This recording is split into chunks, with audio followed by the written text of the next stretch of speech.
I need new tires. What's upper, Dub Nation? Good to have you. I am Rich with Let's Go Warriors, and we're waiting for Dean. And I guess I want to let all the people who don't know who we are. And this is who I am right here. I went ahead and gathered up all my credentials. I used to be credentialed with the Warriors and went to a lot of games, a lot of road games, got to know the team. And I should show you my picture with Steph. I got to say goodbye to Steph. Told him I was not going to chase him around, not going to drag my body around to chase him anymore. And so I said goodbye to him at Vegas. And, I think sometimes when people log on to this channel, they have no idea who I am. I think I'm just one of those other Twitter kids out there. But I think if you found us randomly, I think you found a good spot because I understand the team, I think, better than really anybody out there because, not only did I used to play basketball, not professionally or anything, but pretty fiercely with in the Asian American community. We were pretty fierce about things. And there's that. And then I ran basketball leagues. And then I started pouring myself 110% into Let's Go Warriors. And so it's all come to a head. And love what I do. So what do I do? Well, we do this. Let's look at the about page of Let's Go Warriors. It's for those of you with the biggest hearts in Dub Nation. And I try and do everything behind the scenes. So I used to stand in the tunnel and watch the guys run out after saying just us. And now it's here on YouTube with you guys. So that's what I do. Let me see here.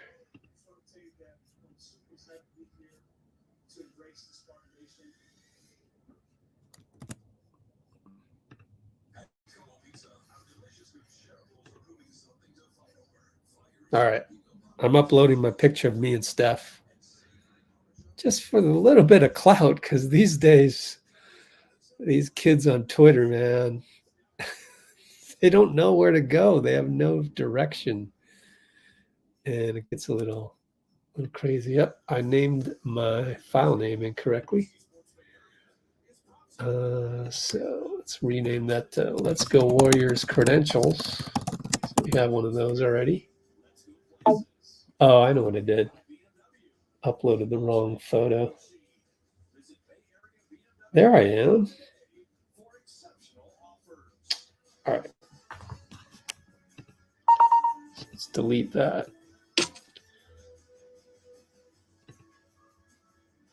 So what's happening today is we're going to do this watch party. We're going to sync up the game to my play-by-play and analyze the game. Now, if you go to our website, letsgowarriors.com, I posted some thoughts and observations from the last game. So you can go there and it's in the description. Link is in the description. And you can also look at it here. Yeah, it's bobblehead night, huh? And let me see if I can pull up my photo with Steph. I haven't really told the entire story yet, but that's coming. one of these days, I'll tell you guys the entire story of why I needed to stop chasing Steph all over the world, really. I've followed him to China. I followed him to Spain. I followed the 2012 Team USA team to Manchester, England. That's me and Steph right there. Right after I said goodbye. Except I think I will still go to the Tahoe golf tournaments. All right, time to go back to the green room. Any Dean Chambers? Where are you, Dean, bro? What happened? Oh, well, if he doesn't come on board, he doesn't come on board. Melania Augustine, Katie Boyd. Yeah, been a while. Let me see if I can use my. Oh, I got a new keyboard here in my lap. Because when I used to type up here by the laptop, it'd be too loud for you guys, remember? Now I got a new external keyboard and everything's going well. RJ in the house. And I'm practicing these new taps here. Yeah. Dina Gone in the house.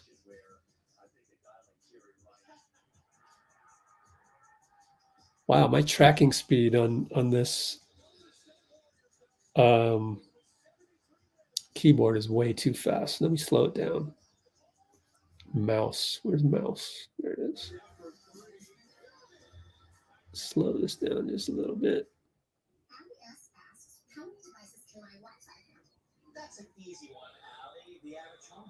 Okay. Ah, you're sick? That sucks. Kimbo. Yeah, strength in numbers. Steve Kerr mentioned it today. Let me show you. Or yesterday, sorry. Let's refresh. If you go here and you look at, actually I'm going to use the mouse over here. It's easier. Kerr Nakase. Natalie Nakase. Congratulations. You are the new Golden State Valkyries head coach. I've talked to her once in my life. I know some of her friends, namely Casey Hill, the assistant coach of Steph getting recognized for his gold medal. Yeah, Draymond's got 2 gold medals. Bob Fitz reminds us. So we're about to tip off, but congratulations, Natalie Nakase. Yeah, I met Casey Hill's dad, Bob Hill, former head coach of the Spurs, eons ago when I bumped into. I was using the same gym as Frank Patriciano, who was Blake Griffin's draft strength trainer. So they were running pickup games at the Burlingame Sports Center, which no longer exists, or they've converted into like trampoline place or something like that, badminton play. I can't remember. And I brought Jeremy Lin to the, and that's a whole other story I got for you someday as well. I brought Jeremy Lin to the freaking Blake Griffin pre-draft pickup runs, except Blake Griffin wasn't with them at the time because, he's #1 draft pick. When you're the no-brainer #1 pick, you don't run summer pickup games. They just did intros, and I should say that we have a new starting lineup. So let me see if I can type on here. New starters. Steph. This keyboard's pretty good. Steph. I guess GP2 is the 2. Moses, Kyle, and Dray. And the reason why to do this is because Steve said in the pregame that he wanted to reward Moses for great camp so far. Number 2, he wanted to see how Kyle and Draymond play together. And number 3, I think this is a second unit rotation that he didn't explicitly say this. This is my reasoning. Steph and Draymond in the preseason, except for maybe the last game, probably aren't playing in the second half. So if you wanted to test out a second unit, that second rotation, let's call it, you better do it as a starting unit in the preseason. So that's my other theory of why they did that.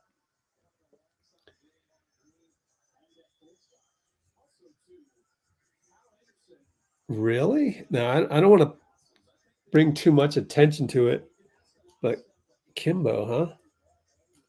I haven't heard that. This is weird with the new keyboard.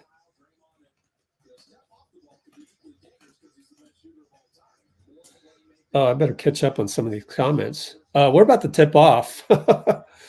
And I like to keep notes on another page, so I'm way behind. Let's go right here so I remember where to go in the comments. We just tipped off at the 11:15 timestamp of this live stream. Boy, this should be interesting. Me typing away here in this window. We got an early whistle. So I believe that's, I don't know. Who's the foul on? I got to check the box score. Let's check the box score right here. Let's quickly go here. Go back up to NBA. Sabonis drives, kicks it, corner. Keon Ellis, no good. Gary Payton rebound. There we are. Box score, rehide the scores. Show this box score. So that was a foul on Draymond. Yep. All right, Moses over to Kyle. Slowmo back to Moses. Moses got Sabonis on him. Sabonis fouls him as Moody trips, and that's a good way to draw a foul on Sabonis. So I'm going to give Moody credit for that, to draw a foul, even though I don't know if he tried to purposely do it or not, but good enough for me.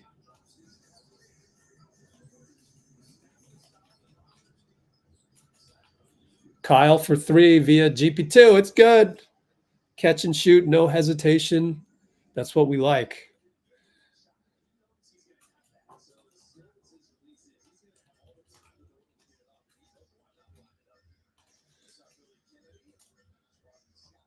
All right. Sabonis on Draymond, elbow, goes up top, handoff Keon.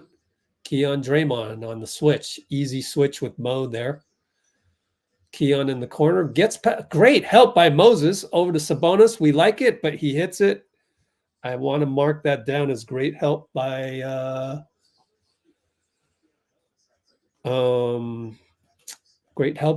Moses. And GP2 down the lane, blows a layup.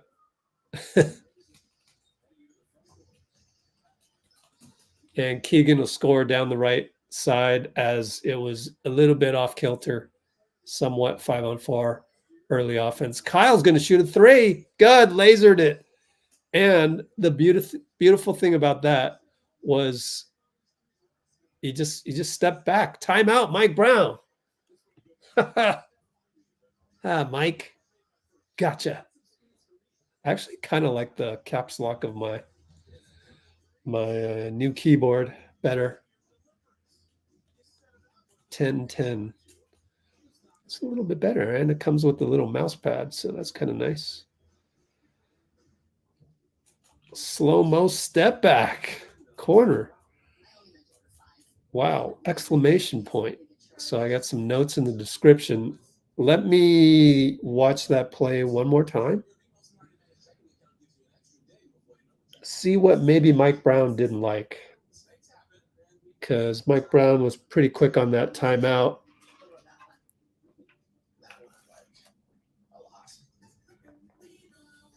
Yeah, Mike Brown didn't like the transition defense, obviously.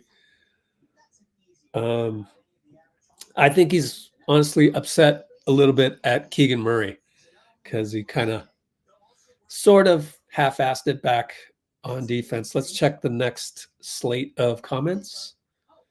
Good to have you, Katie. Oh, yeah. Where's Dean, man? Let's screenshot that so far. And you have a nice profile pic. I want people to use their actual profile pics. I shouldn't talk, though, because, you know, I've got the Let's Go Warriors logo and haven't updated my Twitter profile yet. You know, it's just something it's hard to get around to. I updated my threads and my Instagram personal one.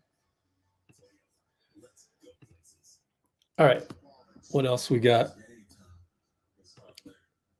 Melania Augustine. Oh, yeah. They're giving away the bobblehead. Yep. And we can go to our Discord channel. Wait a minute. Where's my Discord icon, man? Oh, I lost my Discord icon. I had to double click on that and put it back in the, what you call it? In the dock. Let's see. Options, keep in dock. We'll take a look at that bobblehead next time out, okay? But I got that bobblehead somewhere in here. Somewhere on the super awesome Discord channel, which is in beta mode, which means, oh, maybe it's in the next game channel. Yikes. There it is. And it's a video. Yes, sir. Let's get back here. All right, hit the like, everybody. I know how we doing on likes versus concurrence. We got 52 concurrence. Anyways, Keegan Murray, Moody's almost a steal. Oh, they're going to call a foul, which reminds me to check the referees. Where's our referee window?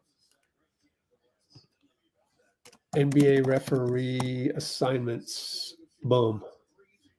Tonight it is. No, that can't be. Trey Maddox again? Okay, no. Thank goodness. Bill Kennedy. Hey, we got Bill Kennedy again. Scott Twardowski and CJ Washington.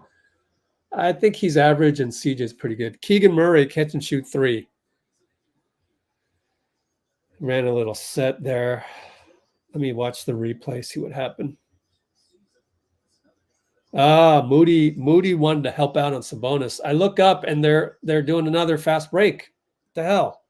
Keegan Murray fouled by Draymond, 2 fouls on Draymond. So the previous play was a pick and roll GP Steph. And Draymond threw it away. God. Oh, Dray. Bakery. Where's Bruce? Bakery, man.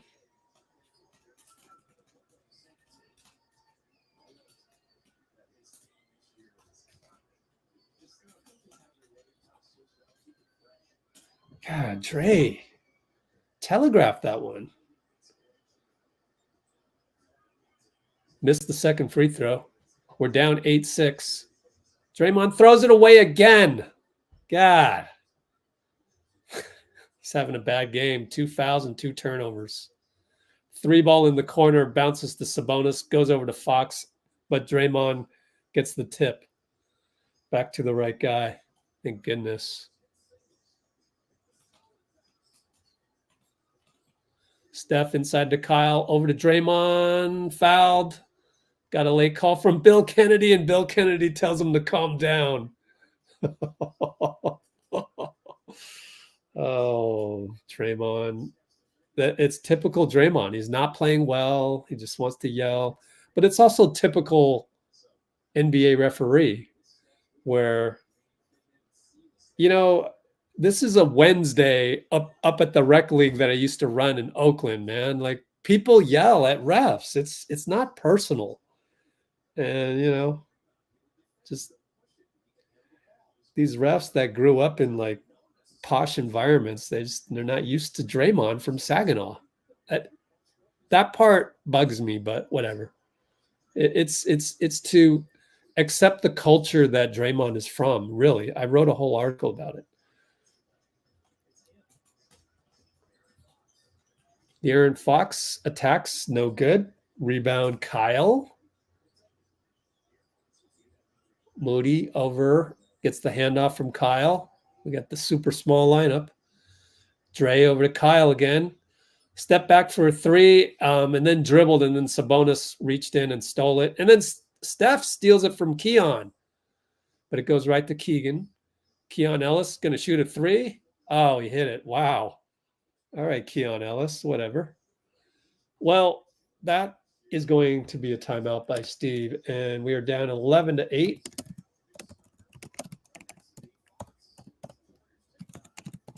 $8:26. Any Kings fans here? I don't think so.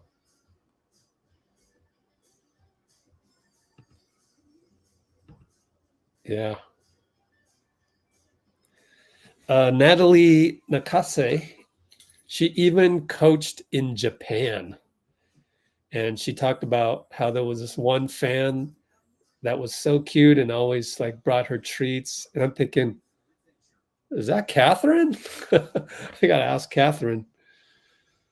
All right, what's up, Johnny? Bruce, are you staying dry and not windy? Are you not getting blown away by the wind? Yeah, Buddy Hield he's already surprised. Ah, yuck. 48 hours without power and banks? Oh my God. Oh my gosh. 48 hours without power and gas. Can you even imagine that? I can't even imagine that. Well, I wish you the best. I hope you don't drain too much batteries with us, honestly. Sam Mitchell. Yeah, he's pretty good. Sam Mitchell's pretty good. Slowmo. I know, right? Oh, really? Tell us more about starting five. Oops, let me type down here so you don't hear all that.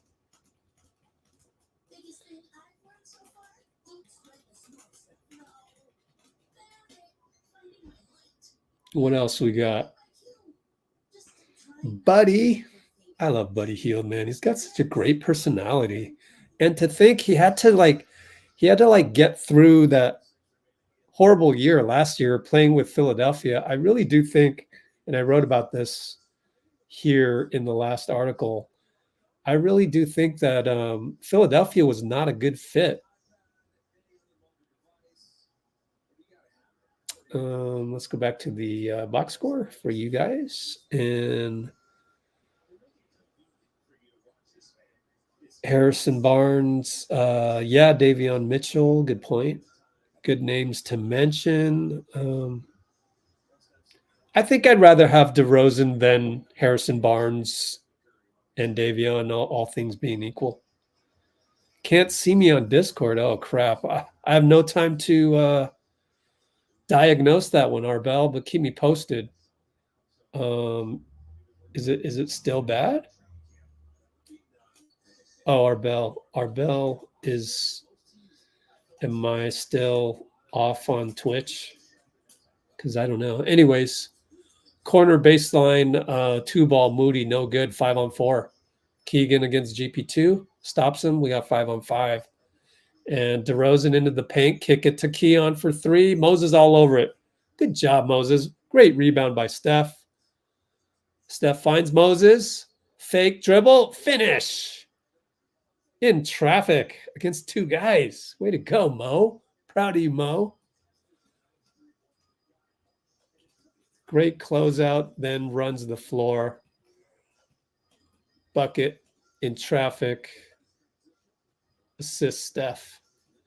It's wonderful to be able to type freely now. Sabonis 3, no good. Good closeout, Draymond. Kyle wants to bring it up. He's looking for Moody. DeRozan switches back. Finds Gary for 3. Not a great shot, but you can't really hesitate. I can't really blame him. DeRozan and Moody. Great defense, Moody. Oh, yes. Of course, though, I still worry about Moody's point of attack. That was not a point of attack situation. That was a one-on-one fadeaway.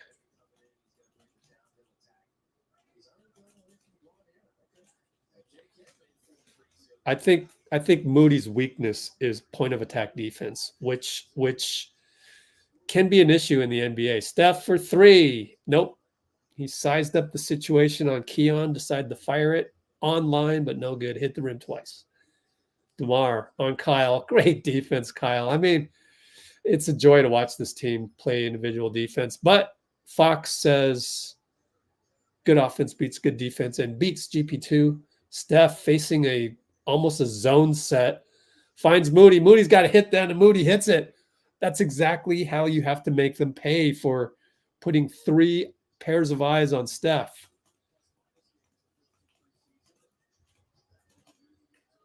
Fadeaway DeRozan, patented over Slowmo. Not much you can do about that.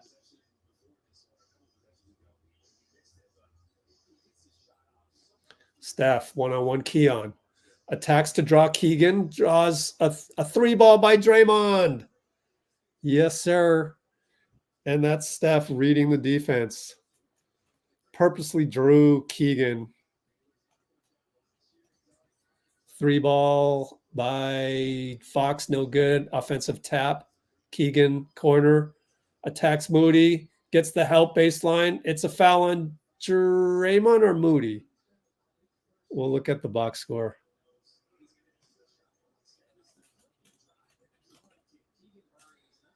So you can see there Moody foul. I think the game plan is to let him go baseline, but I'm not sure.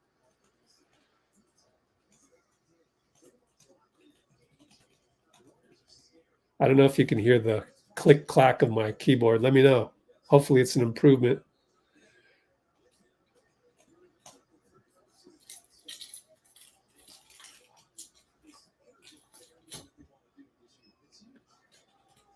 Well, maybe Dean is working today. I'm not sure, but I thought he said he'd be available. All right, we're down one.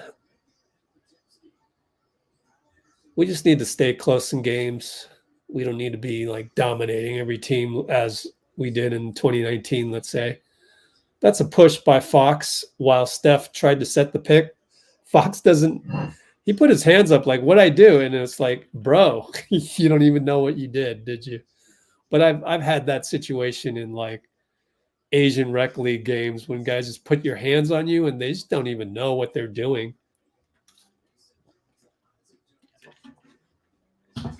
Ooh, Fox took a gamble as Steph went with the inverted screen.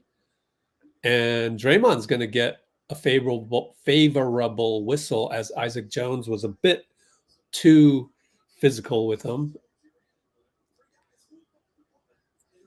If I could nitpick the last play, I'd want to see if and I will nitpick the last play. Let me look at Jonathan. Steph got a three. Yeah, I don't know. Well, J.K. just bumped and fouled. Excuse me. Steph had a flyby against De'Aaron Fox just now, so doing what he does. We're up 19-17, 5:09 to go, so extrapolate that. I guess that's pretty good. We're holding them to about 25 a quarter. And they got the fouls up and they got the bonus light up. Were they watching my live streams here? Because I complained about that every game last season, that they didn't have the fouls and they didn't have the bonus light up. Like, how hard is that? And then you're supposed to put the bonus light up when there's 4 fouls, not 5. And they're doing that. Can you believe it? Wait, no, they haven't done that because we're in the bonus right now. So we should have the bonus light. But you have to score keep basketball games to understand that. Like, the referees want you to put the bonus light up. But anyway, because then when they call the next foul, they see the bonus light's already up. We'll go to the line. Steph down the lane, 2 points. Wanted a foul, didn't get it from, what's his name? Twardowski. 3-ball Keegan, no good. Rebound Looney, who came in. J.K. downhill. Draws a foul. J.K. downhill. results in good things.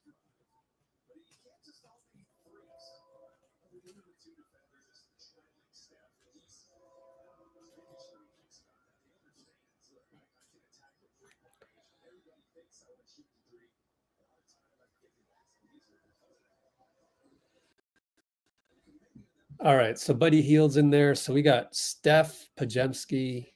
I guess the beautiful thing about this lineup is that it's positionless. That's what you love. So you got Steph, Podz, Buddy, J.K., and that's a brick of a 3. BP with the rebound. Steph, the bad pass to Looney, that's a turnover. Keegan got it. Keegan's been playing well. Inside to Sabonis, 2 points good. That's Steph's fault. He knows it. Timeout by Steve. Probably to get Steph out of there and try a new rotation. Experiment a little. But there is 4:10 to go still, so that's interesting.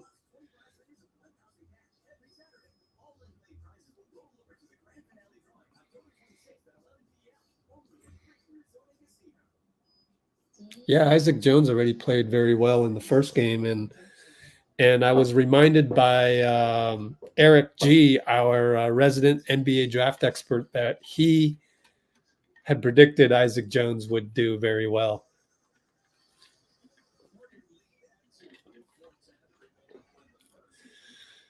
And Keon Ellis, yeah, he's already surprised. He basically won the game, won the play-in game for Sacramento last year.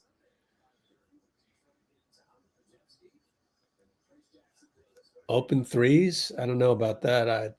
So far so good in my opinion, Bloomer. I don't know about open threes. Right, Netflix.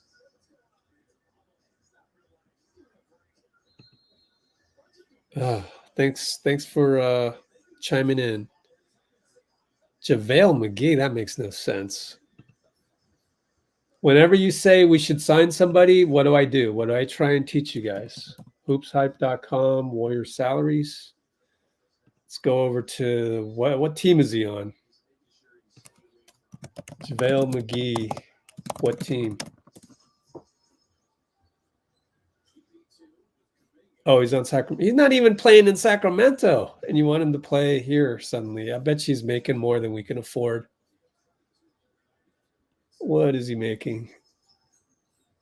Oh, maybe he is a minimum. Anyways, JK, bad pass, but Buddy somehow got it. Shoots a 3 at the buzzer of the shot clock. No good. Tip. Probably out on... Oh, they said out on Sabonis. Oh, that can't be right. JaVale isn't on that team, so... BK Ref, JaVale McGee. Oh, Jesus. I've got it stuck on Perplexity. Oh, 3 ball by Pajemski. Okay.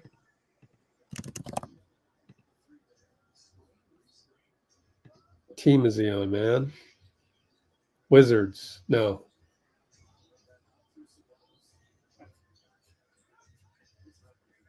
Oh, this is last year, though. What team is JaVale McGee on?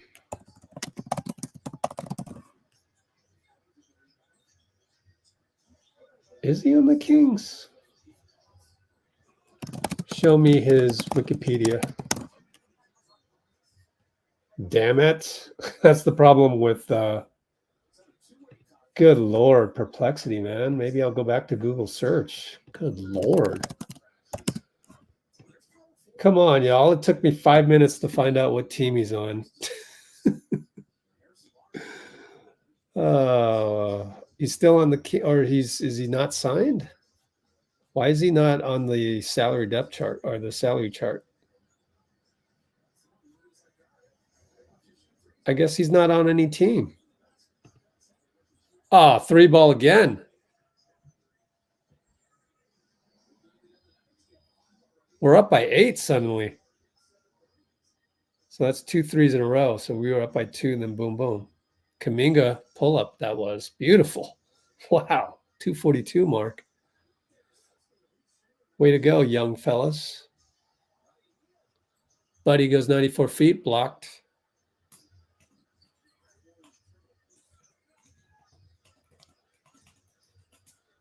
Three ball corner, air ball, Looney. That was number 15. What's his name again? Mason Jones, yeah. Pajemski down the lane, stopped, spins around. Looney finds Buddy Hield wide open. Yes, sir. Yes, sir. That's terrible defense by Mason Jones. Timeout, Mike Brown, as we take an 11-point lead out of the blue. Oh, it's not a timeout. Sorry. Mike Brown's going to let him play. Sabonis, Looney. Good cut. BP foul and one. Mason Jones, good. So I wonder why did BP miss that guy? We'll watch this play develop. Oh, fooled him. So BP fell asleep on that one. And he made it worse by bumping him for the and one.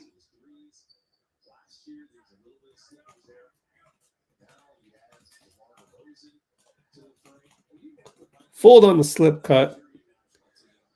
Compounded by and one. And we don't rebound. So the ball trickles out to Mason again. He drives baseline, finds Len. Back to Mason Jones. Back to DeRozan. One-on-one BP. Great defense. Laser jumper. Kobe Bryant style. Good. Let's get the box score back up. And it's BP. You know, I could increase the font here a little bit. Oh, is that a turnover? BP having a stretch of crappy basketball, but let me see if that was him, really. Jesus. That's just the lack of chemistry with him and GP2. JK stuck in the corner. He can dribble again. Nope, he's going to give it to Buddy. We're running out of shot clock. Hield. Finally just goes down the lane and has to put something up. It's good. Push shot. Trickles on the rim and goes in. And JK was there to put it back if he needed to, but didn't need that. And they'll score 3 in transition. 30 seconds left.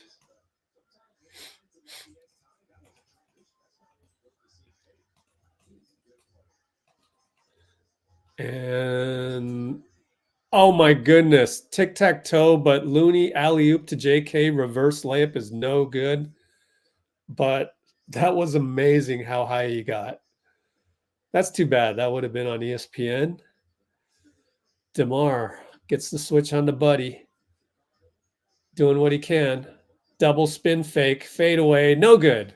BP at the buzzer, rebound. We're up by 4 at the end of 1.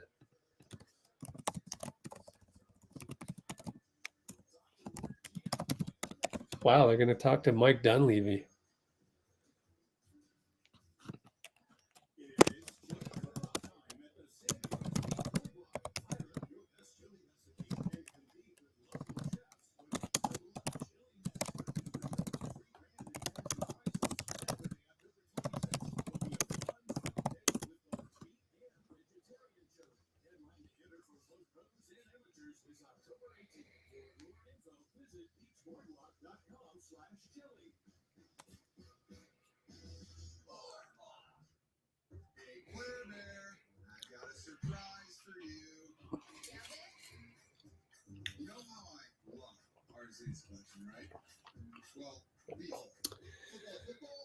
Oh, let's see.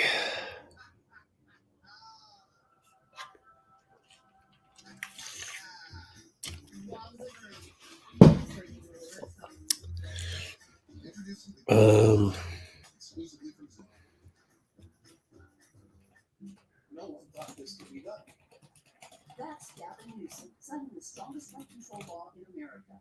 But Prop 33 repeals key portions of California's historic law, making the housing crisis even worse. 33 makes rental housing harder to find, eliminating existing protections for seniors and veterans. And 33 33 stops new affordable and middle-class housing. Gavin Newsom and housing experts agree we can't afford to go backward on housing. No on 33. It could be a broken heart or something more serious. But on any given day, anyone can walk. I don't know. I don't know that Keegan's that easy to get by, but we'll see. Voting yes means protecting healthcare for 15 million Californians on Medicaid. So we train more doctors, nurses, and first responders. Yeah, JaVale on the Kings. I mean, on the Mavs. Some clinics like this stay open no matter what. Vote yes on 35 to protect access. Well, yeah, I think most people that root for the Warriors tend to stay rooting for the Warriors.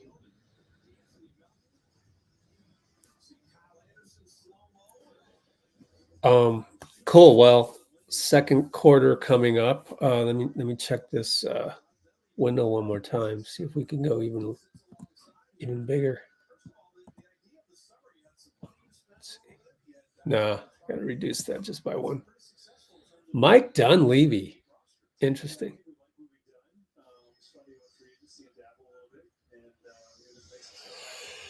Honestly, I don't think he really says much like Bob.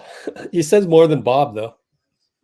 Looney, handoff Steph, right hash mark. Steph gets by Keon Ellis and throws the ball away.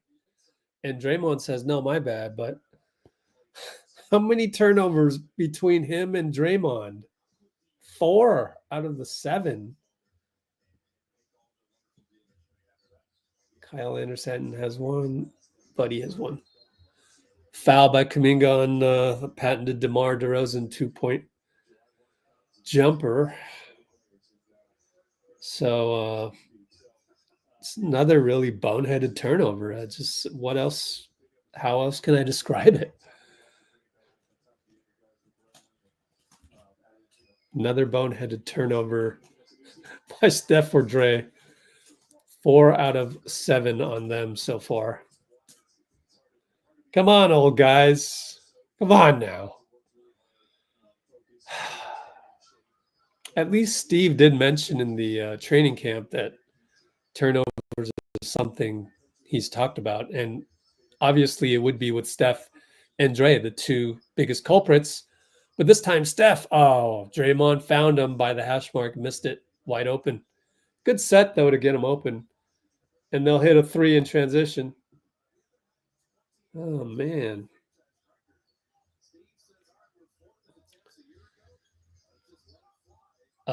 Kings are in zone. 3-2 zone right there. Draymond inside, out to Kuminga. Kuminga looking, finds BP, fadeaway, in and out. So our offense is taking a break. I mean, we were up by 11. It's tied up now. And they find Keon Ellis for a 3-ball, but Alex Len doesn't get away with it this time. Is that Doug Christie telling Keon Ellis not to fake the 3 anymore? Shoot that one? I'm not sure.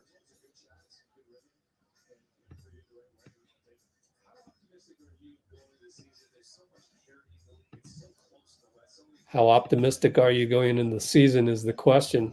What do you want him to say? No, I'm not optimistic at all. 3-ball, no good again. I think that was Podz. We are clanking left and right. We're building a house. We're building some fortifications for, of course, it's against the zone, so we don't know how to attack that. It's preseason. BP fakes. He had Looney on the cut, didn't give it to him. Against the zone, you have to move the ball even more so than normal. And J.K. finds 2 guys on him. Looney layup, no good. This is ugly ball. Looney fouls him.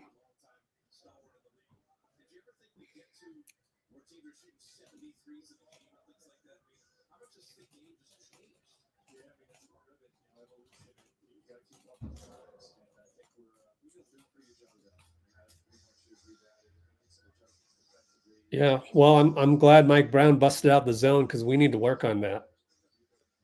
This is some ugly basketball. Multiple turnovers by the 3 guys that are supposed to get the ball to people. And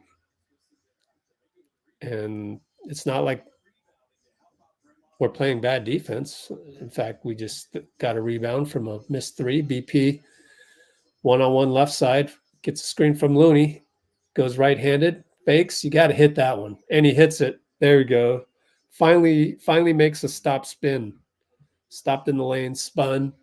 So many times we've seen him, not convert after that, but then they get another three ball.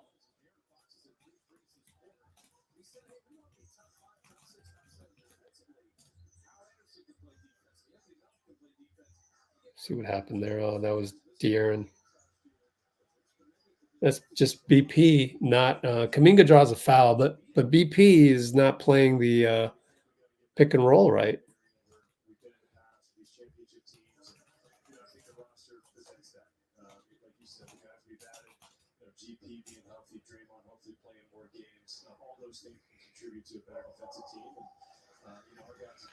J.K. hits a free throw.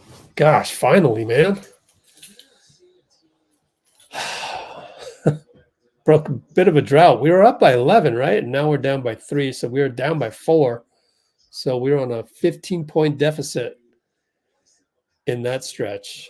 I got another sub in there. Buddy Hield. JK goes back to the 4. Buddy is either the 2 or 3 if you consider that Pajemski is third playmaker out there. DeRozan screen Len. Out to Mason Jones. Missed it. Tapped it back, and DeRozan taps it, and Len's out of bounds, though. CJ Washington giving us the ball. I like CJ Washington, one of my more preferred refs. Bill Kennedy is usually good, and then Twardowski, I don't think much of him. Steph gets a screen, and it's too much contact by Colby Jones. Only the second team foul, so side out after he fouled Draymond. 8:39 to go. Been a while since I counted down the scoreboard, so make sure to do that so you can sync up if necessary. 8:37, 36, 35, 34. Steph steps on the line. Are you serious? What are you doing? Let me check the replay. What happened there, man? Yep, just stepped on the line, although it didn't look like he did, but how can we tell from this angle? Draymond with the fierce foul of Colby Jones, somewhat retaliatory.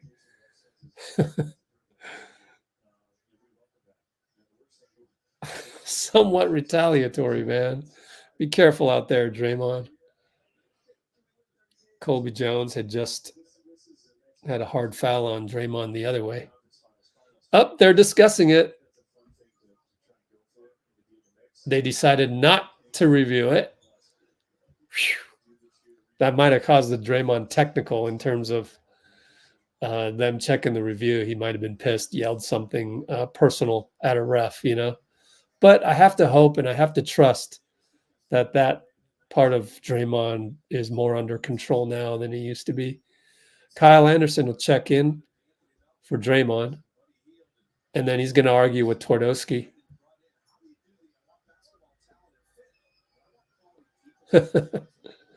I just don't know. I don't mind that. In fact, I love that if it were in my basketball league that I used to run. It's just that I'm not sure that these refs can handle it. That's the problem. I just don't know. But anyways, Buddy Hield over to Kuminga. Inverted screen with Steph. He's going to go downhill and draws a foul. Good to see the inverted screen. And number 24 on the Kings. Who the hell's that with the goggles? Who is that? Is that? Oh, Isaiah Crawford. Yeah. So good job by the coaching staff to get JK the ball, and he can't convert. He misses another free throw. That was plagued him last year.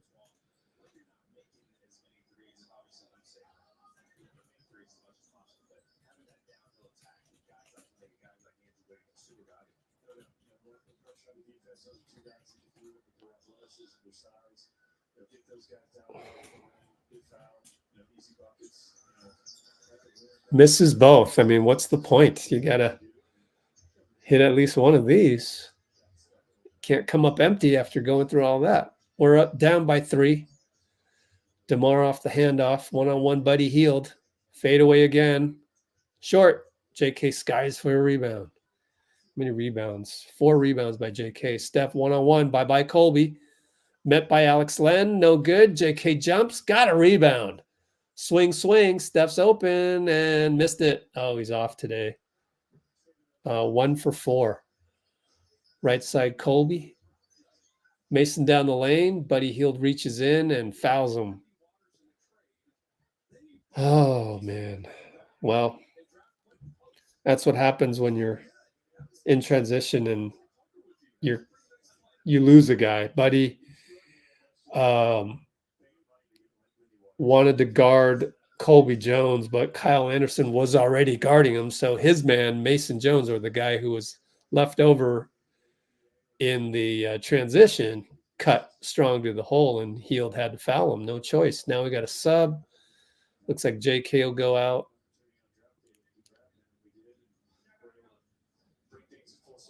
Talking about Quentin Post right now. Dunleavy is.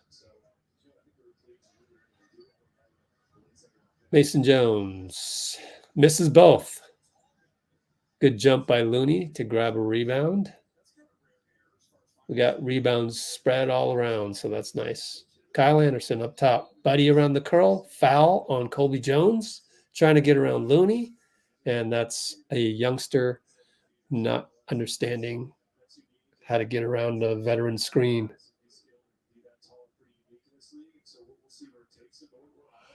Yeah, he's holding Buddy Hield that whole time.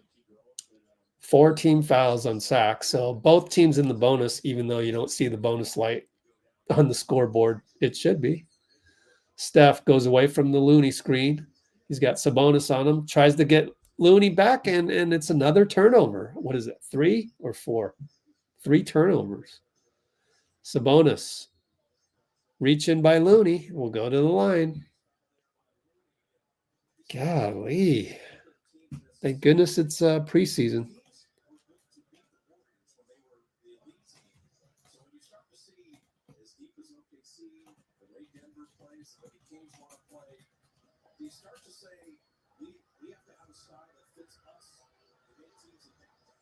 Quite honestly, I mean, I'm just going to say it, you know, the Warriors evolving and using more of their youth. That's a great thing right now because when you get stagnant like this and you're making the same mistakes you've made year after year with the careless turnover and then the reach and foul. Buddy Hield a little lazy on the rebound. So the Kings got the board and they turn it away. They throw the ball away. 42-38 timeout.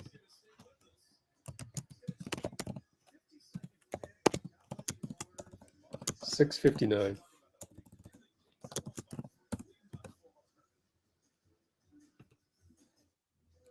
Yeah, you'd like to see the young ones in there.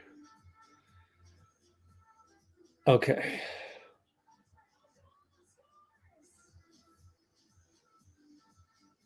Yeah. Steph is going to commit a lot of turnovers, but so is Draymond. And you just hope that they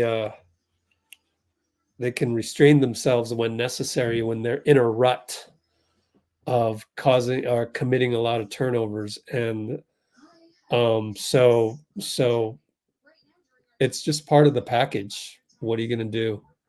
You know, I mean, that's just what you get when you have a guy that can shoot a dagger in France's face over 2 guys and just capture the hearts of the world. It's just no player is perfect. Even you look back, Michael Jordan, his flaw was that there was no joy. It was like, you damn well better come to play and be ready to dominate like I would. Dominate in your role. So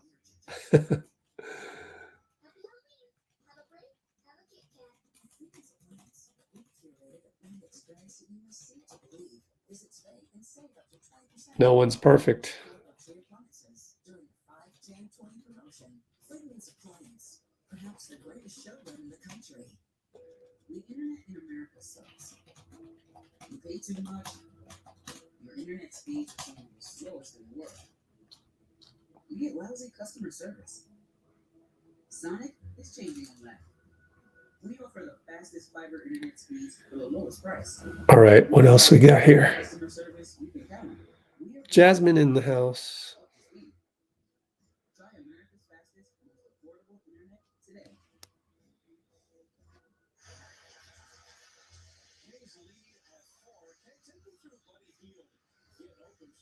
I know Green's done for this game.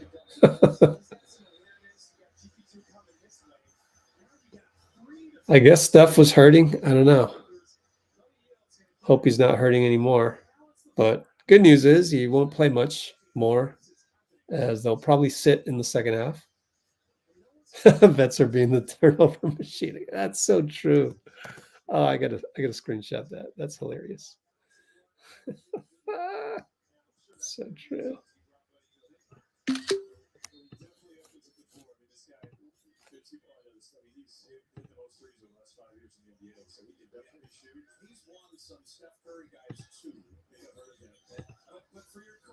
All right, Looney and Steph in action. Looney blocked by Keegan. Good save by Colby Jones. Here they come. But it's knocked out. Was that Moody? Oh, nice. I looked up and they lost the ball and Moody was right there. Gonna have to rewatch that. Pick and roll Steph, Looney, and Moody gets the step and he gets an and one. Oh, the turnover was just dribbling off his foot. I don't know that you can give Looney credit to that, but you certainly can give Looney credit for this one. So high pick and roll, Loon Steph, Mo cuts, gets the pass and one. Great game by Moody. Of course, we haven't seen Melton that much, if at all, right? And so today it's just, hey, D'Anthony, you know, I know what you can do. You've played 2 awesome games, quite frankly. Let's let Moody play and let's just go with it. So, yeah. And Buddy Hield's been playing well too. So Keegan's going to fade away on Moody. It's good. Keegan can ball, though. He's a good player. Moody, catch and shoot. Oh, short. Oh, well. Good aggression on the confidence to shoot the 3. Sabonis brings it up. Handoff. Keegan will fire. Missed it. Thank goodness. Oh, offensive rebound. Reload for Colby Jones. Take a step in. Missed it. He's no DeMar. Looney rebound outlet Moody. Here comes Moody on Sabonis. Recognize. He does. He drives. Almost. Way to recognize. You have a mismatch and get downhill. Excellent game by Moody so far. Really, really. I mean, this is Melton level. I love it.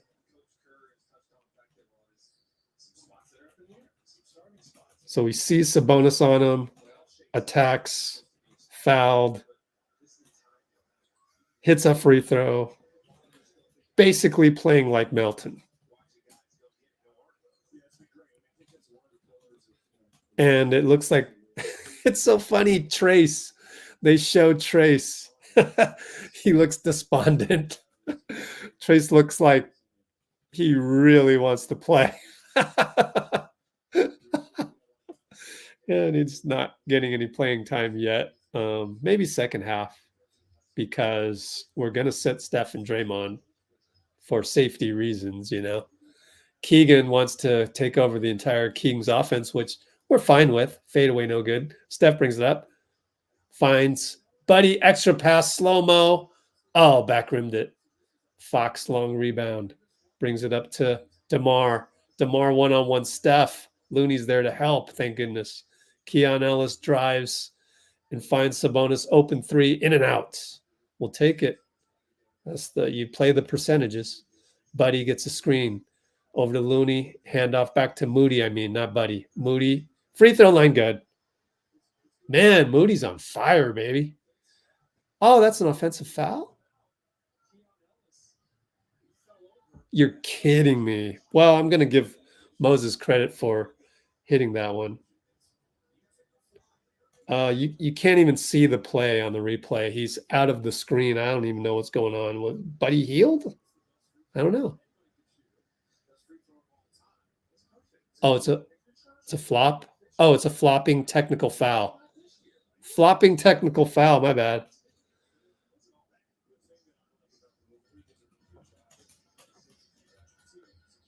Nice. Anyways, Fox down the lane. Buddy has to foul him.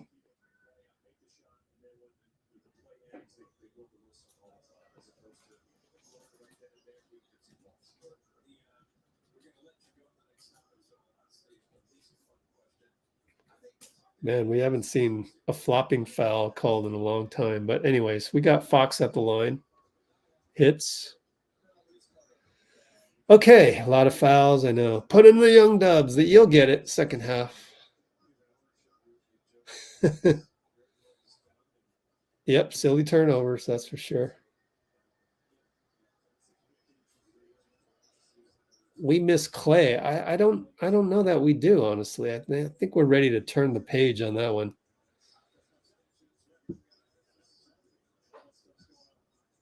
All right. Kyle post, mid post, and good defense by Keon Ellis to do what he can on the switch with Looney. Knocks it out of bounds. Looney says, my bad. Kyle looks over to the bench, wants to know what play we're running on the baseline. It goes to Buddy. Shoots it. It's a running one leg shot. I guess he wanted the foul. I don't know why he shot that because it didn't look like it looked like a buzzer beater type. A one-legged three on the catch. Oh my gosh. What the heck? DeRozan scores. Layup. Crazy. That was fun, though. Steph. I think Steph should hit a three before he gets out of here. Looney on the short roll catch. Shoots it at the free throw line. Good. High school Looney. Keegan gets the step on Buddy. Buddy, good job to get his foot in front, and Sabonis got the rebound and one. Good. Well, so much for that one. Trying to rewatch this play.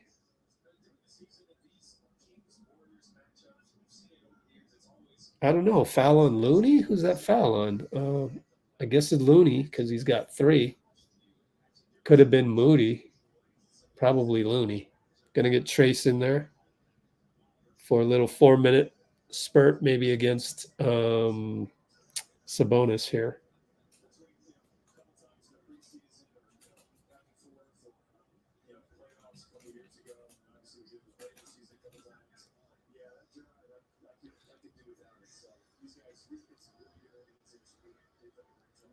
.402.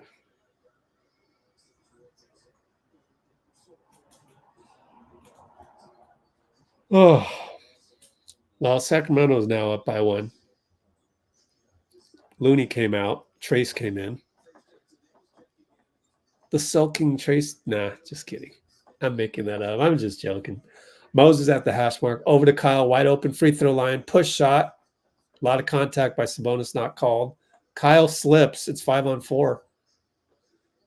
Finds DeRozan, no good. Wanted a foul. Oh, Moody, dangerous pass, but it's okay. Gets it back from Pajemski and bricks it because DeMar got back and disrupted that shot majorly. And Pajemski will get a deflection, and it's King's ball side out right in front of Mike Brown. And a couple of courtside people with 4 straight courtside seats empty. Some season ticket holder had those and decided not to use it. Sabonis with the bad pass. Pretty good defense by Buddy to shadow Fox. I want to see the replay on that one. See how good Buddy's defense might have been. No, it's just a bad pass by Sabonis. Pajemski. Kyle tells him go away. Gets Moody out. They're in zone. Pajemski corner on Sabonis. Looking up. Kyle was open, didn't go to him. I don't understand why he's missing guys, and then he throws it away. Not a good game by Pajemski so far, in my opinion.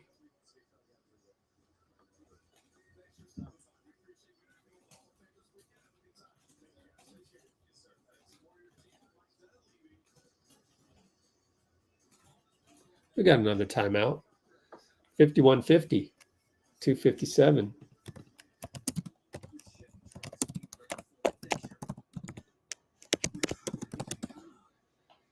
Well, it's a shame that we won't get a chance to watch the regulars try and, improve on their.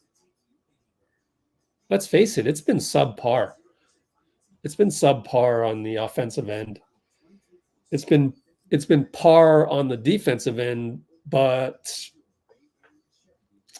we don't have Melton in the rotation. So you get Melton in the rotation, that'll change some things, and we'll play, no worse than a B grade, Right now it feels like a B minus. Offense feels like a C or a C minus.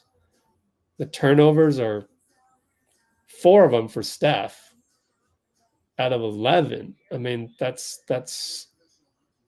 what we talked about. Draymond and Steph have 7 out of the 11 turnovers, and that's ugly, quite frankly.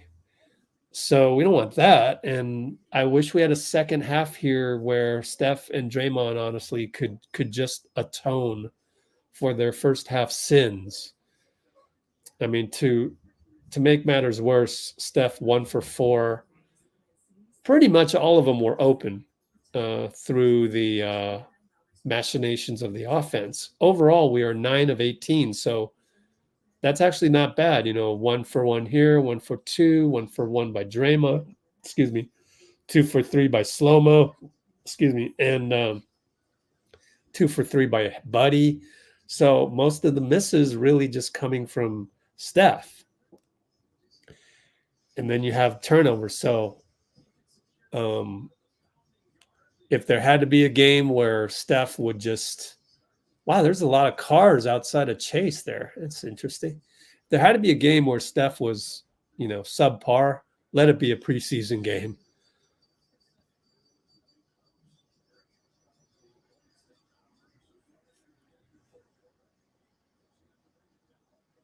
BP does look subpar today. Natalie! Nakase!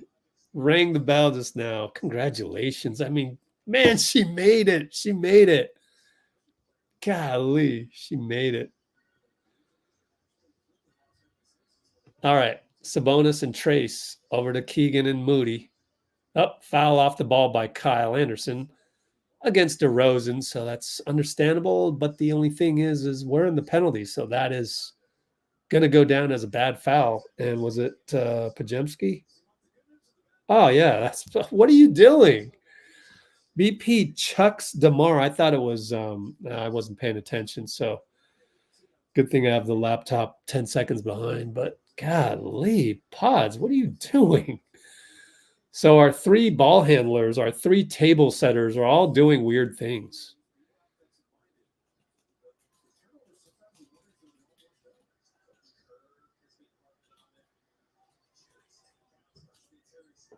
This is a subpar game for the 3 guys that are the playmakers on the team. Steph, BP, and Draymond. Right now, C minus. Anyways, Moody hit by Fox. That's a bad foul by Fox. I guess he disrespected Moody and overplayed him and gambled to a left side dribble drive.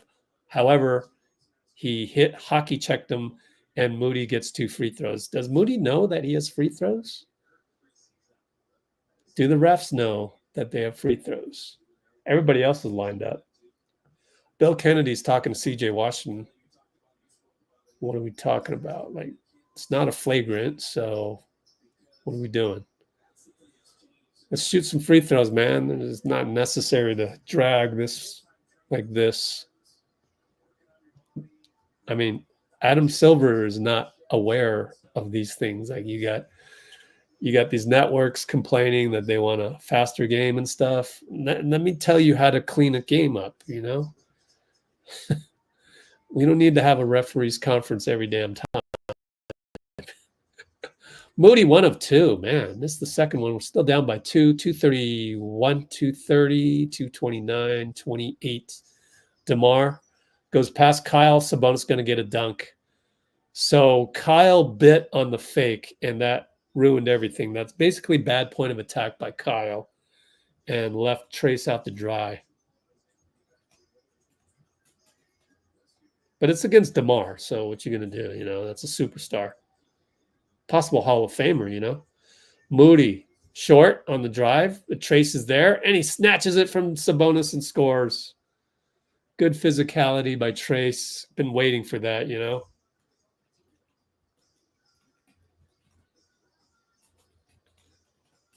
And Fox will shoot a 3. He's been wanting one because he knows he's not playing in the second half. DeMar, long 3 on the rebound. I guess he wanted to watch the ball go in one time before half as well. Moody, left side, attacks Keon over to J.K. J.K. Fox, back out to BP. Here comes the Slowmo screen. He slips it. Goes to Trayce, handoff. This is the beauty of the Kerr system. BP walks, another turnover. Oh, man. I mean, if it's not there, it's not there. But that's the thing. It just doesn't have that in his toolbox is the runner.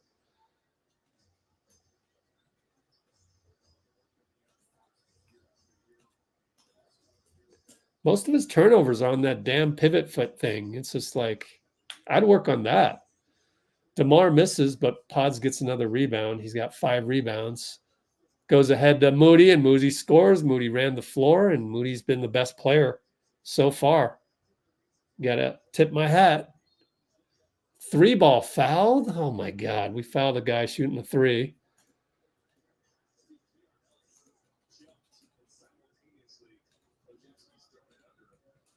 What happened?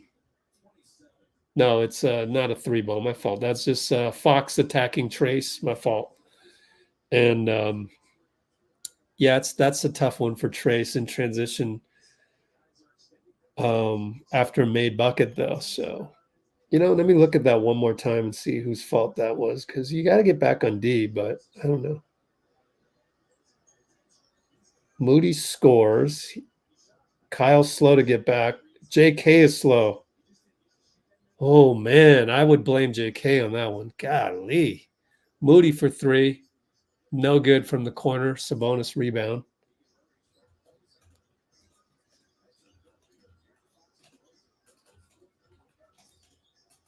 And Fox inside the lane, spins around BP, jump hook, no good. I mean, that's, you know, BP needs to look at tape of Fox.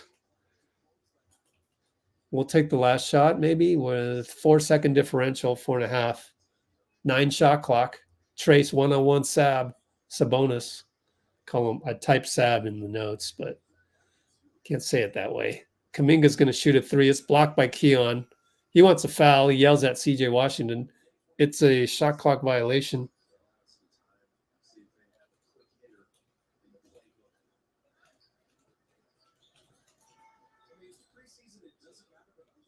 .2, we're down by 1. Sabonis finds DeMar. Fakes out Moody. Hits at the buzzer. That's not Moody's fault. That's just great offense by DeMar, and we will take a 3-point deficit, 58-55. Halftime, we gave up nearly 60 again. Oh, man. Oh, yeah, you heard Trayce. Well, actually, it's in the it's in the YouTube channel. So if we go here and you look for the Trayce. Oh, maybe I don't have it. Oh, yeah, I do. Just go down here. This one. Copy link.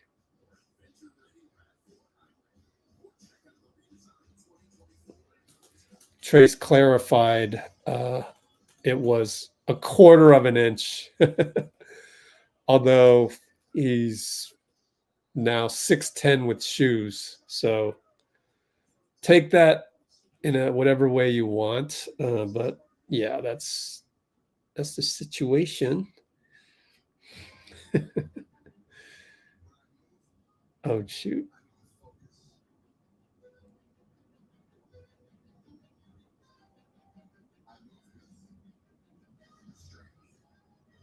So let's put that in the notes just in case people are wondering.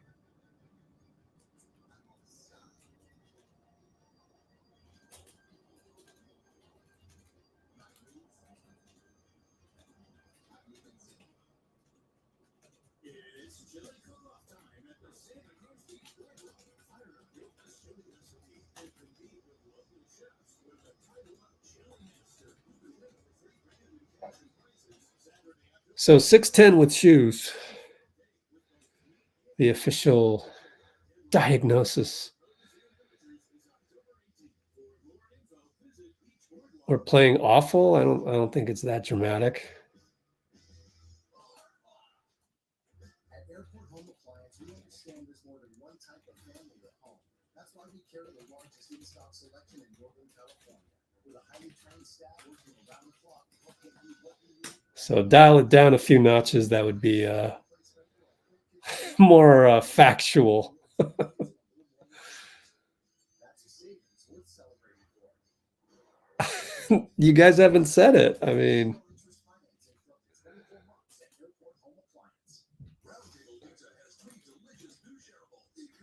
Or at least we intended them to be. Choose from fiery jalapeno poppers, cheesy mozzarella sticks, and savory Parmesan Idaho potato wedges. There's no need to get greedy, because the Dragon Stallion sample platter gives a taste of all 3 delights. Pair it with your favorite roundtable pizza. A feast you can share with all. Or not. Shivansh. All right, let's check the Discord. Stop the screen, share the screen, go over to Discord. Which one is that? Here we go. Now, if you're new to the channel, we have a Discord here that all of it's in beta mode right now. So I have totally got to get to a point where if you go to our website, letsgowarriors.com, and you subscribe for $5 a month, then you get access to these special feeds, like right here, this Golden State feed. Every post is essential. But if I go back to next game, this is where you can see, what is that? Where you can see the bobblehead. I'm not going to play the whole thing with the music, so let me turn the music off just in case it's copyrighted. Let's make this a little bit bigger so you can see. So there is your bobblehead for tonight. And then all of these you can just play within the app. Like, that's done on purpose. Valkyrie's news, obviously, and I don't know why it shows this. Like, Discord has a problem with second level emojis, but anyways, it's got all this content of Natalie. But we also have that on our channel, so check that out. And we might as well check the feed. What's going on? Nakase receives a warm welcome at Chase Center. Yeah, so. Ooh, DeMar was playing the 4. So we got some Sacramento writers. I'll get some Pistons writers in here for the Pistons game. But yeah, that's part of our raw feed that has all the NBA back behind the scenes reporters. What's this? Dub Nation, let's give a big welcome to the first ever Yay. Yay, Natalie. All right, Natalie. Oh my God, it's just crazy because as I said, I used to run Asian American basketball leagues. All of the amateur basketball that I played and coached in and was basically general manager. I used to take teams all over for Asian American tournaments, whether it's we won tournaments in Sacramento, LA, here in the Bay, obviously, New York. I won a consolation championship in Fort Lauderdale, been to Toronto, been to Princeton, New Jersey. Didn't win one there though. Houston, Vegas. I've been everywhere, and so for someone like Natalie to make it, like she's one of us. She played in the same Asian American circuit. It's actually the Japanese league in California, where there's Sacramento, Bay Area, and LA. So yeah, I'd love to one day interview her now, but she's big time now. But like maybe in the off season, which would have to be next October, unless we make the finals, the WNBA finals. Yeah, it'd be great. And you know, these days, if you want someone with the head coaching position of the up and coming WNBA, well, you better go through the proper channels. And so it's going to be a multi-step process for me to ever interview her. But if I ever did interview Natalie, I would definitely want to. It would be heavily bent towards her history and her experience with the Asian American circuit, particularly for her, the Japanese American circuit in California. Haven't emailed me. That's okay. No worries, because I haven't had time. Like Nikki and Arbel have emailed me, and yet I haven't done anything yet. I'm just so busy right now, but I'm getting my bearings straight. It's tough. You know, I'm running this Discord, and then I'm writing articles on the website, which is right here. All these are, I haven't even put the latest article in here, and maybe I should. Sorry about, let me just copy and paste over here. So I'm gonna, but this is me. This is my personal, but who cares? Let's put it in there.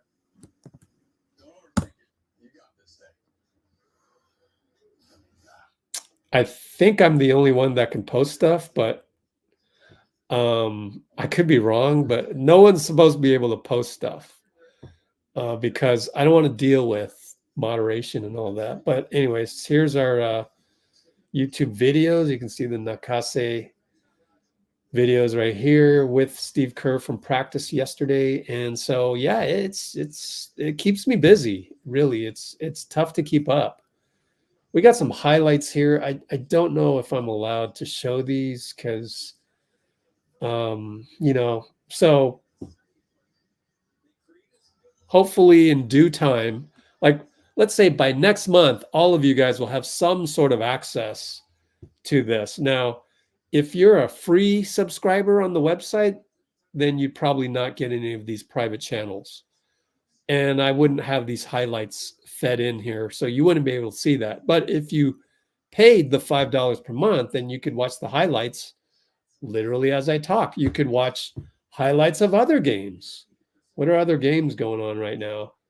You know, there's the Dodgers, you know, you get every, you know, this is one of the major aggregators. So I have the major aggregators. You got Clippers beat writer, you know, so cool stuff, and check it out. But don't worry, we have time to get there. I'm in no hurry, but I am kind of going to encourage people to get this Discord server because it's pretty cool. Janie got a Oakland A's trading card made for her, so that was kind of cool. Let's go to mark as red, and let's just scroll down and look at. Here's the gold medal celebration. This is from KNBR, so I'm hoping that it was not a TV broadcast. Let's check. Again, and Draymond Green. Oh, it is. So I better stop it right there. Better turn off this sound just in case. Wouldn't want to get demonetized right here.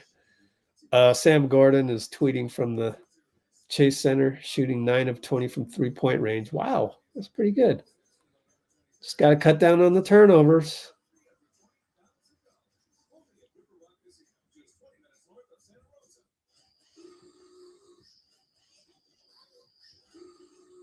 Steph Curry headed to the locker rooms. Rick Celebrini followed.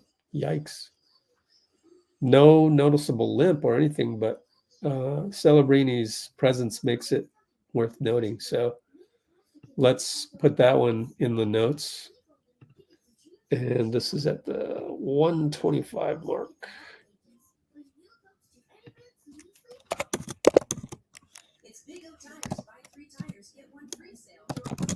From Monte Poole. Whoops. I can't just copy this text. Copy the text, not the link.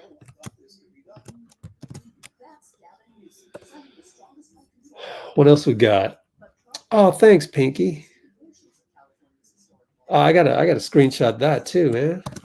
Thank you, Pinky. Oh, I gotta do some marketing. Let me go send all the screenshots off. Oops. So I wonder what I should play in the background for you guys as I do this.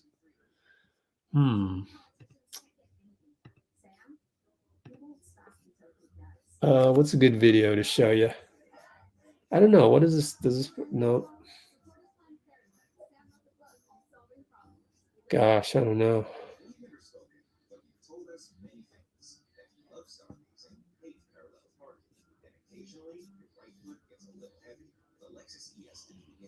Okay, got highlights here. All kinds of highlights. Man, had we had this years ago, me and Rebecca would have just been giddy because we used to manually find all the highlights and put it in the Twitter. Those days are long gone.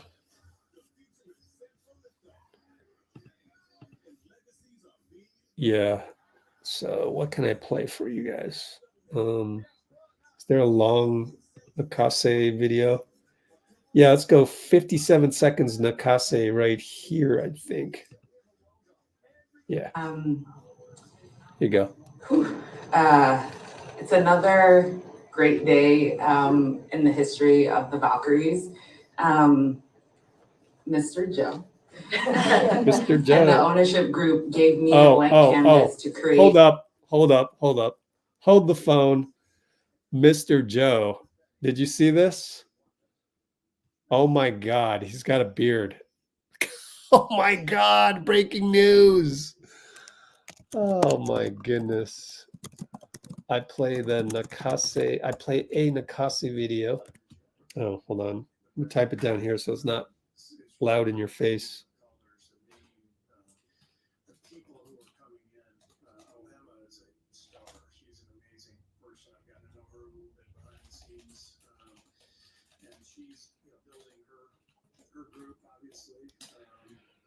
So let's do a poll. Let's see. Control. Why can't I do anything here? Shift control. Okay. Are we going to go back to the broadcast real quick? Oh, man, I got to do a poll and I got a tweet. What's up with this? Poll. Oh, they got Natalie on the air. Rate Lacob's new beard.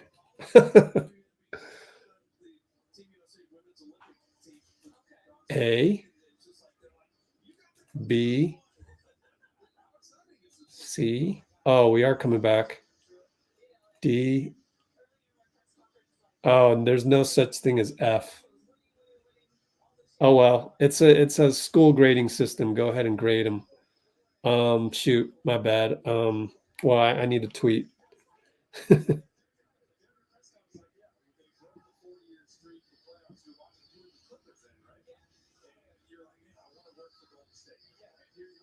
Oh my gosh, I can't save a photo.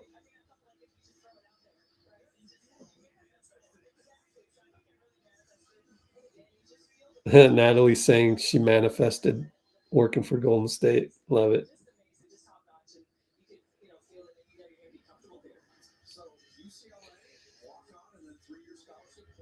Yeah, she was a UCLA walk-on. That's nuts. A walk-on. It's how you had to do it back in the day when we were we started the game 11:39, 11:38. Missed shot, Keegan rebound 11:32, 11:31. Keon Ellis 3-ball good. Melton is in there, Draymond is in there. That's interesting. So I guess we were going to play the second half, and the reason why Steph isn't out there is because he was with Rick Celebrini. Draymond bullies Keon over to Brandon. Gary. Back to Melton. 4-3 late shot clock. Way off. Draymond rebound over Ellis. Back to Slowmo. Back to Melton. Shifts around. Loses. Nope. Sabonis is on him. Kyle, one-on-one. Nope. He's going to kick it to Melton for 3. It's good. Melton is so good, man. I mean, see, like that kind of stuff, Moody's got to do that. For me to think that, Melton should sit and Moody should play, right? DeMar good. Elbow patented.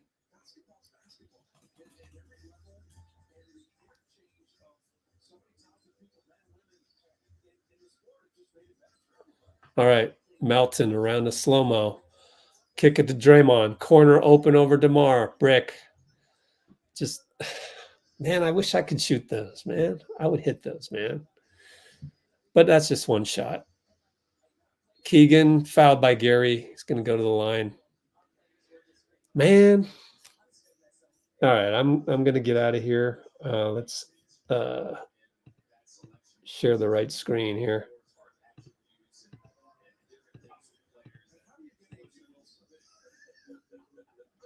Just get Sabrina one step at a time, Fitz. You're not getting Breanna Stewart. Fitz, come on, man. I don't even need to look at salary cap table for that. Come on, man. We can get Sabrina because of the hometown discount. Bruh. I know he's joking though, obviously. All right, BP. Bad pass again. BP means bad pass tonight. Good Lord. And it's off of Keegan. Good defense. Melton again. God, this is by far the worst game I've ever seen BP play.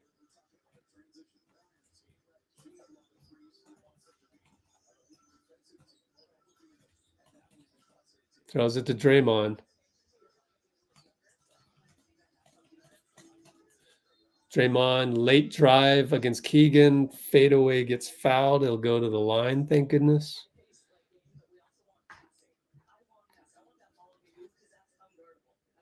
Yeah, Natalie knows what's up. And it's even more effective in the below the rim game, which I'm intimately familiar with coming from the Asian American community. No cap, but like, yeah, our game is below the rim by far.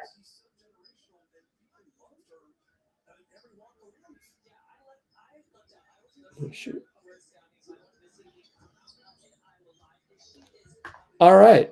Hey, did we score again? Oh man, my fault, guys. I don't know. 64-60, my fault. Sabonis against Draymond. DeMar. Keon Ellis catch and shoot. What? He hit another one, and it's a landing spot foul on Buddy Hield, who had come in for BP, I think. No. He came in for Kyle Anderson. No, Kyle's in there. Who am I forgetting? I guess Moody. Huh. Who started? My fault, guys. Just let me feed.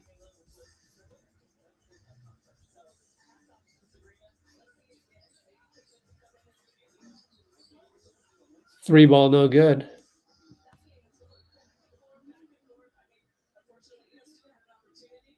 Oh, Gary Payton came out. My fault, Gary Payton.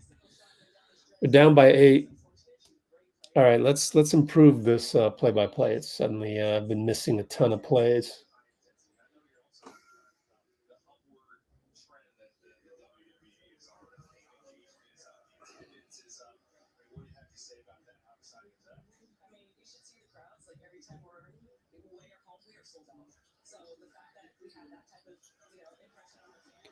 Steal. Was that Melton again? Good Lord. Guys everywhere. Push shot good. Oh my gosh.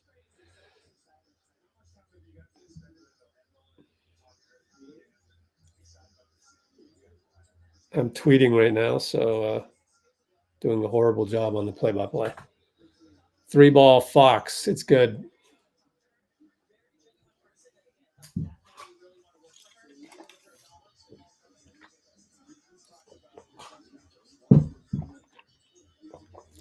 BP stopped by Keegan. Draymond finds Melton. No good.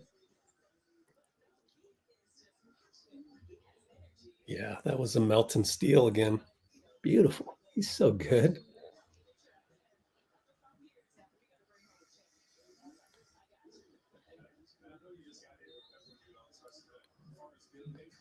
Draymond's going to yell at Bill Kennedy now.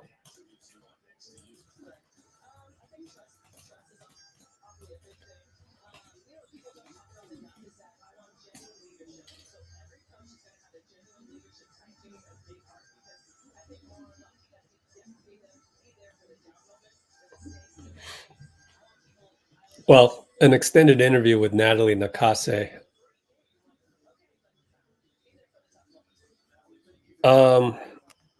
We're down by 9. It's a timeout. 71-62, 8-16.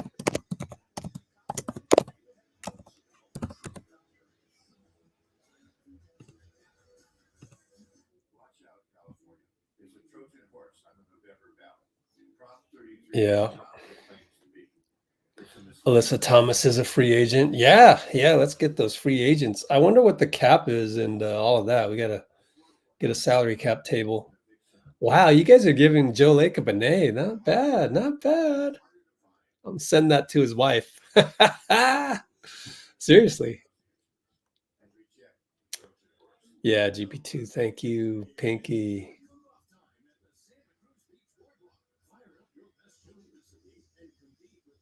Keon Ellis killing us. I know, right? How many points does he have? Keon Ellis, 3 for 7, 12 points. De'Aaron's 17 points.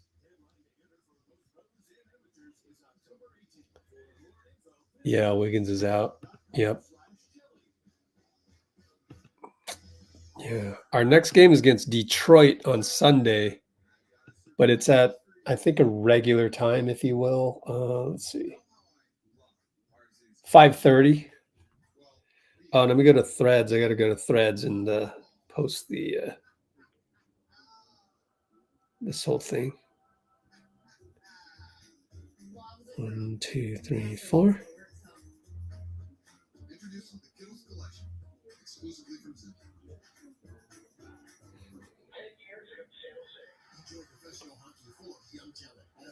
The season opener for the San Jose Barracuda is October 19th at Texas Arena. All fans in attendance will get an anniversary commemoration. What does it take to win? Discipline. Let's see. Yeah, exactly. Just enjoy the ride and take it day by day.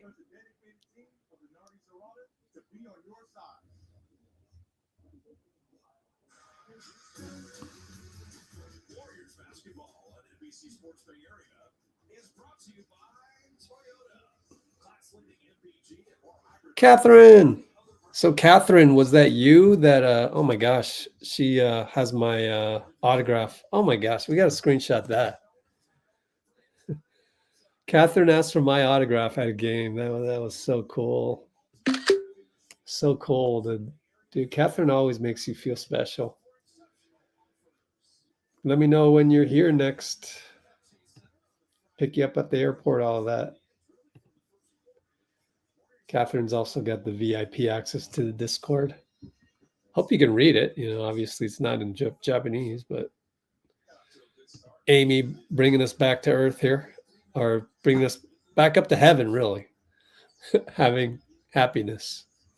All right, BP doubled over to Melton. Buddy Hield down the lane, finishes. Beautiful. It's exactly all of these things that two guards do. That's what Moody needs to do. Just Moody needs more experience on those fronts, more reps. So it's part of the problem, part of the difficulty. We're down by 7. Kuminga too much physicality of DeMar, and it's another foul. Let's check how many fouls we have tonight. This is just a lot of sample size to look at different combos. There's all kinds of different combinations, all kinds of different 19 fouls? great to have a plethora of options. Oh my God. 19 fouls through three quarters. That's 6 per quarter, and we've got 7:28 to go. Oh my gosh, man. Keegan 3, no good. Good closeout Melton. He's 1 on 3 though. So kick it back out. JK for 3. Good. Ooh, sidestep 3. That's nice. I honestly didn't know he had that one.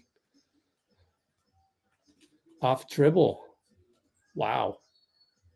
Nope. 1-on-1 Looney fouls Sabonis. That's too bad. You hope to win those battles more so than not, or at least, kind of 50-50, but oh well. Sabonis wins that battle.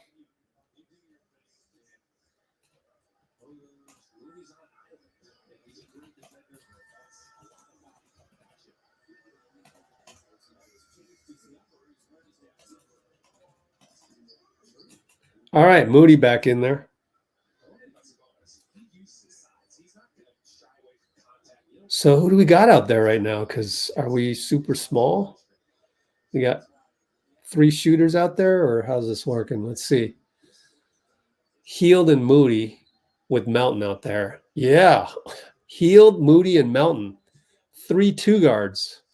I like it. I like it.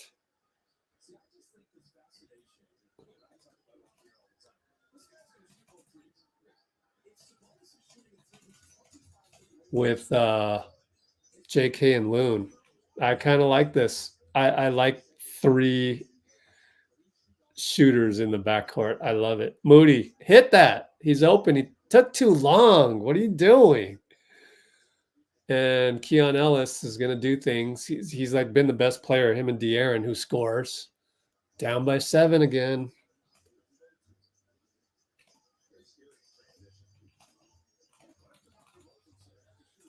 But he healed 1-on-1. Look at those moves. Over Sabonis. Nope. Clanked it. Looney tap. Nope. Now we're on our heels again. Sabonis offensive foul against Buddy Hield. Way to go, buddy.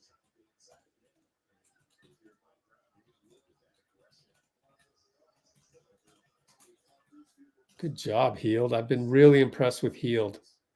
Didn't know some of these things about him. Like, he's a solid defender. Melton brings it up. I love this lineup. 3 2 guards. Hield against Keegan. To Melton. Left hash mark, Keon Ellis. Looking. Just going to attack. Look at Melton. But he's short. He's short on the fadeaway. Ran out of gas by the time he got past the lengthy Keon. Sabonis is going to attack. Missed it, but tapped it in. That's what he does. And we're going to call timeout. And I don't know that this lineup works against a Sabonis at the 5, though. That's the problem.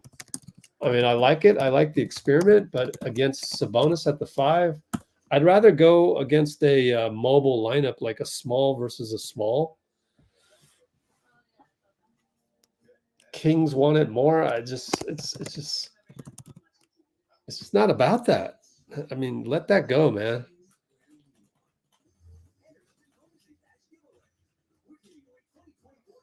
You gotta like let that go, or the first step is to is to not be addicted to complaining on social media. I think that's the first step. You want to complain, just stop yourself. Just don't. And that's gonna change your life, Bloomer. It's gonna change your life. So I recommend that because that's what you kind of like fall into. But of course, you know, it's every human is born that way. So other than every human not named, you know, Pope this or that, or maybe even popes are that way, or not named Steph Curry.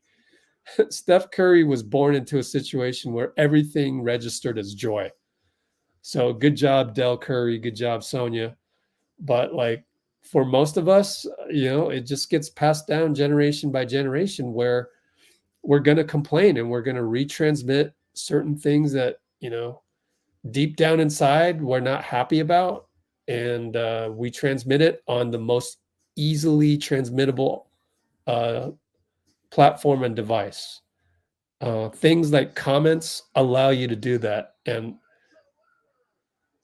if you want to change your life and make it feel better and make it more like Steph's life where you're having more joy, stop complaining on all of your commenting. Like really, if you can't help it and you absolutely need to complain, how about think about a different way to word it so you're not just throwing a team or a particular person, Steve Kerr, under the bus, you know? So like that's my recommendation. I hope you take it because you're going to feel you'll be that much closer to living the life that Steph Curry does. Really. This guy, Steph, he doesn't understand complaining. Like this guy, Steph, is everything's joy. And he's programmed that at it because when he was age 7, he got to go shoot around with Vince Carter and Muggsy Bogues and Del Curry, you know, his dad. You know, that's glorious. And I'm sure Del would drive him back home and goes, Steph, you know, you were blessed today, right? Right, Steph? You know, you have nothing to complain about, right, Steph? I just took you to shoot around with Vince Carter and Muggsy Bogues. Anyways, Jonathan Kuminga, fadeaway draws a foul. Way to go. Right to Jonathan. I love that. That's some trust. ATO goes to JK 1v1. Free throws.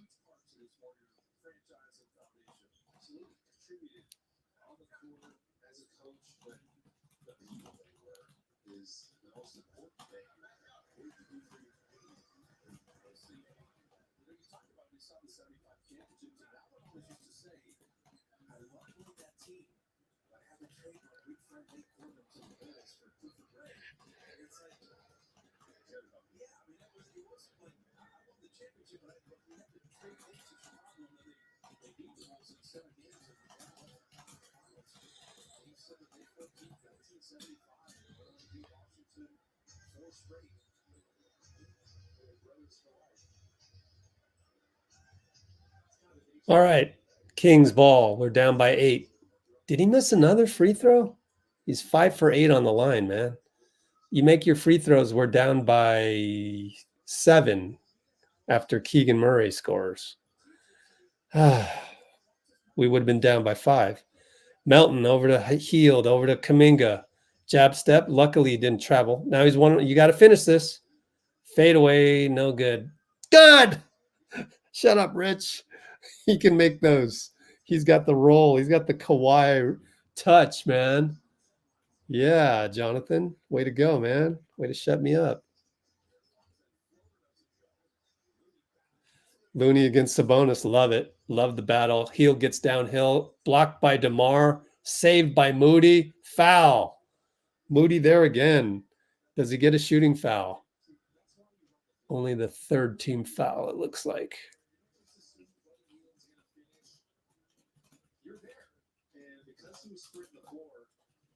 Moody got there and came up with it. Is that just a habit? Like I'm going to run all the time? It has to be a habit. Yep, it's a habit.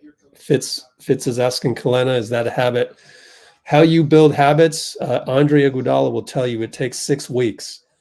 But if you're really committed, I think you can do it in half the time. So maybe 2 to 3 weeks where honestly, I remember I'm playing amateur ball over in Japantown. Yeah, running the floor really takes a conscious effort and you want to make it a habit. Of course, you got to be in shape, but yeah. Jonathan, way out there. Screen by Looney. Hesitation dribble. What? Moving screen on Looney. Oh my gosh. Oh well, I mean, you wanted to see what was in JK's bag, but Looney's foul prevented us from seeing it. But a great hesitation dribble. It's just, man, too bad. As he dribble foiled by Loon, bad screen. Oh man, you gotta laugh out loud about those things. Alex Len up top, Trayce guarding him. You got Crawford, and Kuminga gets tangled up again. He fouls too much, but 3 fouls. What was that? I want to see the replay on that one. And they're in the bonus? Oh, man, JK.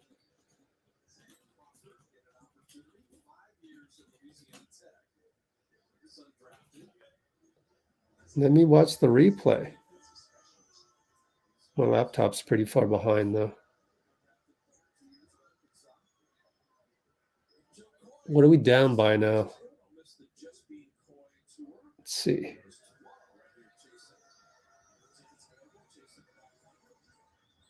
Yeah, just he hammered Mason Jones. Golly. Buddy. Alley-oop. Nope. The ball was too slow. Knocked away. Keegan's going to score the other way. We're down 12. A lot of mistakes tonight. Maybe came into it a little bit complacent after 2 good preseason games. Now it's a foul on Brandon. Well, that one is questionable. That's another turnover. That's probably 5 turnovers. No, that's 6 turnovers. But I don't think it was a bad one. So Lindy Waters is going to get a look, and good. We need a little change of chemistry.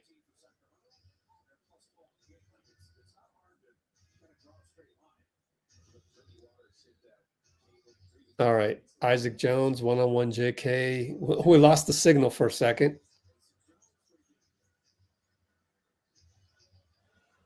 And Kuminga long rebound. 2 guys on him. Don't turn it over. Behind the back to BP. Pretty good pass. Out to Lindy. Inside to Trayce, one-on-one Len. Look at the basket. Trayce. Man, you got to keep the defense honest, man. You can't just look like you're passing the ball. You're telegraphing it.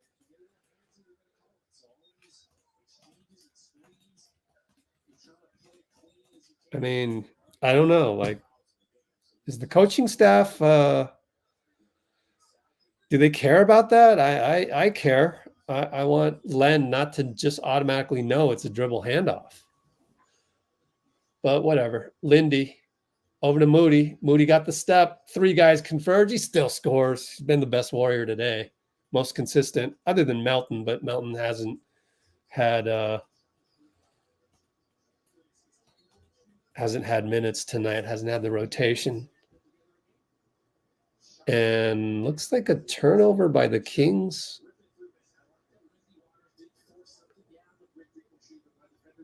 Does Lindy get an assist for that? I mean, I used to give assists. Be generous with that. Yeah, he got an assist for that one. Yeah, they usually are pretty loose with the assists, which is nice. Better than college where they're totally tight with them. Lindy over to Moody.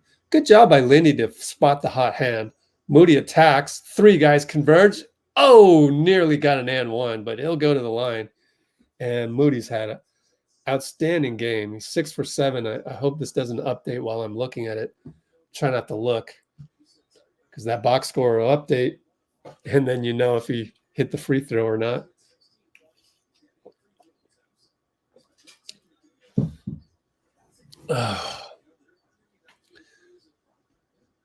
But the thing is that Melton still played awesome too. Moody hits.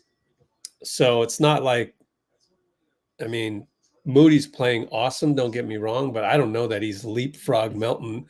If the playoffs started tomorrow, I'd still be starting Melton. So I just don't know what the uproar is all about on Twitter. Like, Moody's going to play. He's going to play. There's no doubt. It's just that it might not be starting. And I do trust Melton just a tiny bit more right now. And that's more a credit to Melton than it is a diss on Moody. All right, there's another reach-in foul, and Trayce wants a review. I don't think he'll get it. See what happened on the replay.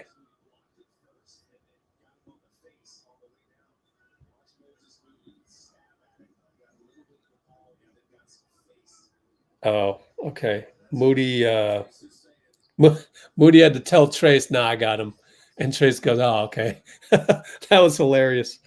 If you watch the replay.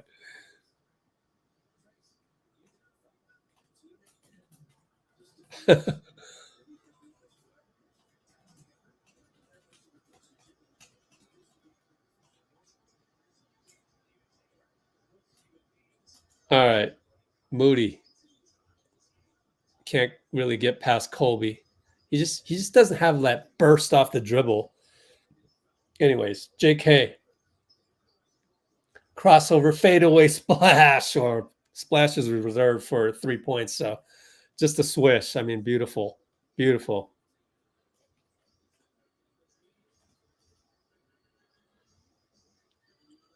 Colby Jones against Moody.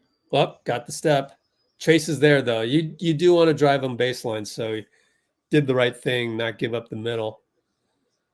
NBA is a little bit different. Back in high school, it'd be the opposite. You'd want to send the help over to the middle, but it's just not as doable in the NBA with such superhumans, as Buddy Hield would say.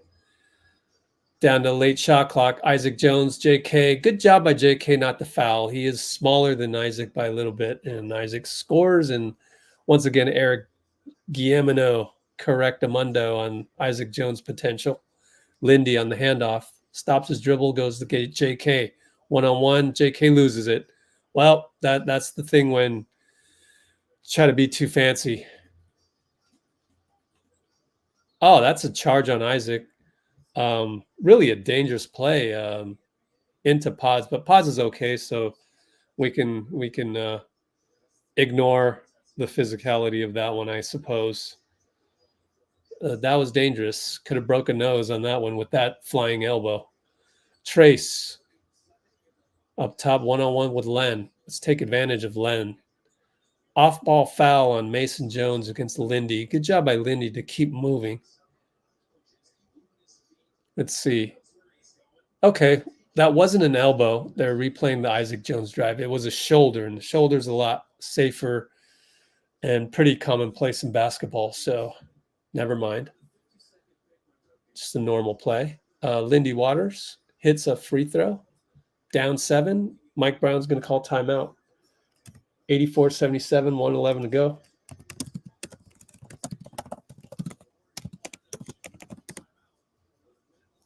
Dane Chambers.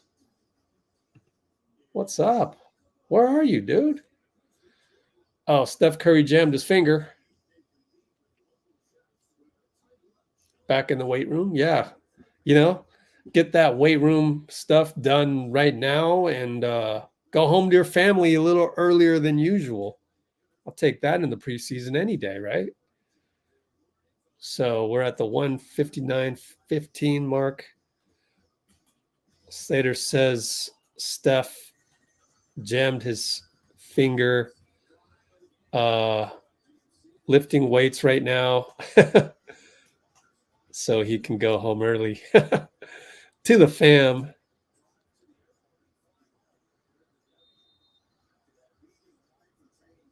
Oh, man. Running out of characters in the description here.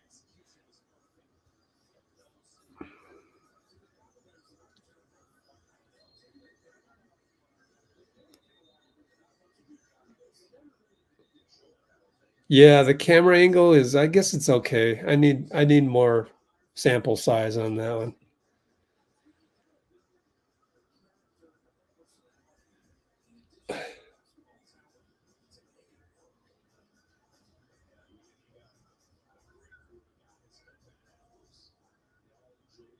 Yeah, it's just preseason. Well, I mean, the Kings should want it more. They just lost. Typically, that is this is how it goes in basketball. You know, you remember the last time you lost, so you give it a little bit more effort, but you still got to play the whole game. So, and then there's different players. So we'll see. Third string here, second 2.5 string, sort of. I guess Lindy is technically third string, the only third string guy. Well, they get a couple offensive rebounds. Lindy finally gets a rebound. Thank goodness, because we couldn't let him shoot another one. Please. J.K. is going to pop a 3. Oh, it's good. Oh, my gosh. Does he really have green light on the 2-for-1? Wow, J.K. Wow. 2-for-1. What is that? 23.9 plus, 26-foot pull-up. I like it. All right. Kings working around. They got 4 on the shot clock. There's a 6-second differential. Mason Jones, too hard. Moody, got to run. Lindy, shoot it, Lindy. He's going to fake shoot it. Nope, blocked by Mason Jones. So they did cut the lead to 84-81. So that's good news. Yeah, where's Dean Chambers at? Wow, JK. Wow. 5 for 7, 3 for 4, 18 points. This is a very Kawhi-like performance by our guy JK, man. That's impressive. Oh, Joe Lacob is now earning not an A anymore. He's got a B. 19 votes. Oh, he's got a B. Not bad. 21% D. Love it. That's true. JK played under control there too. Yeah, well, that was a very under control pull-up.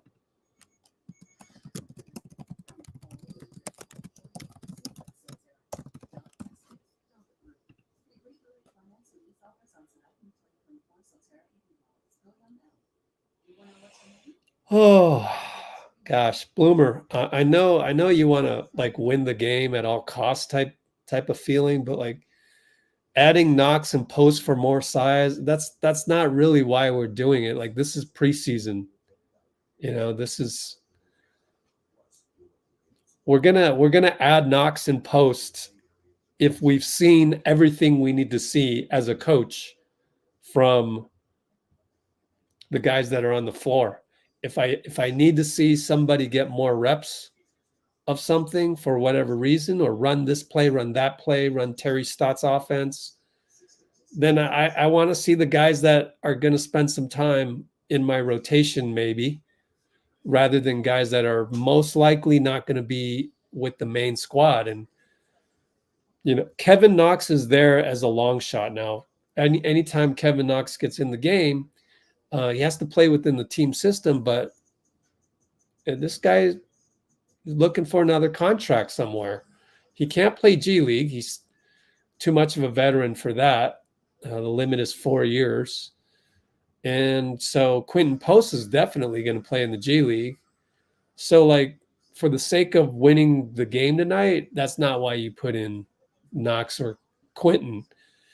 It's just a team developmental process that we're going through right now. So we got Melton and Trayce in the game, and it might be good to give Trayce the rest of the half, and Lindy Waters, and then maybe you see if you can get Knox in. You certainly maybe want to rest Jonathan to close out. Isaac Jones inside powers over Jonathan, who basically is playing the 4, so kind of no choice. But I mean, that's really just from a defensive perspective. We're pretty much positionless on offense. Oh, we're running the Terry Stotts flare screen, but BP's pass once again deflected. He's been off today. What is that? 11:32 mark.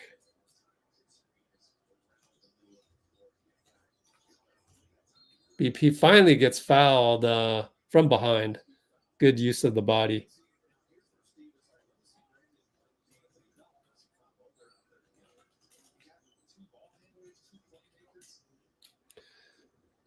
It's cool to see little actions that are new wrinkles brought in from Terry Stotts. Always fun to see new sets and new actions and new wrinkles.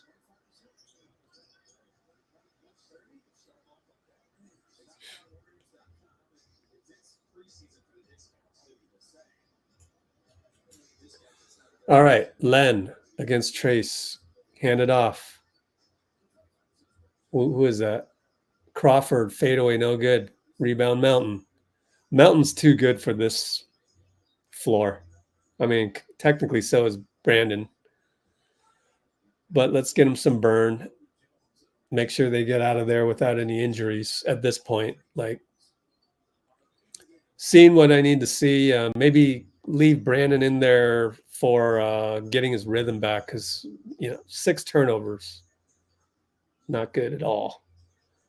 BP slings it over to J.K. Very bad pass, but over to Lindy. He's going to have to shoot it. It's short, but it was on line, which is amazing. I mean, like, Damian Lee can't get that shot off. Like, Lindy can. So credit Lindy for just being able to get a shot off out of nothing. And a runner by Crawford, no good. Len, no good. Right in front of BP, just blew it. JK is going to get a rebound.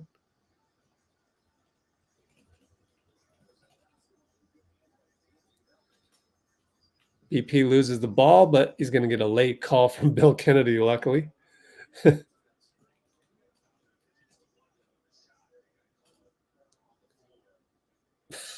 Brandon wants 2 free throws out of it. Come on. That's not shooting. That'd be the weirdest shot in the world. And we're not going to give that to you as a second-year player. All right. Yeah, I know you guys keep thinking JK reminds you of JTA. I don't see it. I don't see it at all.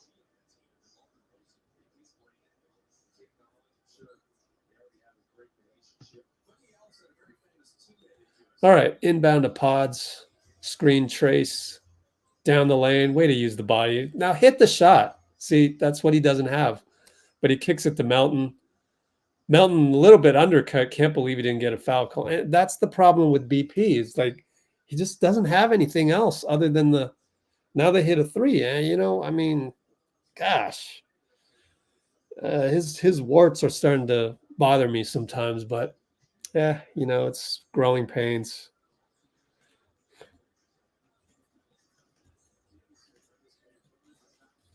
You got to finish that. JK loses the ball. Good Lord. What is that? How many turnovers? Bakery is open. 25. No, that's fouls. 19. 19 turnovers with 25 fouls. Make that 26, or maybe the box score is updated already.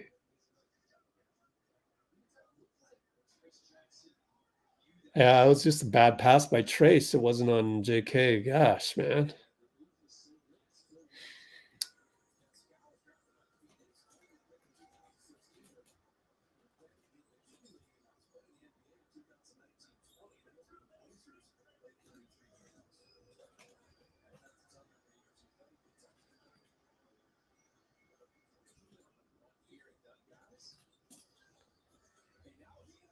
Down by 8.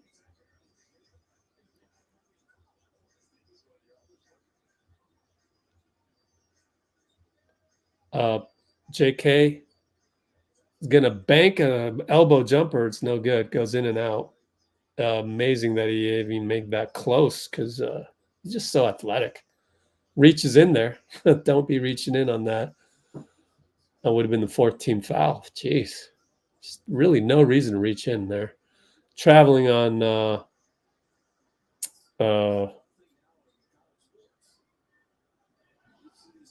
Is that another Jones? I forget. What's his name? 00 is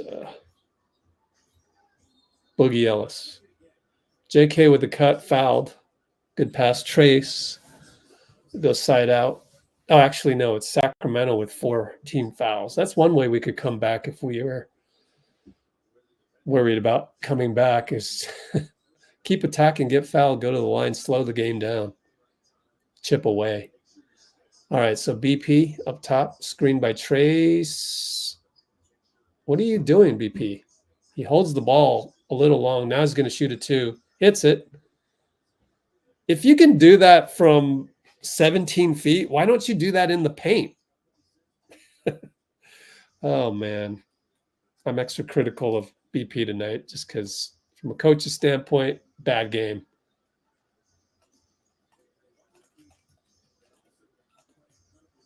Three ball, no good. Offensive rebound. Scala BCR. Keon, is that Keon? No, that's McDaniels. JK downhill easily draws a foul on the BCR. You got to hit the free throws now. 5 team fouls.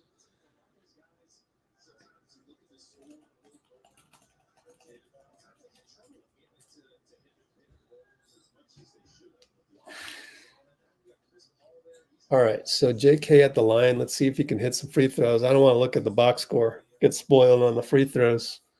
Please, JK, make a free throw. Nope, can't do it. What is he? 5 for 9 at this point?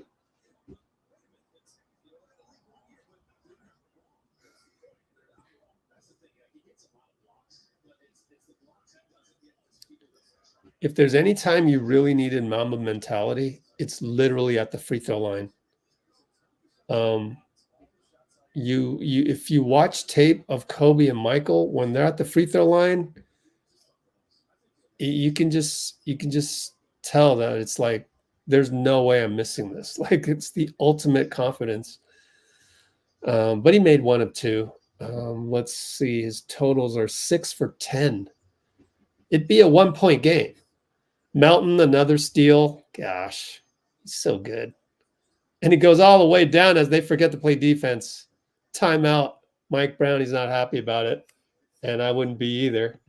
And we're going to cut it to a 6-point deficit with 5-point deficit. No, I'm watching my screen down on the laptop, and there's no score on the board on the main TV. So I think it's a 3-point game. Thanks. NBC finally put the score up after spending 2 minutes panning on the team on the bench.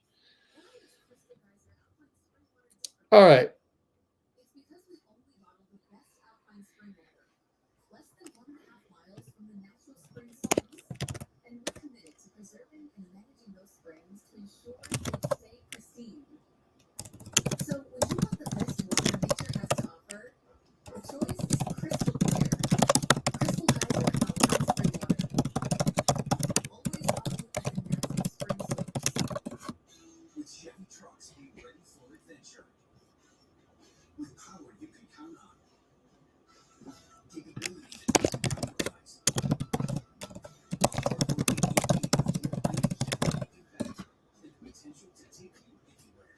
Steph and Draymond not on the bench. They want to go home early, and by all means, it's a preseason game.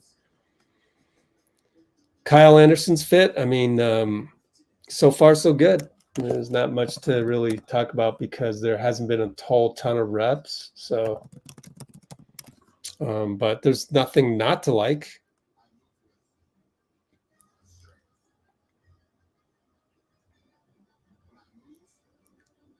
Yeah. There, you see the difference between Dean's comment and Bloomer's. Like, so Dean's got the sort of the more joyful way of rooting for the Warriors, right? Instead of like the complain route. You know, it works wonders when you just make that little mental shift you'll find yourself a little bit happier every day. Yeah. But it looks like it's good. You're turning the corner. DM, yeah. I call him DA because it's D'Anthony. DA. Well, how the Dubs looking? I mean, second string looking good. Moody, great. Steph, Dray, BP. Tons of blueberry turnovers. So that's why we were in the hole in the first place. Literally. I mean, and the fouling. So much fouling. Anyways, we're back. Still got plenty of game left. 726, 725, 724. Moody back in the game. Lindy. He's got to cover Isaac Jones. Trayce comes over and swats it.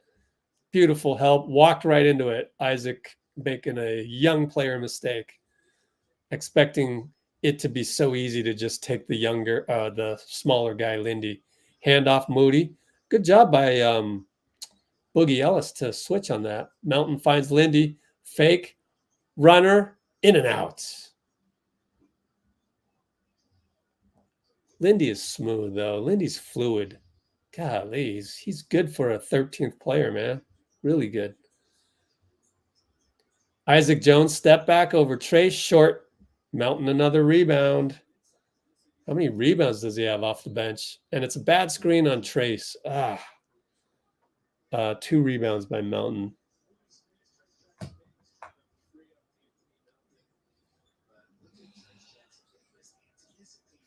The 6'10", Trayce Jackson Davis.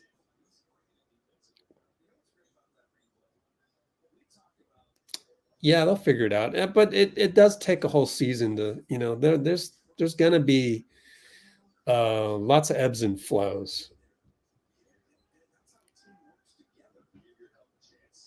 Podz and Curry's are the bakers. Well, don't forget, Draymond's got 3 turnovers, and those 3 happened fairly quickly. He opened that bakery early, man. He got there at 9 o'clock to open the shop and didn't mess around. He opened it straight up. 9:01, man. 3 ball. Jerry Stackhouse is not happy. Let's take a look at what happened because we're going to be down by 6 all of a sudden. See what happened.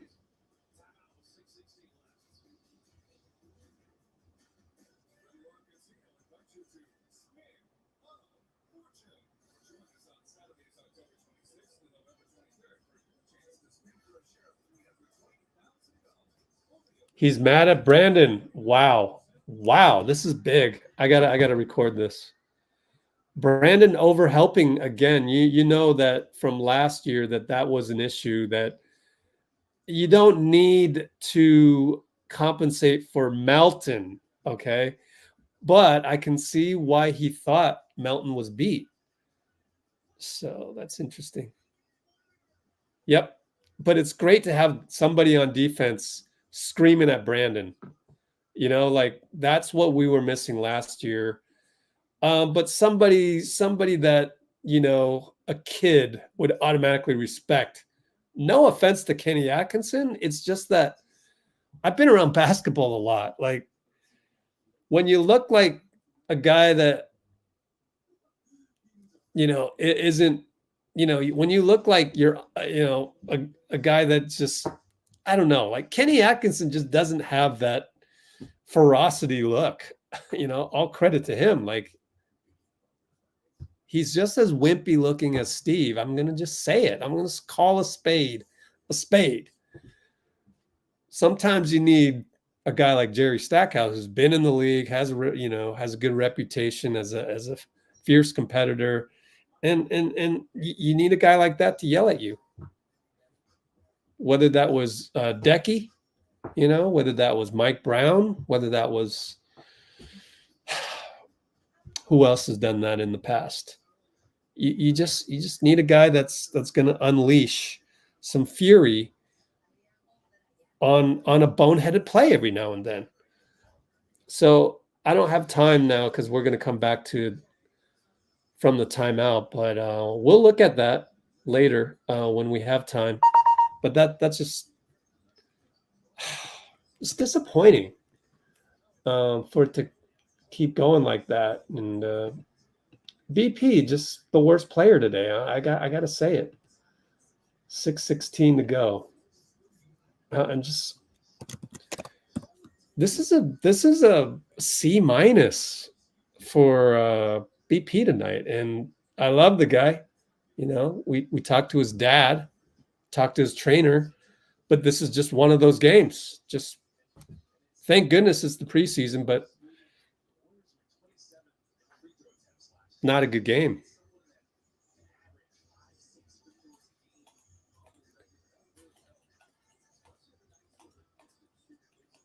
All right, goes to Lindy for 3. Landing spot foul on Isaiah. I don't know. Do you look at that? That's potential injurious, if there's a word like that, play.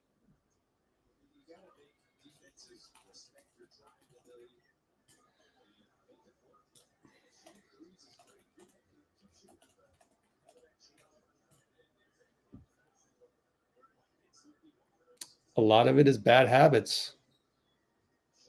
And that's a habit that BP is going to have to figure out. For all that he does well, nobody's perfect.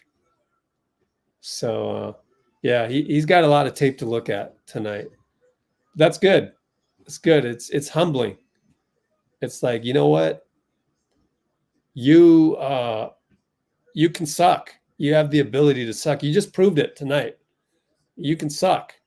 So maybe that, take your confidence back down a notch to more realistic levels, and let's deal with it. So yeah, you know what? Yeah, I'm a little reckless out there. Anyways, Boogie Ellis drives. That was a pretty nice drive by him, but they get an offensive rebound. But good help as the rest of the team had to converge, work it around. Colby Jones scores, shifting around. But Trayce was in the middle of that help, so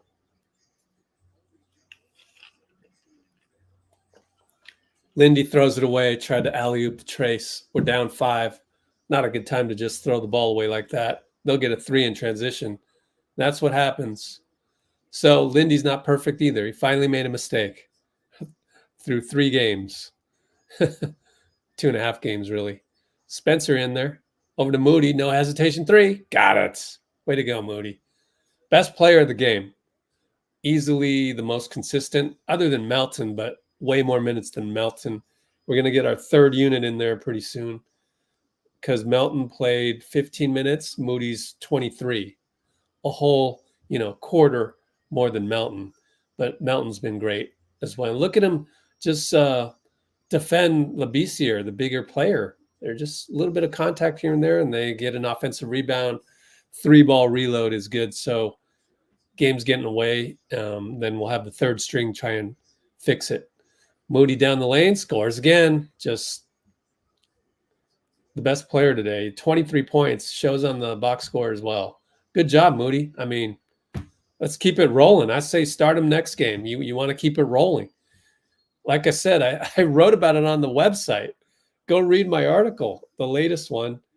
Link is in the description. I said, if Moody continues to score, if he has 25-point game and another one, well, then fine. Leapfrog Melton. Like, do I really care? I just want our 2 guard to score 20 every night, whether that's Melton or Moody. Like, keep doing it. I'm fine. If you're going to do this, let's get Melton off the bench then, whatever. Just give me 20, starting 2 guard. You know what I'm saying? Let's do that. So anyways, Pat Spencer, pick and roll Quentin. Gets Gee open in the corner. Oh, in and out. Too bad.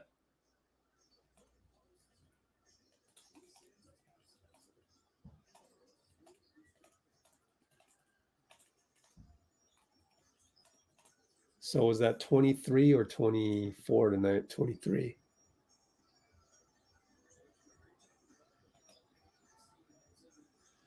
inside to Beekman, fouled, hit in the face a little bit. Good job by Beekman to make an impact on offense. So it's up to the third string to win this for us. I love it.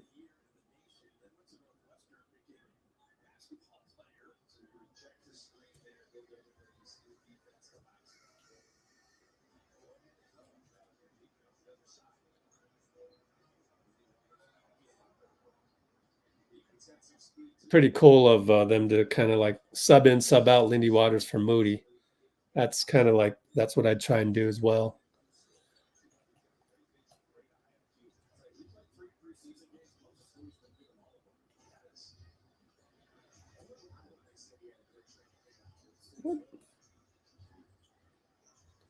All right.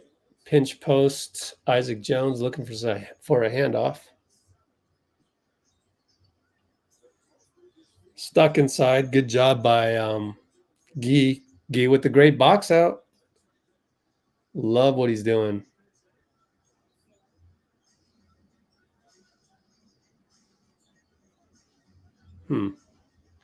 Well, I'm having troubles with the copy and paste. This keyboard isn't set up for that. Lindy attacks, scores. He's too far into the hoop. It's a foul. It's not a charge. You're in the restricted area. Lindy skies for the layup. Man, this guy's good. He's made one mistake in 3 games. It's off the wrong foot. I mean, God, Lindy, I am impressed.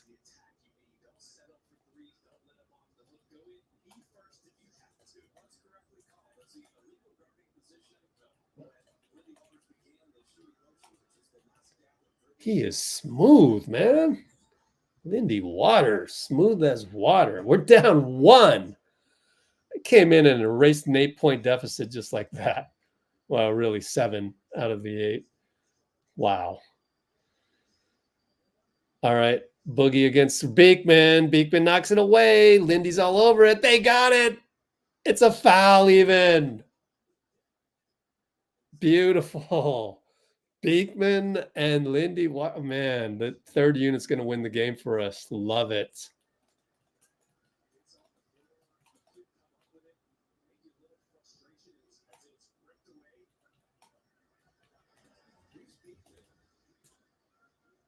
We have such a deep team. It's going to be free throws for Lindy. Dude, Lindy, he's definitely a rotation player somewhere in the NBA.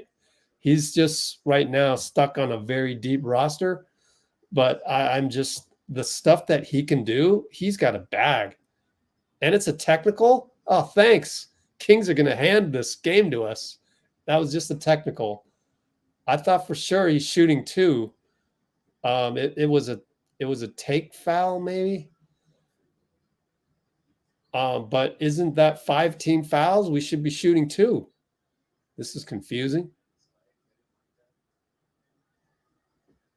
Help make sense for me. We should be shooting free throws. That makes no sense.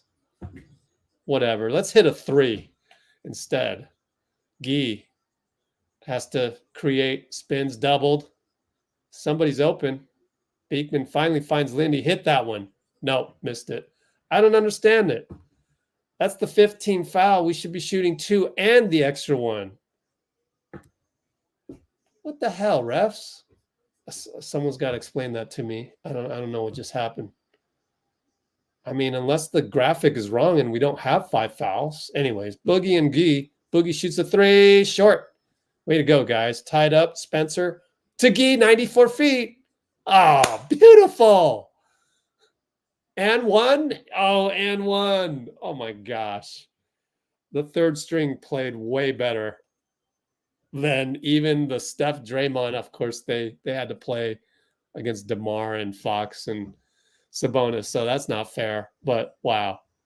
Wow, man. Spencer to Guy, 94 feet and 1. I think it's an and 1. I haven't been paying attention to Fitz. Yeah, free throw is coming. So what's the score, NBC? Why remove the scoreboard when you're showing the replay? That makes no sense. It just literally makes no sense. 140 to go. So I think it's 104, 102, 140 to go. Yeah.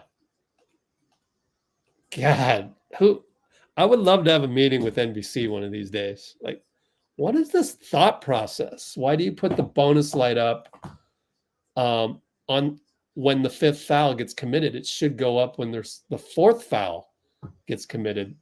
Then the 4th foul, then you inbound the ball, then you put the bonus light up. So that's number one. Number two, why just does it cost money to put the graphic in the corner 24/7? I mean, whatever. Just like hire more basketball people to do basketball. Like we want that. We love the game so much. I want to know this information. But whatever.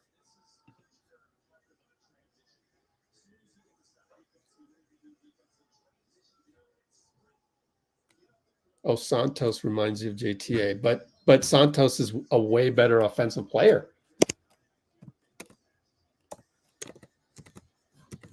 I mean, credit to Dunleavy.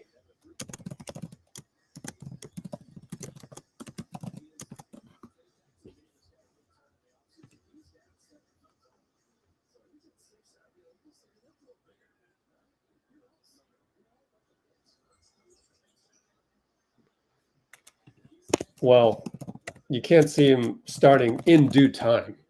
I mean, by the playoffs, let's call it that.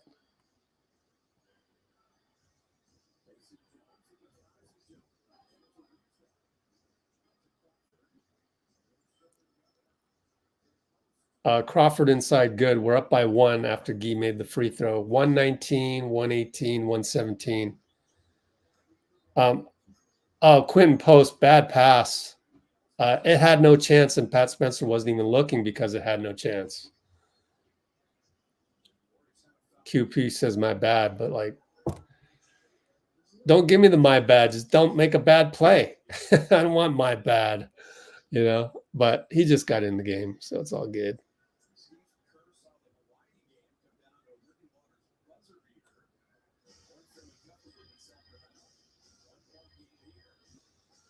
All right, Crawford inside post up. Spencer gambled. Now we're on our heels. Baseline jumper good. You got to blame Spencer for that. I mean, there's no reason to double there. You don't trust your guy. Like, stop doing that. Like, you and BP are not trusting your teammates. Kind of annoying. There's no reason to double when it doesn't need to be there. But Pat Spencer makes it up on offense, does a little Steve Smith hesitation, stop, and then go. 34 seconds left in the game. Half of it is shot clock or so. Mason Jones, Lindy Waters. Nope.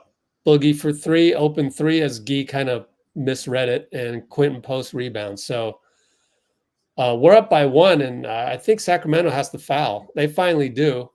A little late executing that. But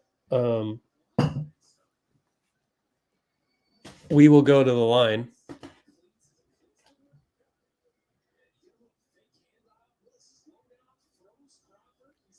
Somebody do the Steve Smith analogy. Come on, Kalena. Does Kalena Azubuike know Steve Smith? That's a Steve Smith move. It's not vintage Steve Smith, but it's close. Beekman at the line. Hits it. Clutch. Just hit one more, and we got it. In fact, I would love overtime just to see the third string keep going.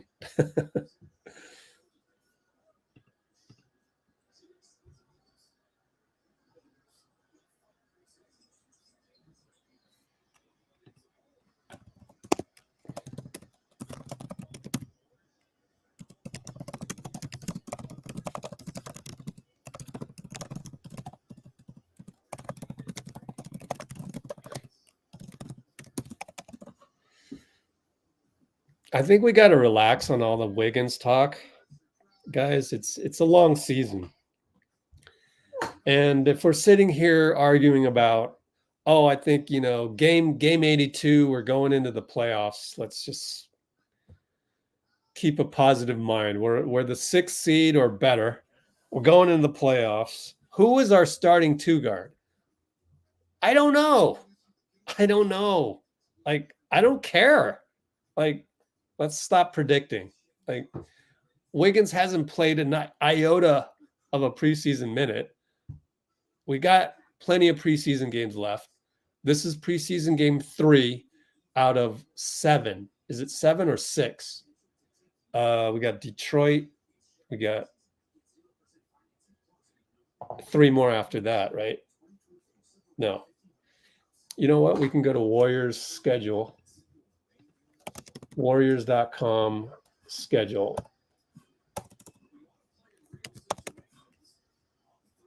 Here it is. So up 3, we should be fouling at some point, but the question is when. So we got this is the 3rd, this is the 4th, 5th, 6th, 6. Yeah, 6 of them. And maybe in one of these last 2 he'll play. The good news is that he's in shape. He's should be able to immediately play some meaningful minutes if needed. He's a stallion. We know that. So I don't think we need to worry about Wiggins, man. It's a long season. They do the little pass receiver play, but missed the 3. They got their own rebound. Somebody foul him. Gee. Steve is telling him to foul there. It's too late. Landing spot on Quentin. No. Lindy got the rebound. Wow. Well, it's okay. I mean, I know that Steve might get blamed for this. Oh, we won. It's at the buzzer.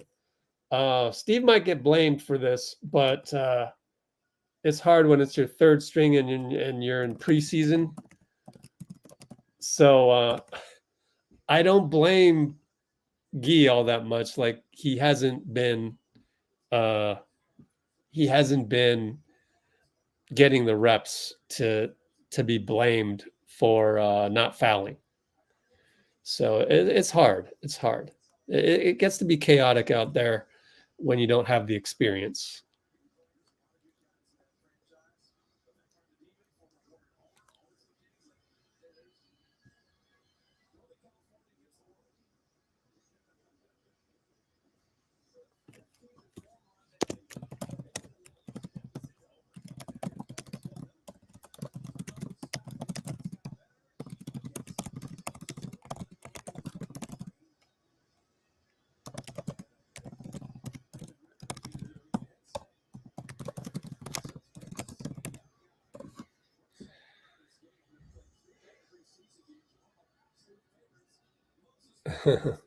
Moses Moody's gonna do the post game.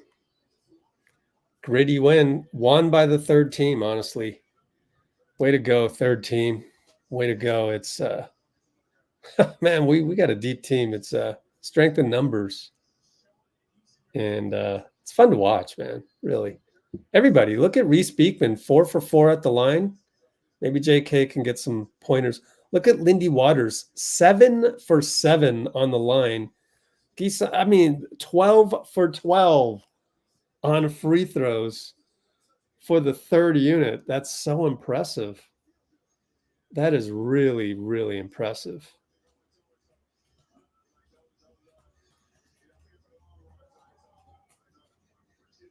Lindy Waters, 7 for 7. Wow. Beekman, 4 for 4. How about the rest of the team? Are we really bad at the free throws, or is it just Kuminga? It's just Kuminga. There's 4 of them, and it's not super bad. Moses was 7 for 8. That's pretty good. What's 7 for 8? 7 for 8 is 7 divided by 8 is that's 80%. 87%. That's pretty good. Moody. Nikki.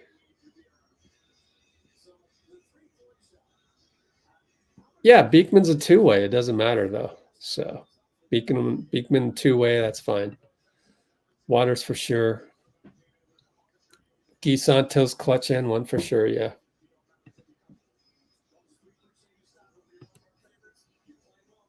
It is not. What happened?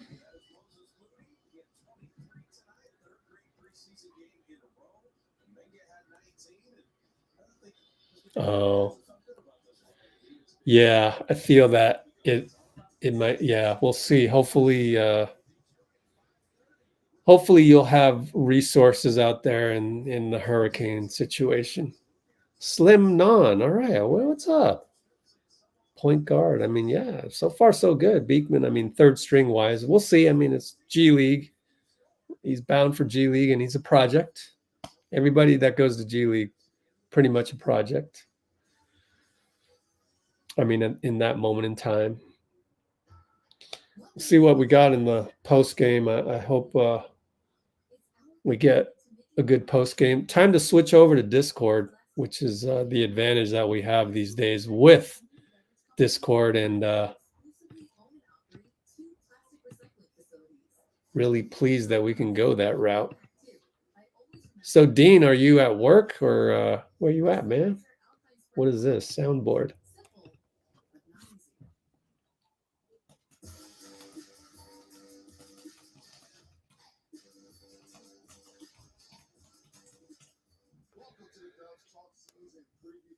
Yep. Do we know how serious Steph's injury is? If he's lifting weights and he's got a jammed finger,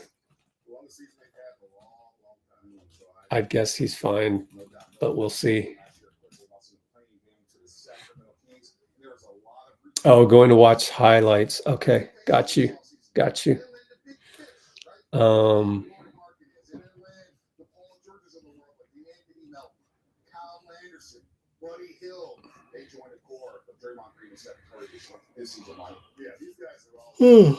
Well, don't forget to vote. We're voting on Lacob's beard. Oh, what's this from Chase Center? It's silent. So don't forget to vote. You got to vote on the beard. You like the beard? Let's blow it up a little bit. Oh, I can't.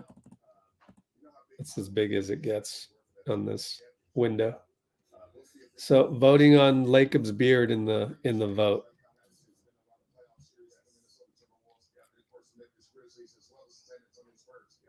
Speaking of Celebrini, his son Macklin, #1 pick in the NHL draft to the San Jose Sharks, scored the first goal of the season for the Sharks last night, and we have some footage of it. If you go to every post on our Discord, I mean, you have to be a VIP at this point, but I'll open it up to the paid subscribers later. Here's some pregame looks, but here is Macklin Celebrini, my friends.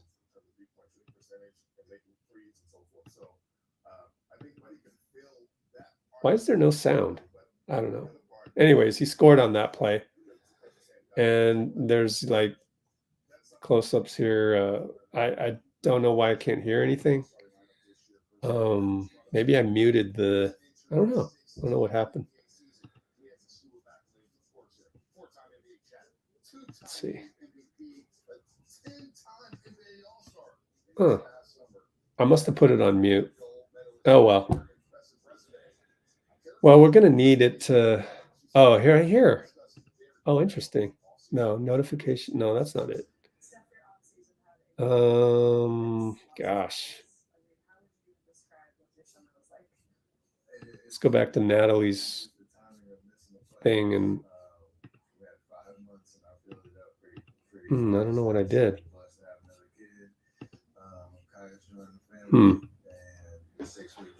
Okay, I got some technical issues.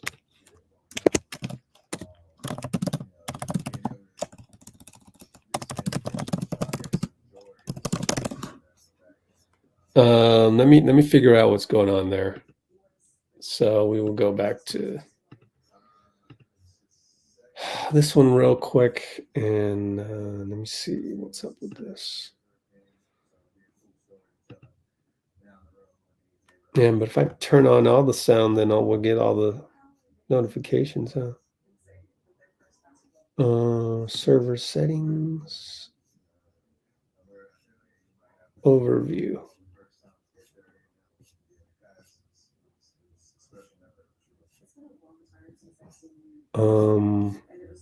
NBC Sports Bay Area is just going through a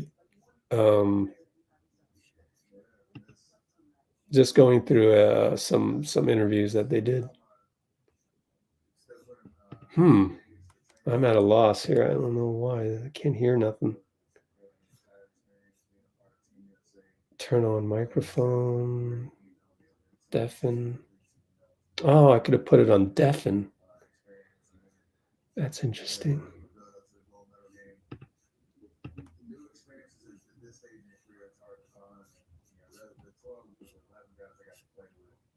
You guys can hear me, right? Hope you can hear me. I guess you would have said something if you couldn't. But I can't figure out why I can't get this Discord to play sounds.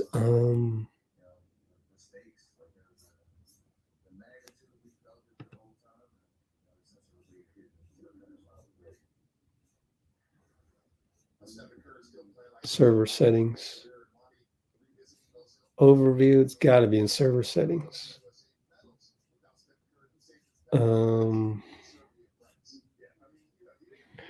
Display, gosh, none of these.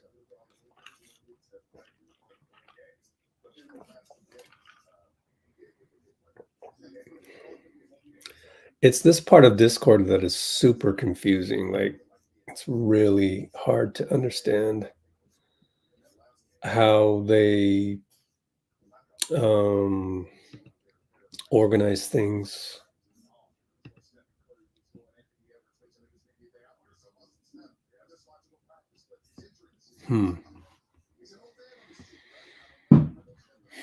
Maybe it is in the settings. System settings.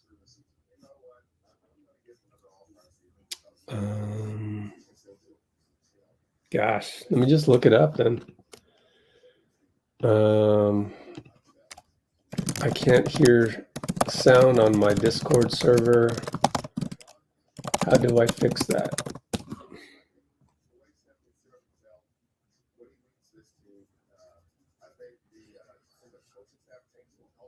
Server mute deafened.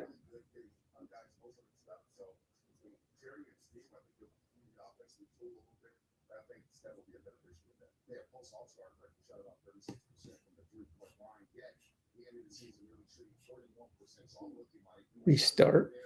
Windows sound settings.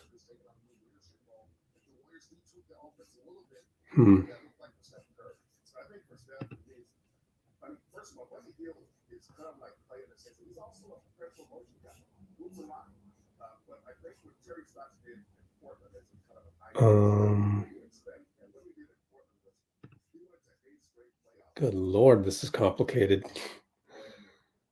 User volume. If you're not able to hear a specific user, no. Can't hear a channel. Can't hear anything. Golly, man. Let me just exit. Oh, maybe it's on these settings. Oh, maybe it is. Let's see.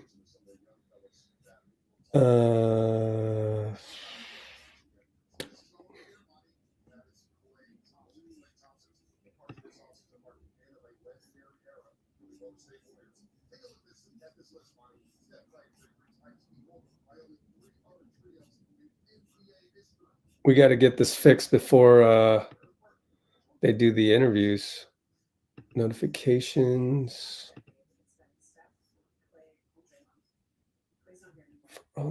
Text to speech notifications.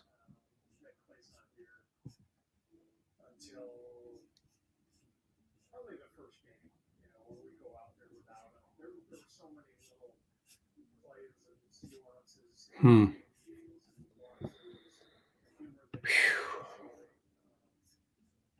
God, this sucks.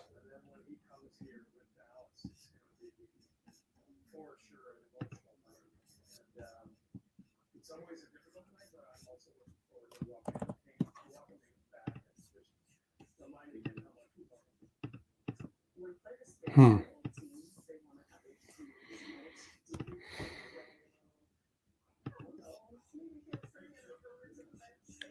About Discord, check for updates, settings, services.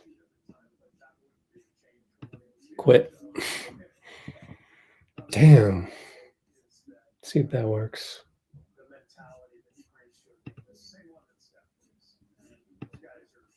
Nope. I can't hear it anymore.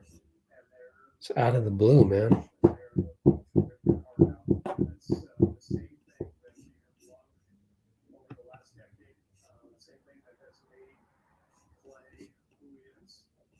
Let's look back here.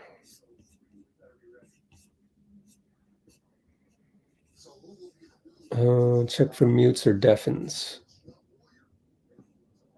Muted. You may have been server muted deafen if this you need to reach out to the server.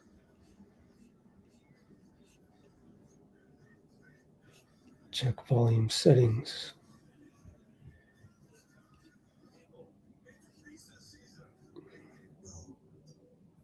I guess I could switch to the browser version of Discord, but that's a huge memory hog, but got no choice.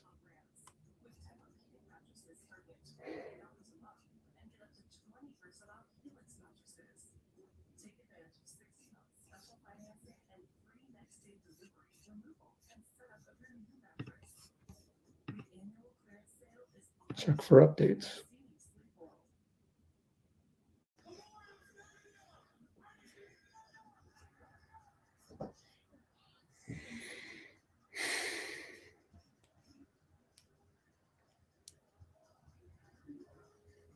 Reset your voice in it. Where though? Is it my use? I mean, the problem is that I feel like it's not my user settings, is it? Maybe it is. Profile, privacy and safety. I know I changed something earlier, but we have played a video already, haven't we? We played a video already today, and it worked fine.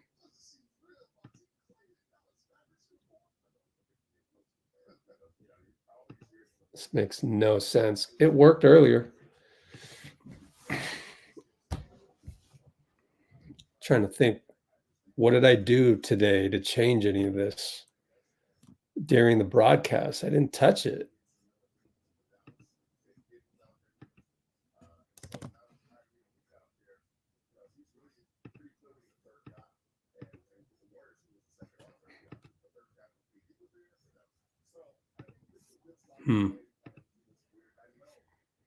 Applications, maybe. General.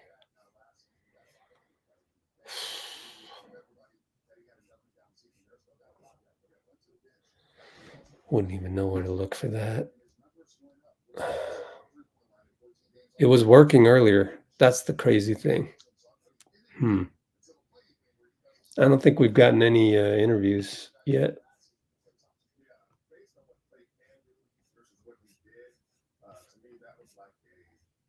X-rays were negative on Steph Curry's right index finger. Curry is day to day. Plan was to play him in the third quarter, but it didn't. Never got to that point.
I mean, do I go here and edit channel? Nope, that's not it. I mean, I am an administrator with this user account. Server settings. Hide muted channels. No. Is it over here? Mute server. No. I wouldn't even know how to, like, how do you unmute? I can, it tells me I can mute it. Server settings. Nope. Privacy settings. What does that mean? Nope, nope, nope. None of those pertain. At least there hasn't been any video on there. Create event. Well, we just dropped like 15 people from the live, but there was nothing to report anyways. Just open up another gosh darn window.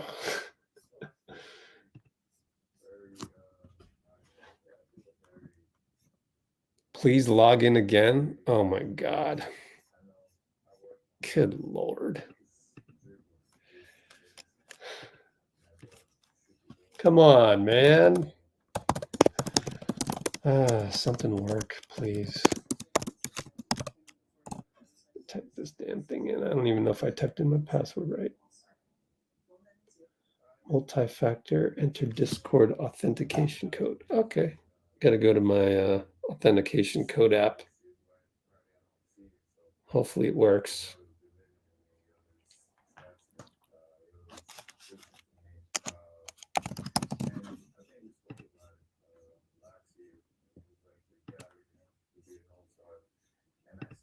This isn't going to work, is it? Andrew Wiggins has recovered from illness, but is still rounding out. Is this old? No, that's new. Share screen. Here's some new Discord stuff. Blow that up a little bit.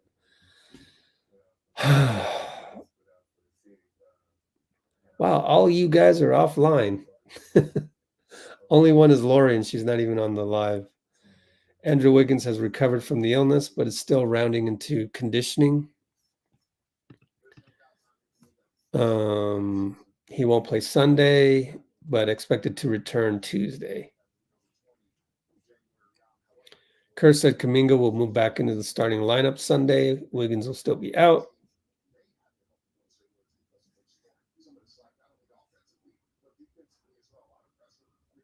And we have the x-rays were negative. So let's give this the real test, which is this shit gonna work?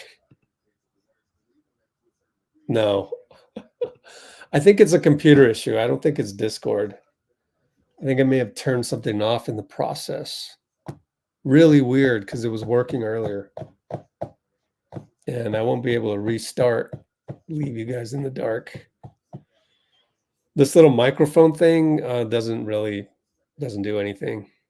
Deafen probably doesn't work. I don't want to deafen. Yeah, for whatever reason, maybe it's just the no, it's not the browser because the Discord wasn't working either. I think it's an overall I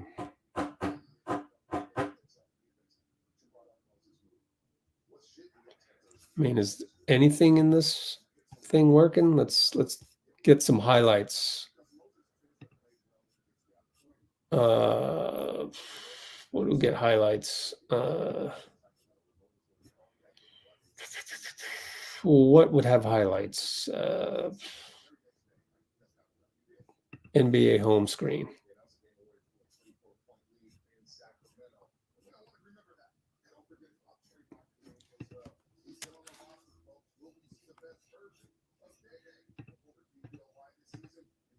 Yep, can't hear this. This is really weird. Is it because well, we heard it earlier. Swear to God, we heard stuff, right? You guys remember? Those of you that have been on the whole time?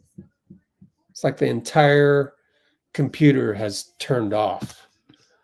Let's go to YouTube.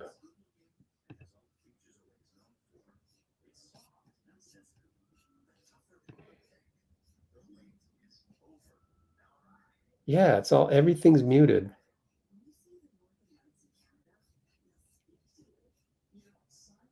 I don't know. Yeah, thanks for the 170,000. I mean, finally.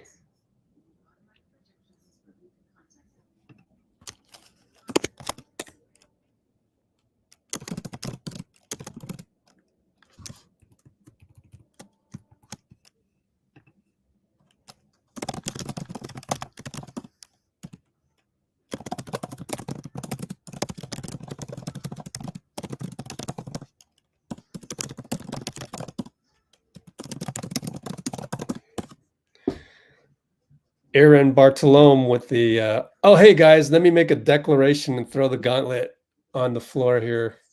Come on, man. Oh, man. At least get to know the community first a little bit before you make declarations. It's just like, this is not Twitter. I'm sorry. Maybe I'm a little annoyed by the fact that my every window that I have is muted for some strange reason. What if I play like some random window? Is something gonna work?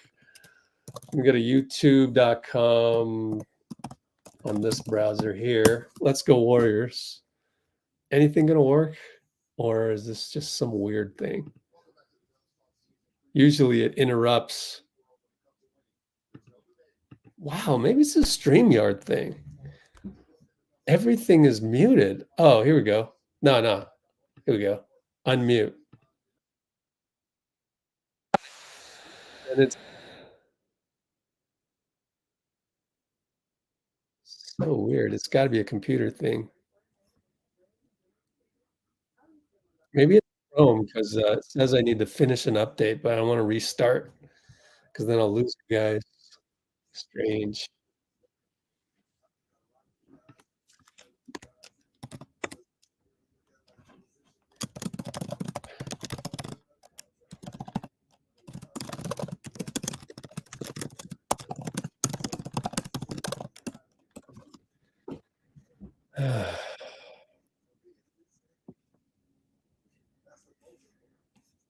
Why are you so addicted to making these declarations? Is that what you do?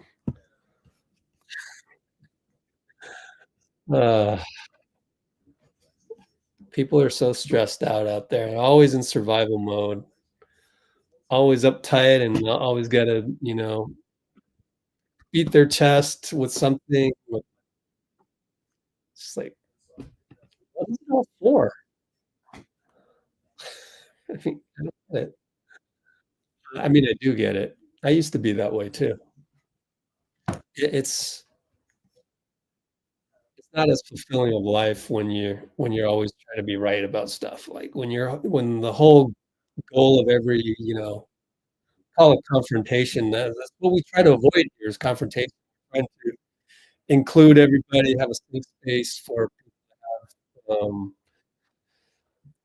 root for the team, So when you come in here and you act like you're the coach, say, "Oh, Wiggins has to earn his minutes." It's not the vibe that we have here. We're trying to just root for the team. Like, honestly, who cares? Like I said earlier, which you weren't on earlier, if if the shooting guard, if 2 guard is Wiggins, if it's Melton, if it's Moody, if it's Buddy, I don't really care. I want the collection of 2 guards, whoever's in there playing opposite Steph or in there in the second unit, just produce. Just make shots and play defense. Honestly, point of attack defense, make shots, shoot the right shots, just like Steve wanted Moody to do and everybody to do. And maybe that's it. I smashed my keyboard. Maybe I accidentally made it mute. Let me see if I turn off the keyboard, if that does anything. So yeah, I mean, we're just different. This is a different channel. I mean, like, we're just not out here trying to win arguments on Twitter. And just don't do that. And the world has gotten to a point where all of that noise gets in the way of actually rooting for the team. So that's why we just don't really do that anymore. Like, I don't have time to you know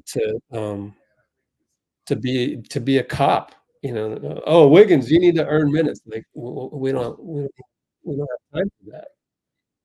We're too busy talking about the team and liking where we're headed. Like, you know, we just won a game with the third string.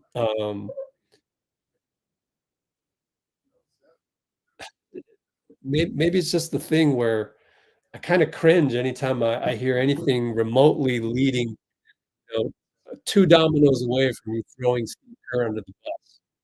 Yeah, I'm just kind of tired of that. Like, where can I go on the internet where somebody isn't ultimately going to throw Steve under the bus? Where can I go? That's what I want this channel to be. Do I need to go back to showing you the photo? Like, here's me saying goodbye to Steph. Told Steph, "Hey, this is the last time I'm chasing you around. Here is all of my credentials, or the ones that I kept over the years."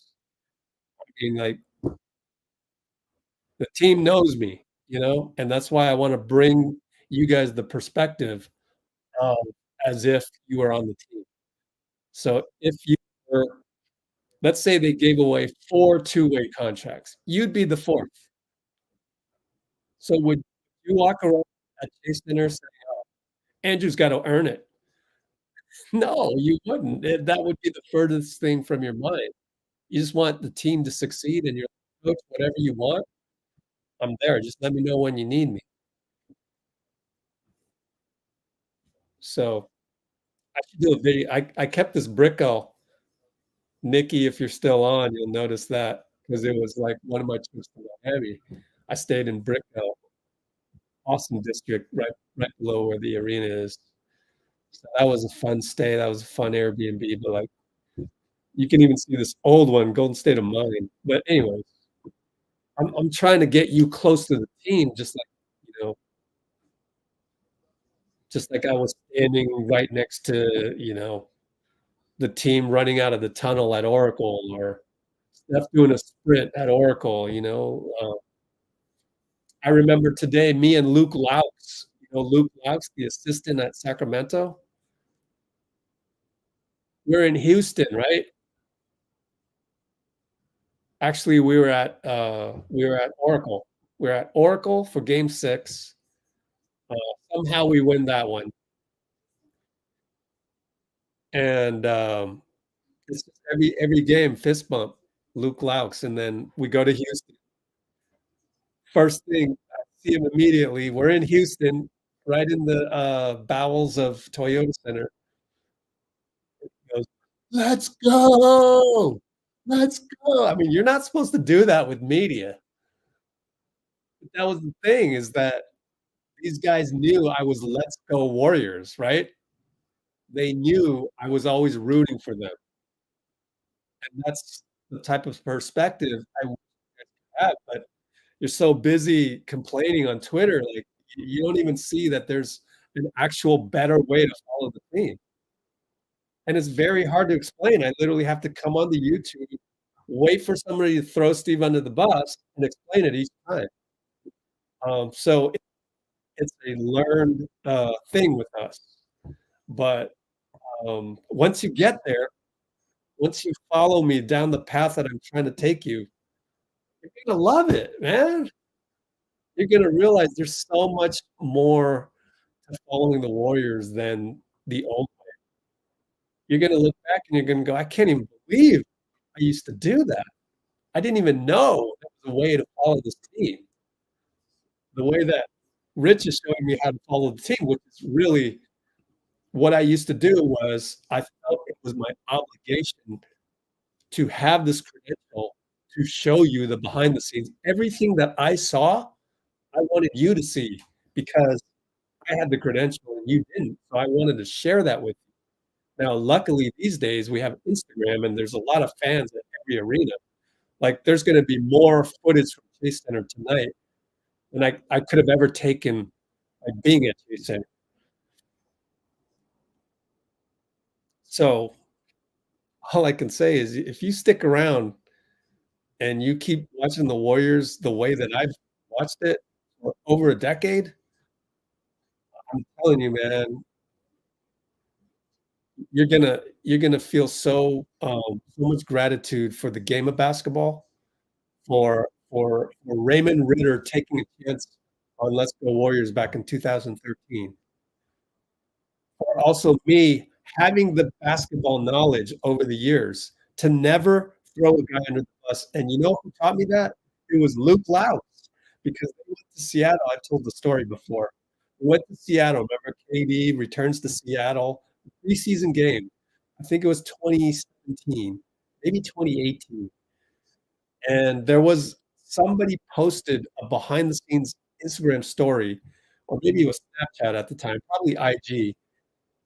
By the way, NBC Sports Bay Area is gone right now, so we got to go back to Discord and be completely muted until I figure out what happened with my computer. But we go to Seattle, and I'm following them on Instagram, and somebody threw a dart. They went to the Seahawks training facility. Somebody threw a dart, a touchdown pass, and went right through the receiver's hands. And you like to have fun with it, right? You like the team is giving you fist bumps. They're saying, "Let's go." They're saying, they're acknowledging your existence at the arena, and you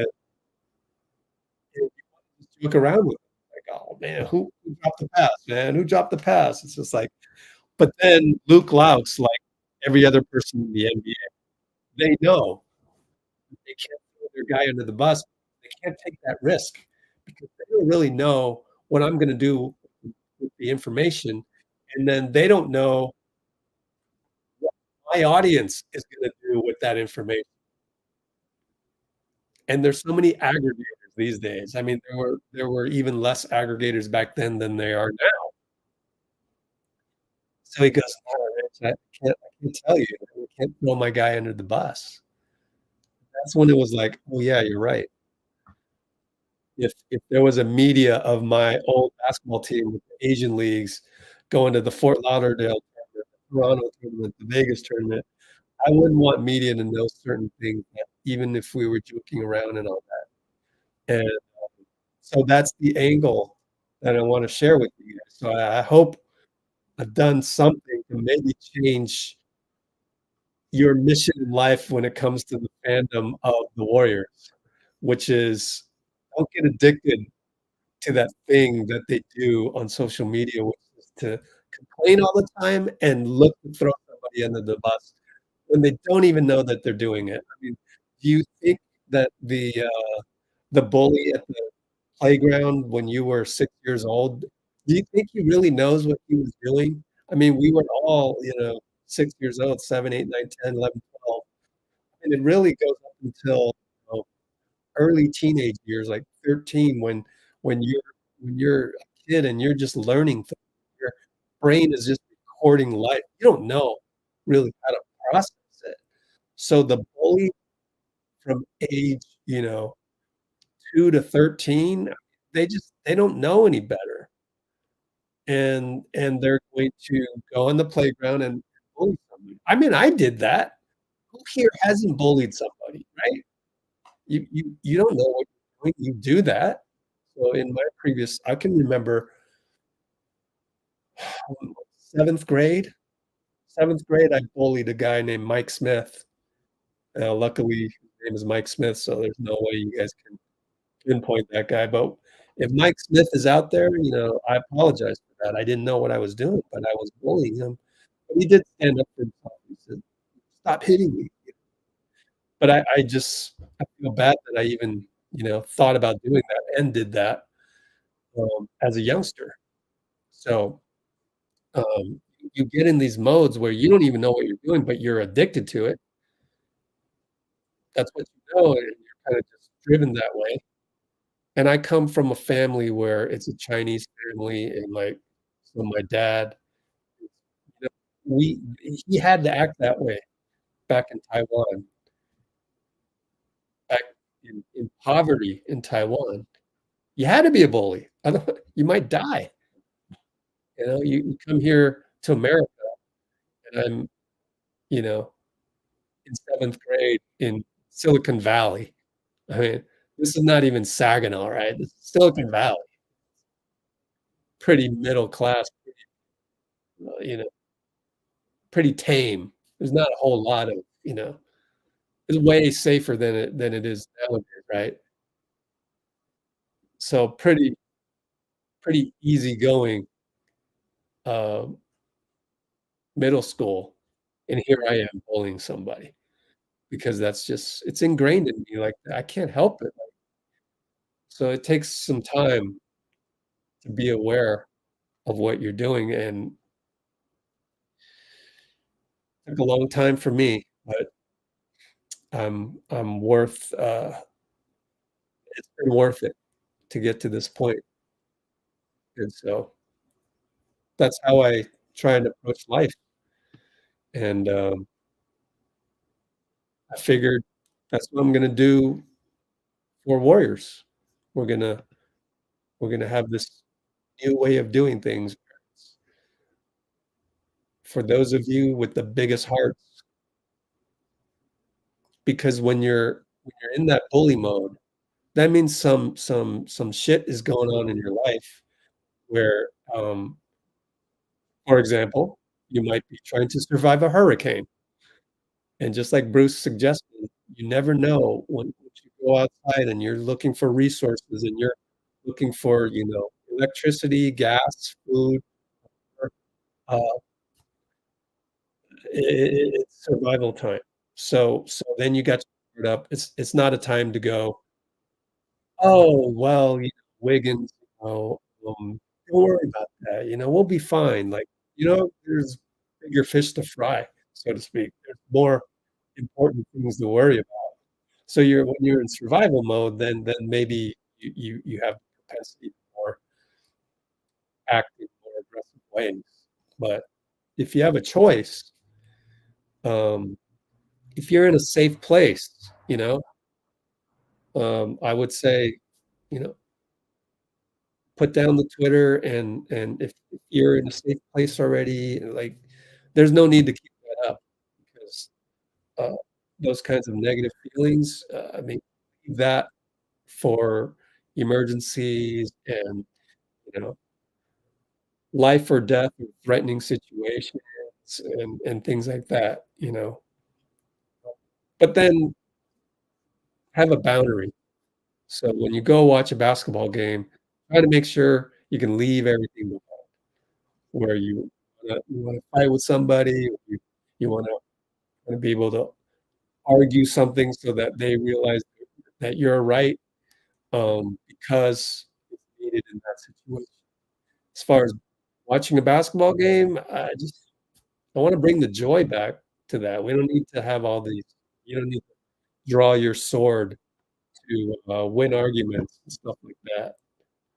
So, hopefully that made sense. I don't know. I just hope it made sense. We are the 1% of 1%. Um, so let me see if, the sound suddenly works. Nope. Yeah, I don't know. Let's ask, let's see. Um, how I can't hear any YouTube videos on my MacBook. What are the possible causes and solutions?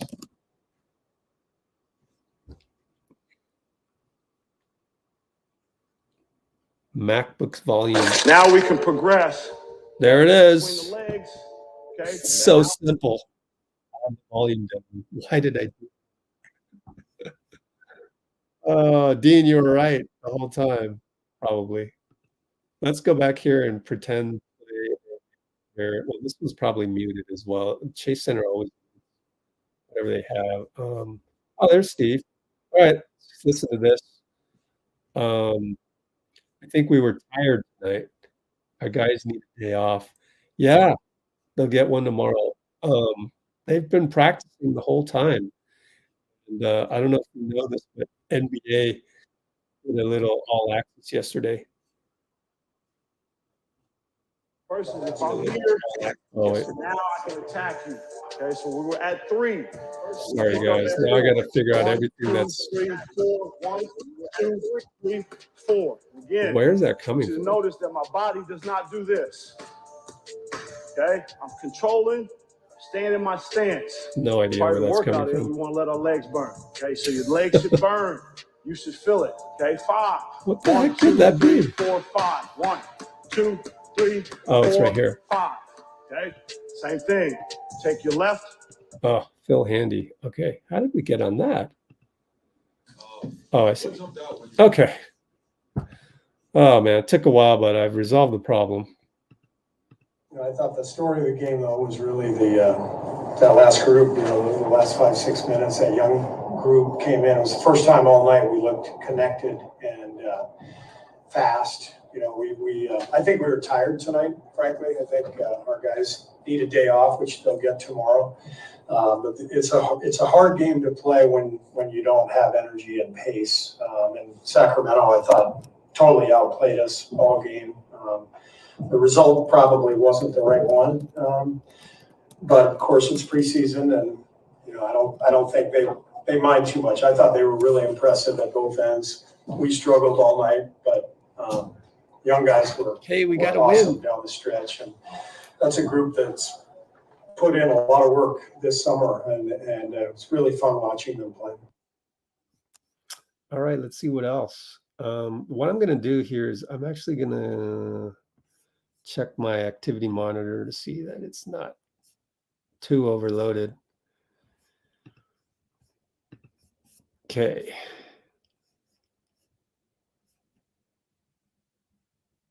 Oh, wow, it's not too bad. A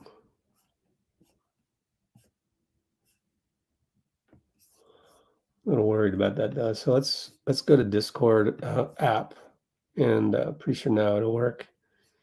Let me just kind of log in here and go back to our wonderful Discord, which we'll catch up on the post game right now. Here you go. And this is where we left off last time. Chase Center. Oh, that's interesting. Sometimes these don't work, so I don't know.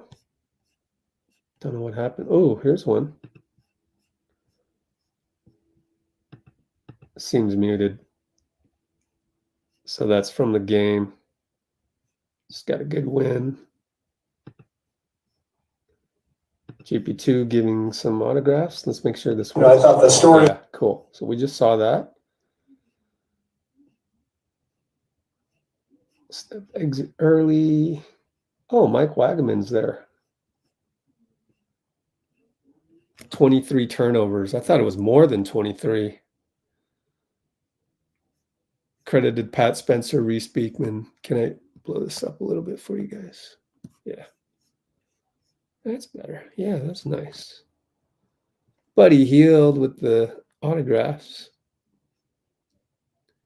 Steph was going to play in the third quarter. Let's try and play this. Visit site. Just got the word from Steph. It's not serious. 16 minutes.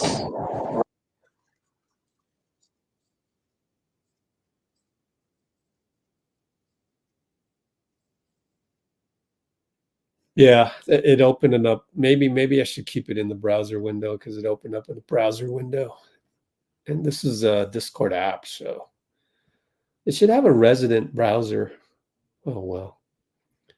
This is probably the deepest team I've seen here in terms of number of rotational guys. Yeah. Yep. You know, but there's going to be an injury at some point. I'm not going to play the NBC Sports Bay Area thing because they get a little authoritarian with things. So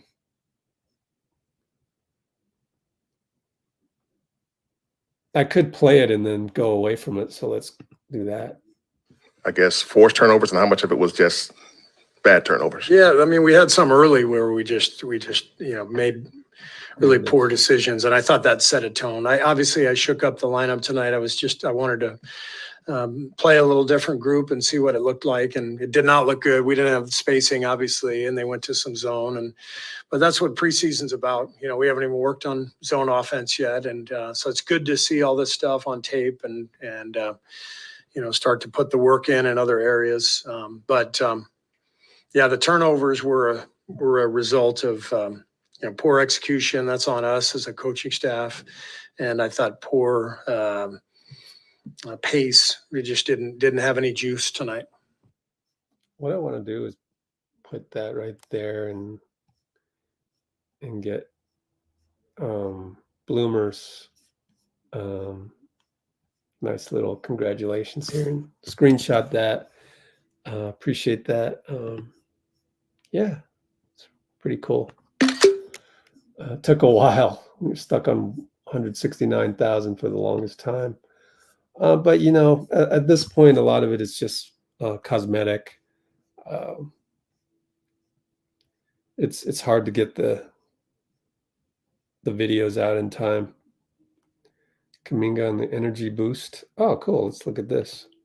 As you see, I think coming back from second half, our energy kind of dropped, and those guys just came in and just picked up that energy from where we left it, and everybody was a part of that group. I just came in and just gave all they had, and I think that's what's going to be for us all year, just giving as much energy as you have, because we got a lot of people that if you tired, somebody else gonna come and get where you left it. So that's all we need, just all season.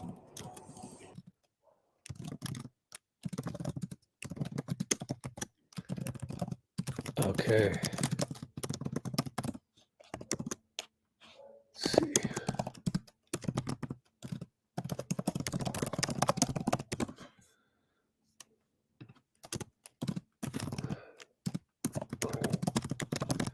Steph X-rays negative. Let's move on. Moses is a rotational player. I'm telling you, he's going to start Wiggs the moment that he can because his contract is way higher than Moody's, and you have to reinvigorate that contract value. Otherwise, you're really stuck. And then you're going to complain that we didn't get, Markkanen. And then you're going to complain we didn't get, the next big name that becomes a remote possibility. Well, the whole reason is because you didn't start, you as the armchair coach didn't start Wiggins to inflate his value back to normal. In the next few days to maybe lock him into a potential starting job. That's Wagaman again. Again, we've got, 12, 13 guys who are all really good players. This is probably the deepest team that I've seen here, in terms of the number of rotational guys. Moses is a rotation player, and like I said, we got 12 of them. So we have a lot of difficult decisions to make next week. And what I've learned in this league, you don't really worry about it until you have to. And we still have, 12 days till the opener or something like that. So we'll keep working. We have a lot of things we've got to get better with and add, and hopefully it shakes itself out. But I like what a lot of these guys are doing.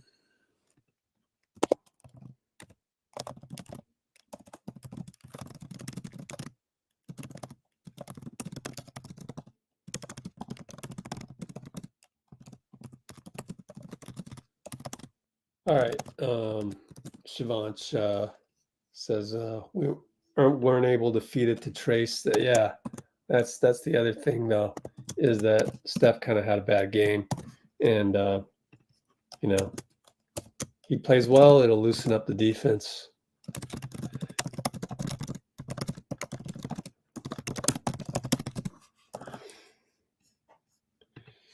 Now, this whole Moody thing, I'm a little frustrated by the fact that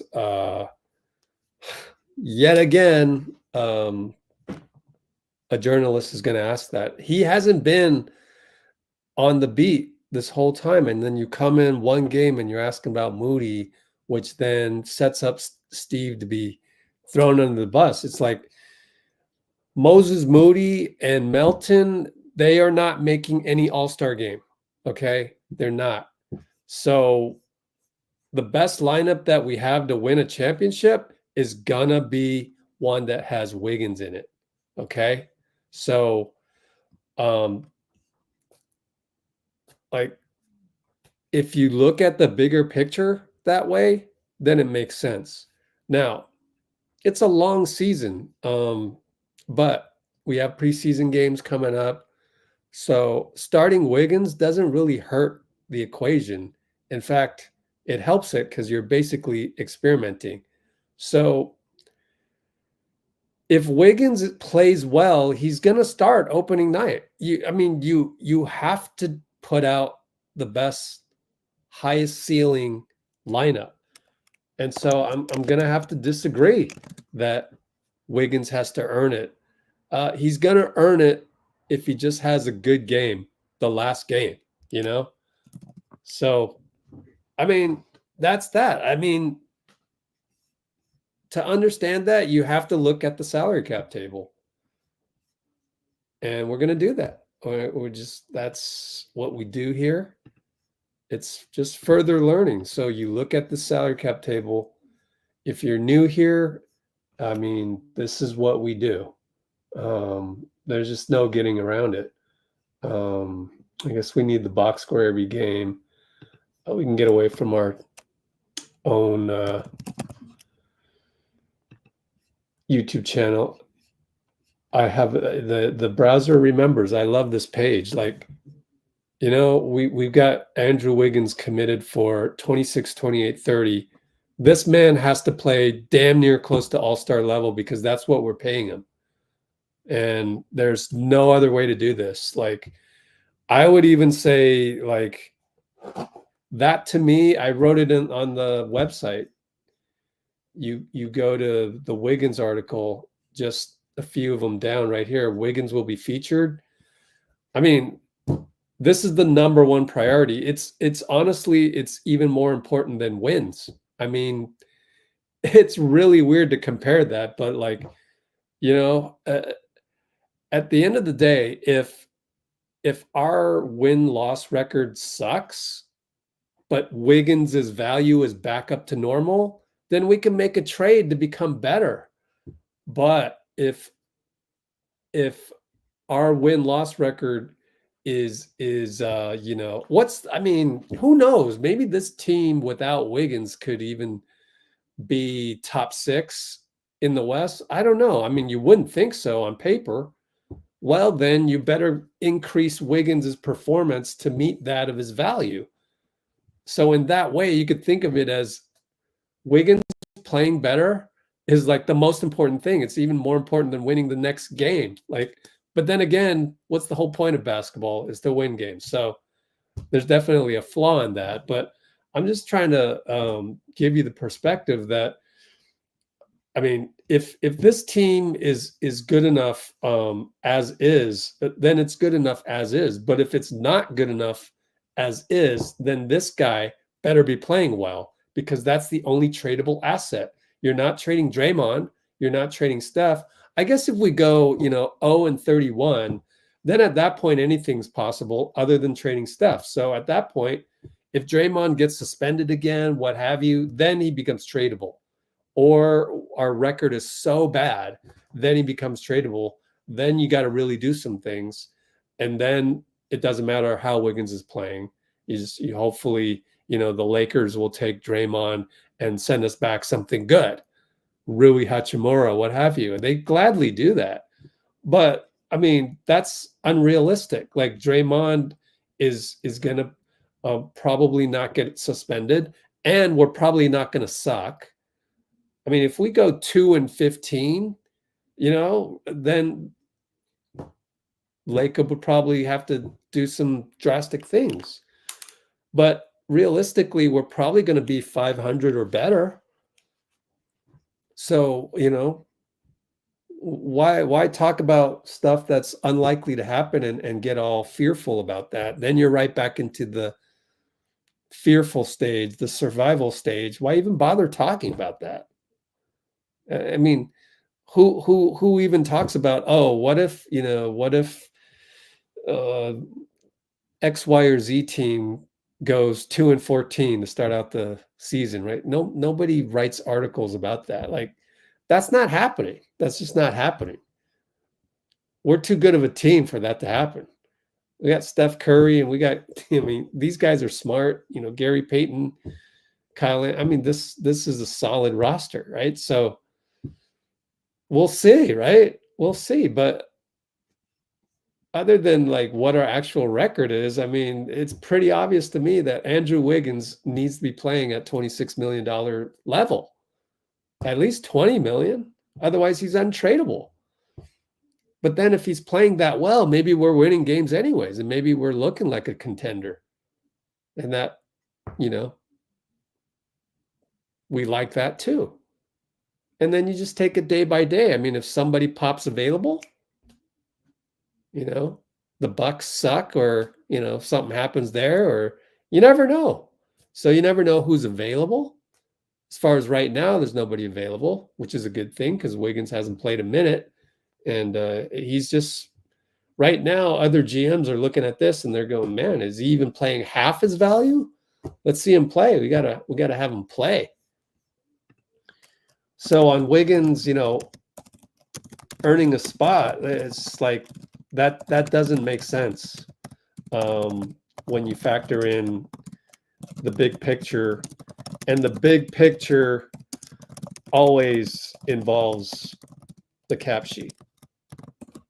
So he needs to be playing close to the $26 million value of his contract.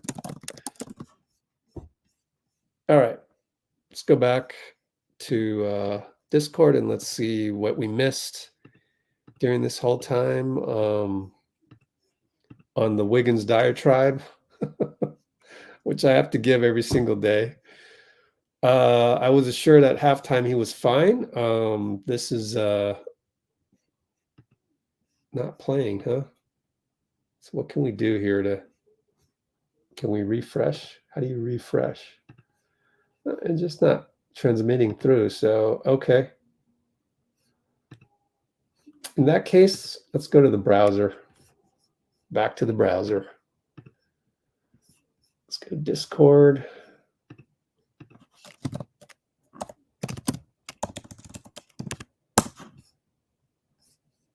Log in. Oh boy. Yikes. All right, I got to log in. Gosh. And then I got to do my authenticator.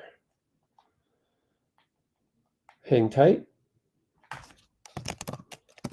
Okay, let's go there. Share screen. Which one is it? This one.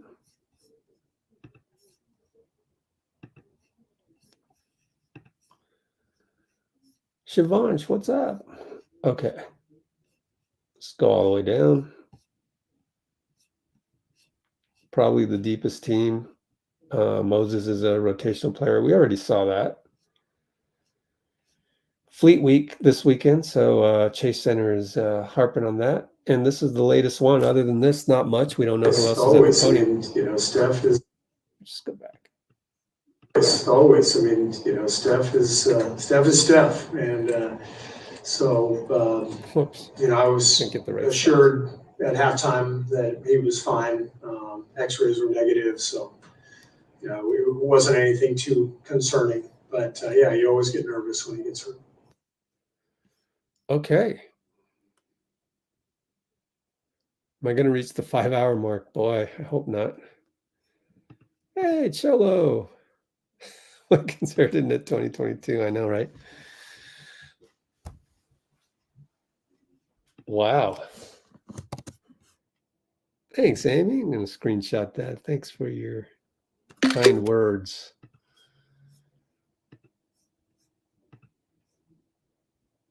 Man, it's 10:45. I know I don't want to stay too late just because I can go and do some work on the video of the game. Oh boy, I wouldn't even want to read any of these replies on Twitter, man. That would only get me in a sad mood because people complaining left and right. So we'll wait for the next feed to come in. Let's see what's happening across the NBA. Clutch points with the aggregation. What's this? Kai. Who the hell's Kai? Oh, Kai Jones. All right. So, when's the last time you had a game winner? Shoot. Oh, he hit a game winner. I don't know, bro. I think that was my first one, actually. Yeah. Yes, sir. So what was they? High school, yeah. So what was they telling you, to look for on that last play? The pin down was going to be there. I was getting Jordan open, and I knew that when he drove that they was going to come to him and the lob would be there. So I told him in the huddle, I was like, yo, watch the lob. It's going to be there. And then it was wide open. So he threw a great pass, and I finished it. Now, something we talked about, this morning about being physical and everything. You saw Dom McClain, big guy, DeAndre Ayton, big guy. Yes, sir. Played so much better in the second half. Again, what was it that kind of got you into it this time? Because T.V. said he ain't say nothing to you. Yeah, I feel like from the first half, I was trying to lock in and get everything right. The big thing with me is I tried to be perfect. So when I noticed the score in the second half and I knew I was going to get more minutes, I just tried to maximize the opportunity and win the game for real. So that's why I ended up blocking so many shots. I was just trying to stop him from scoring every time. All right. Anything else you want to add about tonight? No, sir. Great W. Appreciate you. All right, man. Yes, sir. Well, Law Murray's got some rapport in the locker room. Let's go to the here's another one out in Phoenix. I don't know what happened, but let's see. Tyus Jones says there are times he finds himself trying to facilitate too much. It's always walking a fine line between unselfishness and keeping the defense honest. Tyus, do you feel like defenses kind of undersell or don't think about your shot as much since you're always dictating the action? Kind of allows you to get open. Yeah, a little bit, and I know that's what comes with it. But yeah, sometimes at the same time, I'm also finding myself trying to facilitate a little bit too much. And you just got to walk that fine line of facilitating and keeping the defense honest. And if you walk the line well enough, the game becomes pretty easy. Have you already had guys like Katie, Book, or even coach kind of say like, "Hey, shoot more"? Yeah, I mean, we everyone has utmost confidence in me. For me, that just makes you feel comfortable in making kind of the right read, taking your shot. And we got unselfish players, so you're open. Guys are more than fine, finding you, and it makes it easy to kind of make sure you're taking the open looks. Bryce, you and Ronald were. What else? Behind the scenes across the NBA. Oh, Cade Cunningham. He's coming into town 2 nights. 25, 12, and 9. Yeah, we might as well go take a look at that box score since they're coming into town. Unfortunately, James Wiseman is not on Detroit anymore. He's on the Indiana Pacers. So they're the ones that beat Phoenix. Only preseason, though, so take it with a grain of salt. But they've got Tobias Harris, Tim Hardaway. I was looking at this lineup the other day or earlier today, and it's not that bad. It doesn't feel like a rebuilding team lineup, but we'll see. I mean, it just depends on the combinations and the chemistry, and it also depends on the rest of the East. So looking at Detroit lineup, they don't look like a cellar dweller lineup, honestly. I mean, just these are pretty solid guys. I mean, you add Tobias Harris for some firepower, and he scored 22. You know, I mean, what's Tobias making? I'd be curious to see that. Go look at another window. Warrior salaries. Switch it to Detroit. 25 million. Wow. He secured a bag even in, you know, an off year. I mean, like, so like Wiggins has got to be better than Tobias, you know. He's got to at least like get back to that level, at least be better than Tobias on paper. But, you know, Tim Hardaway, $16 million contract, which is actually, if you're using KCP and Clay's contracts as a barometer, that's not bad. I mean, Buddy Hield, I'd rather have Buddy Hield than Tim Hardaway in our system. And, you know, he's almost twice as much as Buddy. So it's like Buddy Hield came here for a discount, it feels like. Don't forget about Asar Thompson. This guy's a beast. And rookie Ron Holland. Yeah. This is a pretty nice roster now. Can they play together and all that? We shall see. Who's the coach? Forget who is the head coach of the Pistons. Because Monty Williams got fired, right? Yeah. Oh, JB Bickerstaff. Okay, so he went from Cleveland to Detroit. That's interesting.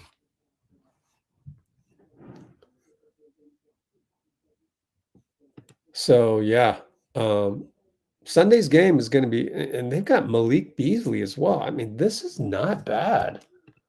They've done a pretty good job with this roster. And are they under the cap? Let's go to capsheets.com. Capsheets.com. Click on Detroit. Check out their current situation for the year. They even got Paul Reed. They are 40 million under the tax.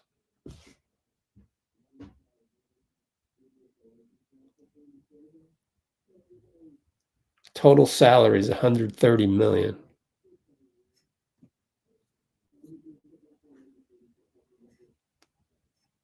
Wow. That's pretty good roster management, I got to say.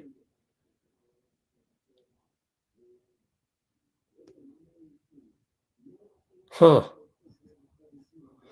They're certainly not as deep as our team. I mean, look, Simon Fontecchio is like barely a rotation player. Malik is, so they're 9 deep. No, but Jalen Deeran's pretty solid. All right, they might be 10 deep, but we're 13 deep.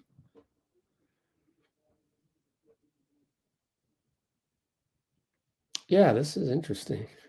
Not bad, not bad.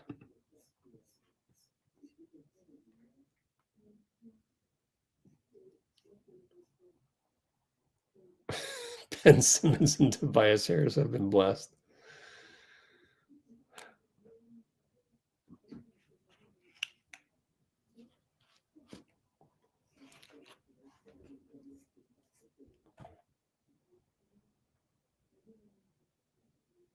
Stathead. What is the? Let's check that out.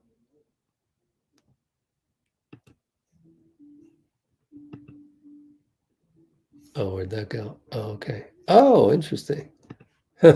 Okay, Dean. So yeah, let's take a look at this comparison. Let's see.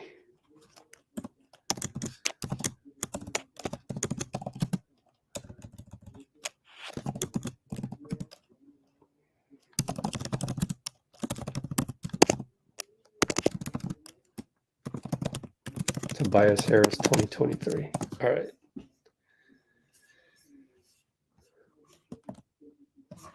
Oh, I can't. Okay. Blow that up a little bit here. Oh, 2022 to 23. Okay.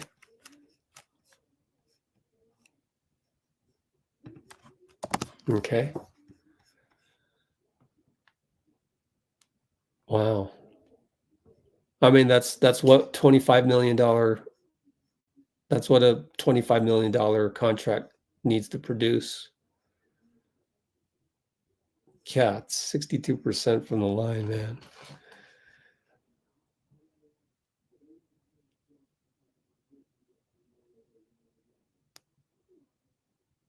He's pretty reliable, right?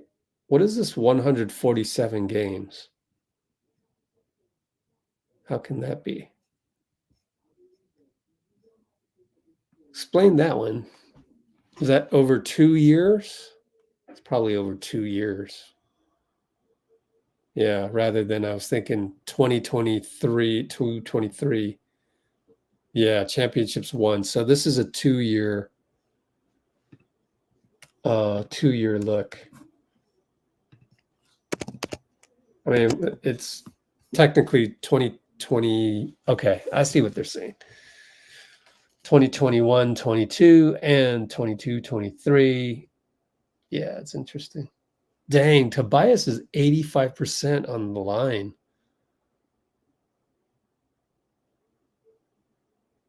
Wow, I think the Warriors would be more than happy to make a swap.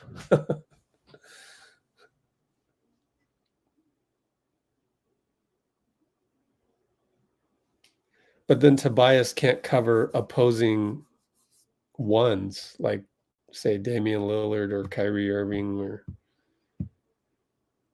that's interesting though. But they have the exact same salary. But Tobias comes off the books.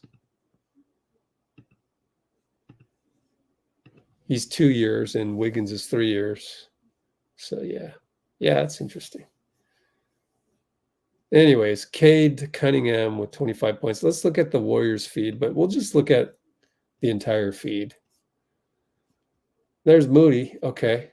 Can look at Moody. Another Moody. Okay. And we had Kai Jones here, which suddenly has disappeared, but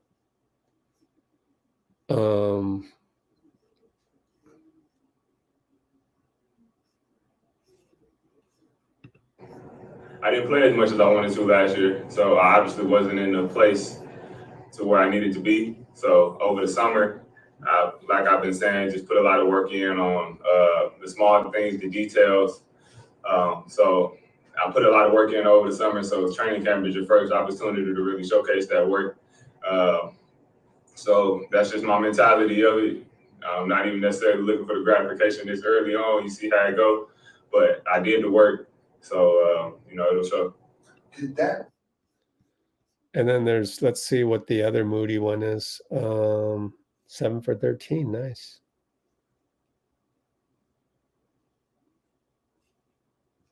Okay, so I got to scroll away from this because it's NBC. What was your main focus coming into camp? Did you have a specific goal, anything that you wanted to get accomplished this year? Yeah, for sure. I didn't play as much as I wanted to last year, so I obviously wasn't in the place to where I needed to be. So over the summer, like I've been saying, just put a lot of work in on the small things, the details. So I put a lot of work in over the summer. So training camp is your first opportunity to really showcase that work. So that's just my mentality of it. I'm not even necessarily looking for the gratification this early on. You see how it go. But I did the work, so it'll show. Did that not starting last year or playing as much as you wanted? Oh, there's more. Mentally at all? I mean, it would if anybody doesn't get what they want, then it's gonna mess with them to a certain level. But as a grown up going to work, you got to think of it like that. You're not in Pee Wee playing with your friends, getting as much playing time as you want. Like, nah, it's a job. So that's what it's about. Taking that, seeing stuff for what it is, not taking stuff personal, and just, putting your big boy pants up, going to work, seeing the situation. You want to change the situation and change yourself. That's my mindset. All right. So, we got Dean in the house, but before we go to Dean, so it appears to me that Mr. Wagaman is asking all the Moody questions. He's going to write an article about Wiggins, which is fine. I mean, to each his own. But I just know it's just going to cause more angst of Steve Kerr.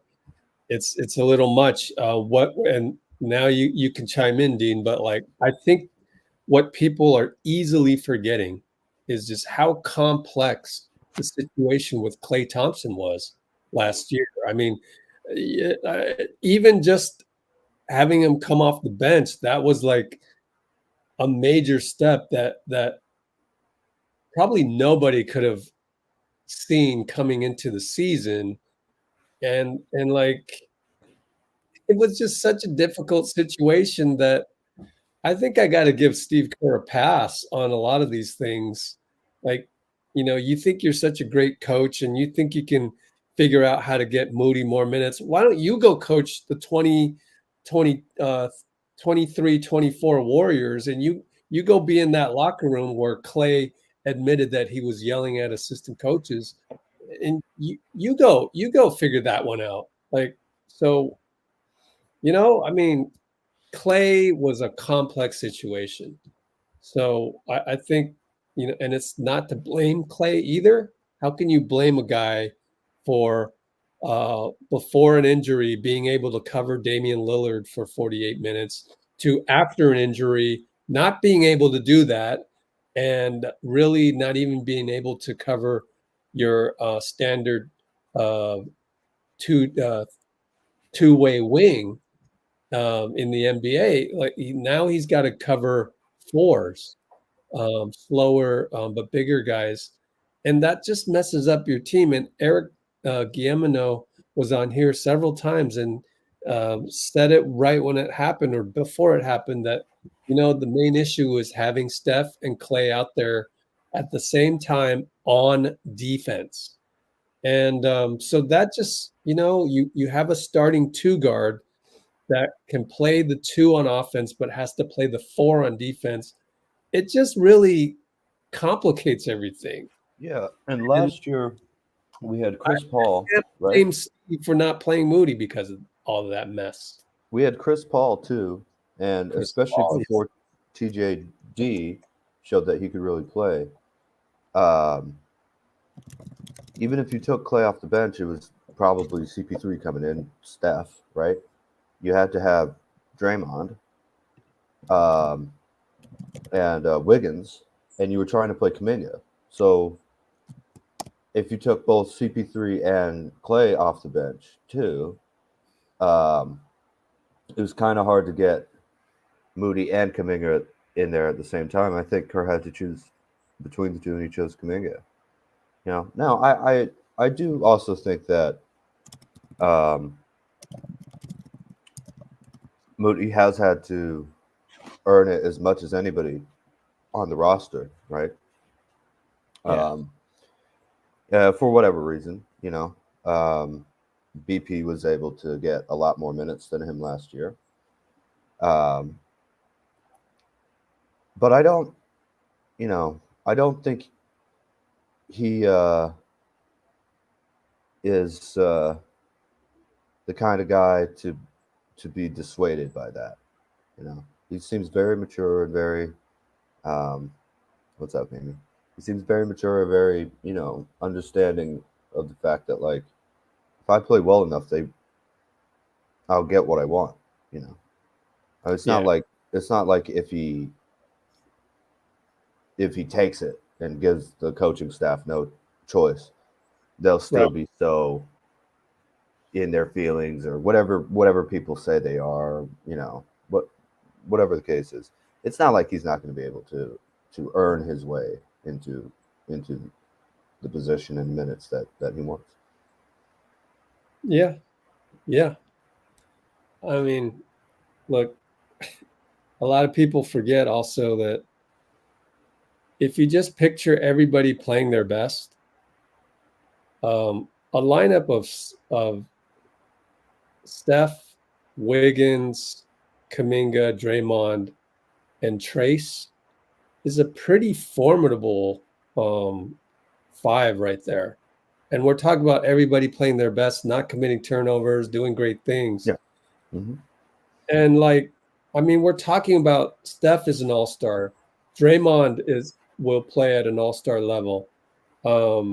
Wiggins has been an all-star, can play at an all-star level. Kuminga has the potential with how athletic he is to be an all-star. And Trayce Jackson-Davis, maybe not yet, but like where does Moody fit in all of that? He has to fit in the rotation, really off the bench. Or if he's to leapfrog Wiggs, then he better be playing at a damn near all-star level. And I don't think anybody out there who's clamoring for Moody to start preseason games or even regular season games or even leapfrog Melton in the depth chart, I don't think any of them would say that Moody is a borderline all-star. He's not, but that doesn't mean he's a bad player. It's just he doesn't have the ceiling that Wiggins and Kuminga have, and you're certainly not bringing Steph or Draymond off the bench. So well, just relax. Like there's nothing to be mad about. So, anyways, he's about the age Clay was in 2013. Is that right? This is 4th year in the league, 5 years in college. Yeah, I think so. Yeah. Yeah. So obviously, Clay took a huge leap. No, I'm not saying Moody's going to be Clay, but also, right. I mean, if he's just a great 3D player like that, we know how to play with guys. We know how to fit those guys into this type of roster. But it's also, it's also not the worst thing to be the best wing scorer on a coming off the bench either for Moody. And I think as long as he gets the proper number of minutes, it's not a joke, but it's like a well-known thing that Moody's always ready, right? And obviously, the way he played tonight was awesome, especially the scoring. Really, that's statistically that's what he did, was just put up 23 points and 13 shots. It's nuts. Honestly, it's like you look back at Clay. First of all, you got to be knocked down and you got to, win some games with your 3-ball. But then the defensive side, like you could see a possible progression for Moody, and the blueprint would be Clay to become that, potential fringe all-star type player. And then Clay became a bona fide all-star. So but let's be realistic. Like right now, I mean, it's going to be, the other guys are pretty damn good players to crack that starting line. You could even go small, but then you're asking Draymond to play the 5 all the time, and I just don't know that that's possible, especially with some teams in the West that still have a traditional 5. It is possible to play Draymond at the 5 and play really well. We did it last year, right? We were like, oh man, we just have to play Dray at the 5 before Trayce got big. The problem is, A, he wore down. B, you don't want to put that weight on him. And C, that probably led him to be a little hurt and angry, because how can you go up against these monsters at 6'5" every night without being a little bit more heated? Well, if he's playing the 4, it's probably the better for him defensively. He gets to be the free safety rather than having to be the rim protector. And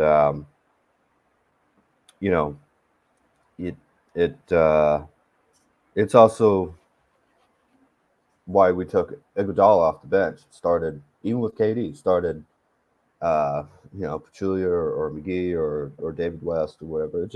It seems if there's any ability to do that, it's probably a better idea to play Draymond at the 4. Look, Anthony Davis doesn't want to play the 5, man. He's huge.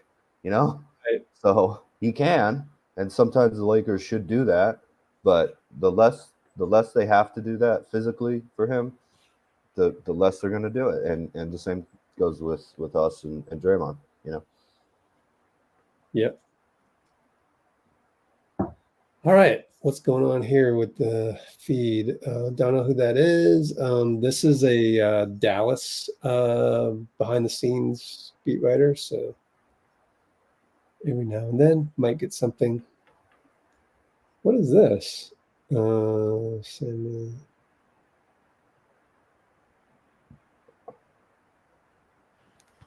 What?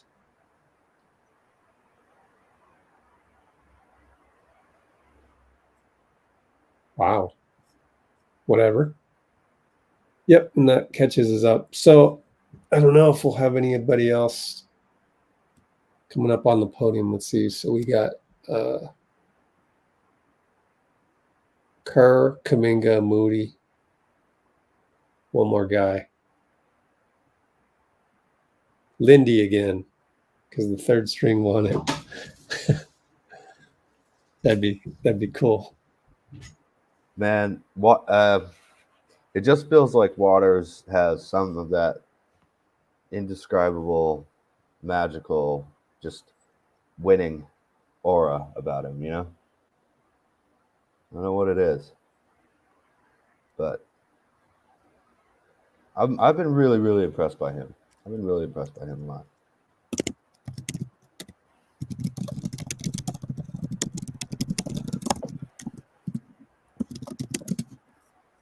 Yeah, Aaron, it's interesting, but as Kimbo's saying, TJD and Looney, where do they slide in on your I mean, it's cool.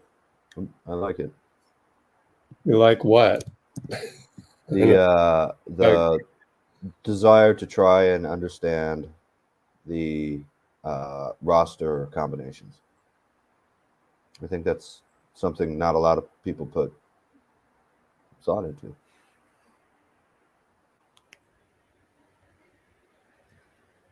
I mean, I don't know. Like, I don't know what the goal is there. Oh, it's just a hypothetical. I don't know.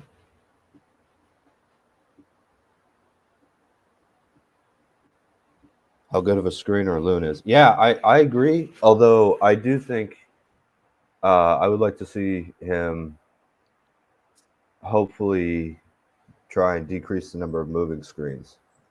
The refs seem to call it on him a lot. And I don't know if it's just because he's huge. That could be it. He's just huge and he's able to be a brick wall even compared to other NBA players. But whatever that is, I think I mean, I don't think the refs have it out for Looney or something like that. So, but he's a great screener, man. He's a great screener, and he's also probably one of the most underrated passers on the team. I think he's really he's actually pretty good at getting the ball where it needs to go. Most of the time.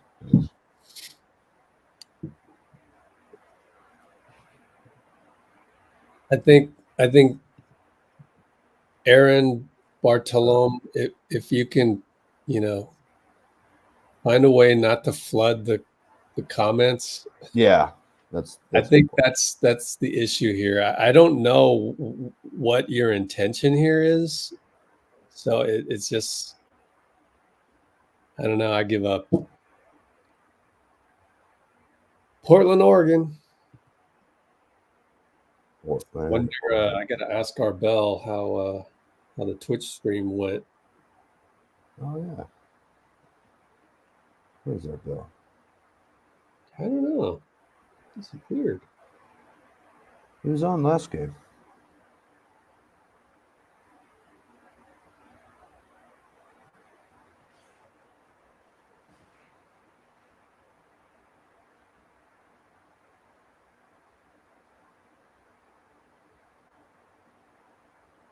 All right.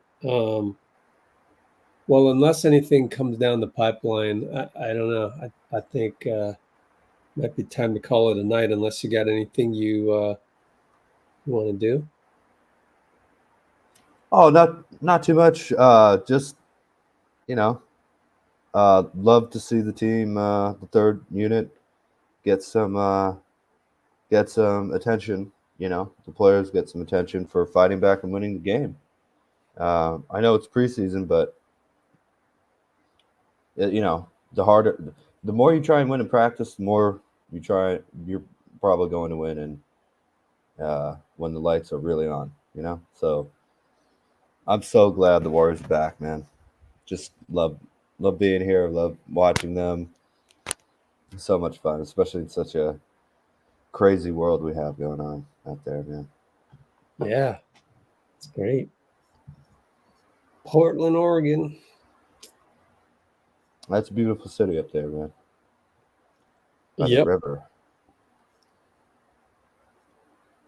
All right, let's see what Dwayne Rankin has to say in Phoenix. Hey everyone, it's Dwayne Rankin, Arizona Public here in Footprint Center as the Phoenix Suns lost their first preseason game, 109-91 to the Detroit Pistons, trailed by as many as 28 points. I get it's preseason, but that's an embarrassing performance. I'm sorry. You don't supposed to lose a game like that by that margin, be down by that many against a team that's rebuilding. Tobias Harris looking like an all-star, had 22 points, had a huge first half. Kate Cunningham finished with 25. Kevin Durant led the Suns with 18 points. Now, 3 quick points. First, let's go through the injury list. Devin Booker didn't play. He has right ankle soreness. Yusuf Nurkic didn't play, but he hasn't played in the preseason with the left finger injury. Grayson Allen, we're now finding out he has a sore Achilles as he missed his second straight game. He was previously listed out for personal reason. And Josh Okogie, hamstring tightness tonight. Seeing all the injuries seem minor, but the injuries are piling up as they head into the regular season. Second, offensively, the ball movement wasn't there. Yeah, golly. It's preseason, Dwayne. I love what you do, but Jesus. Don't worry about this stuff, man. It's not even game one. And you don't have Booker. Oh, boy. So I guess everybody gets too emotional about preseason, even beat writers. But Dwayne Rankin's work is really good, except for the editorial, I would say. But whatever.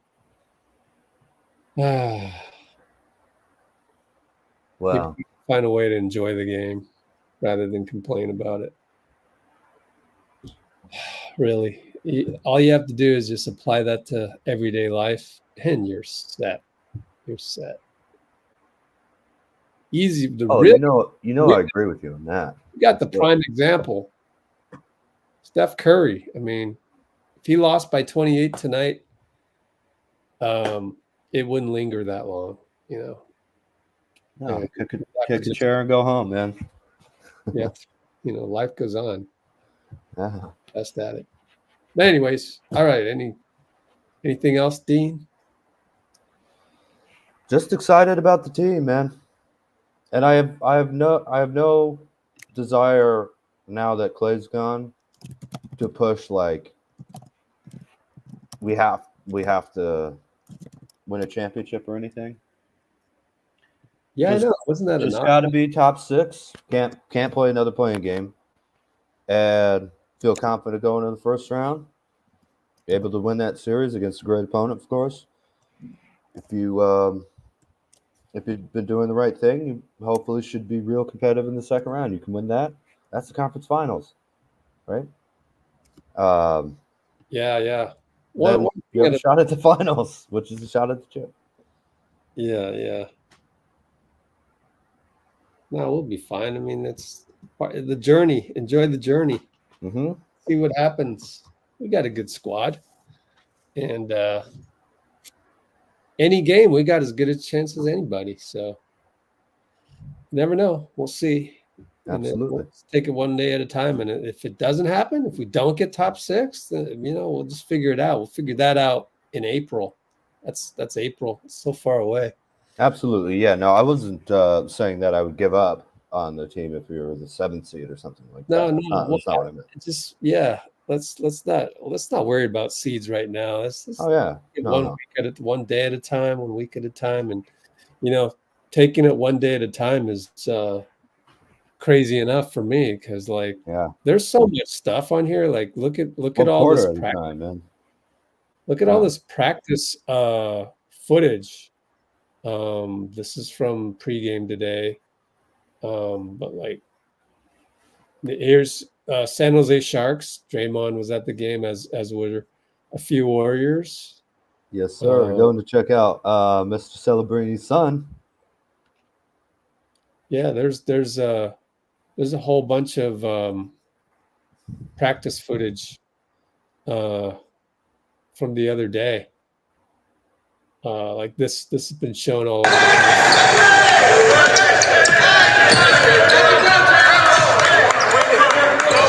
place. You know, all that stuff. People don't know this, but Steph made a half-court shot.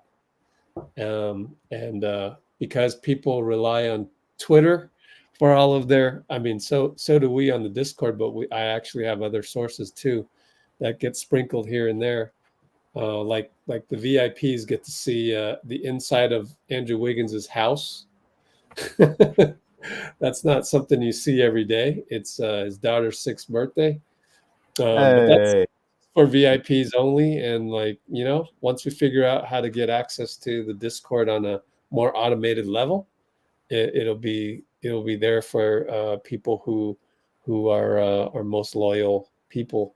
And so yeah, there's gonna be footage coming on the YouTube channel that I'll probably only keep on the channel for a little bit because technically it's the NBA's footage. And yeah, Steph, it's a half-court shot, and you know they're just having fun at practice, and that was practice. That was yesterday, and then today we had a game and we won the game, and you know, so like there's so much to enjoy every single day. I want to remind people that to enjoy that stuff. So yeah, Pacific time because it's a Sunday, so tip-offs at 5:30. Usually go live 15 minutes before. So yeah, Pacific time, 5:15.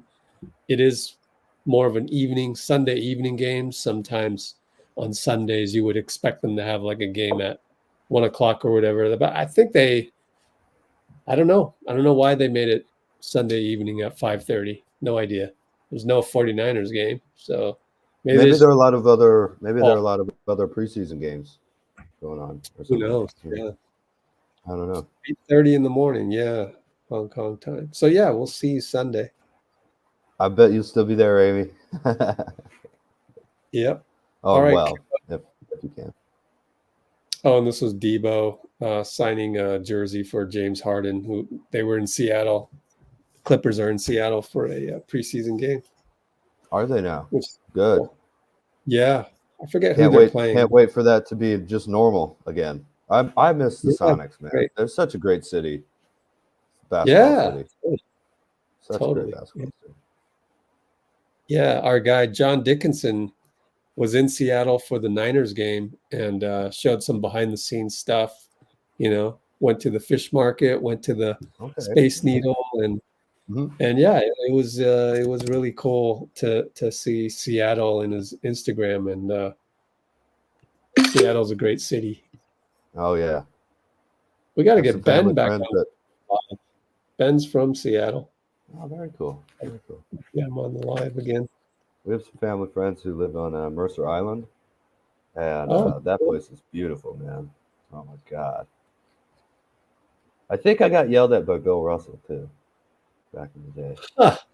Wow, nice. Yeah. I was a good kind person of to singing get loudly, walking past these houses, and no one complained. I heard one old guy say, like, "Quiet down out there," or something like that. He was a little grumpy sometimes. That's fine. Wait a minute. You lived near Bill Russell? No. He lived on Mercer Island, and I was visiting them on Mercer Island in Seattle. Oh, yeah. That's crazy. Yeah. Okay. Why did he go there? Just be some old guy yelling at me, but I'm going to say it's Bill Russell. Why not? Sure, why not? Nobody knows. You know.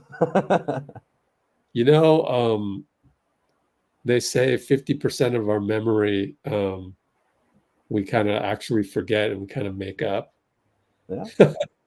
No, someone yelled at me when I was walking. Yeah, that's for sure. Yeah. All right. Well, 4 hours, 20 minutes. Wow. Yeah, Thanks, almost Andy. hit 5 hours. I gotta do one more screenshot. So ready? Smile, Dean, and let's do that.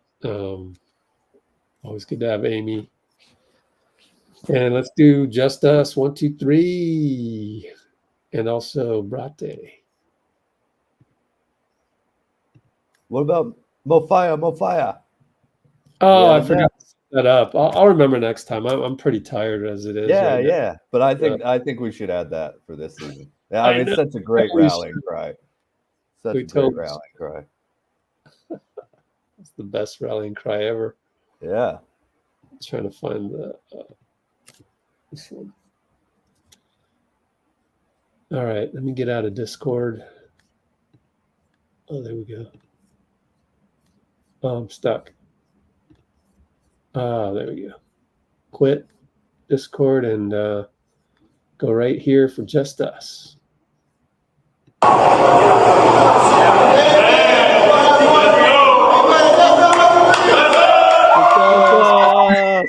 Fire. Thanks, Dave. See you guys. See you Sunday. Fire. Oh, wow.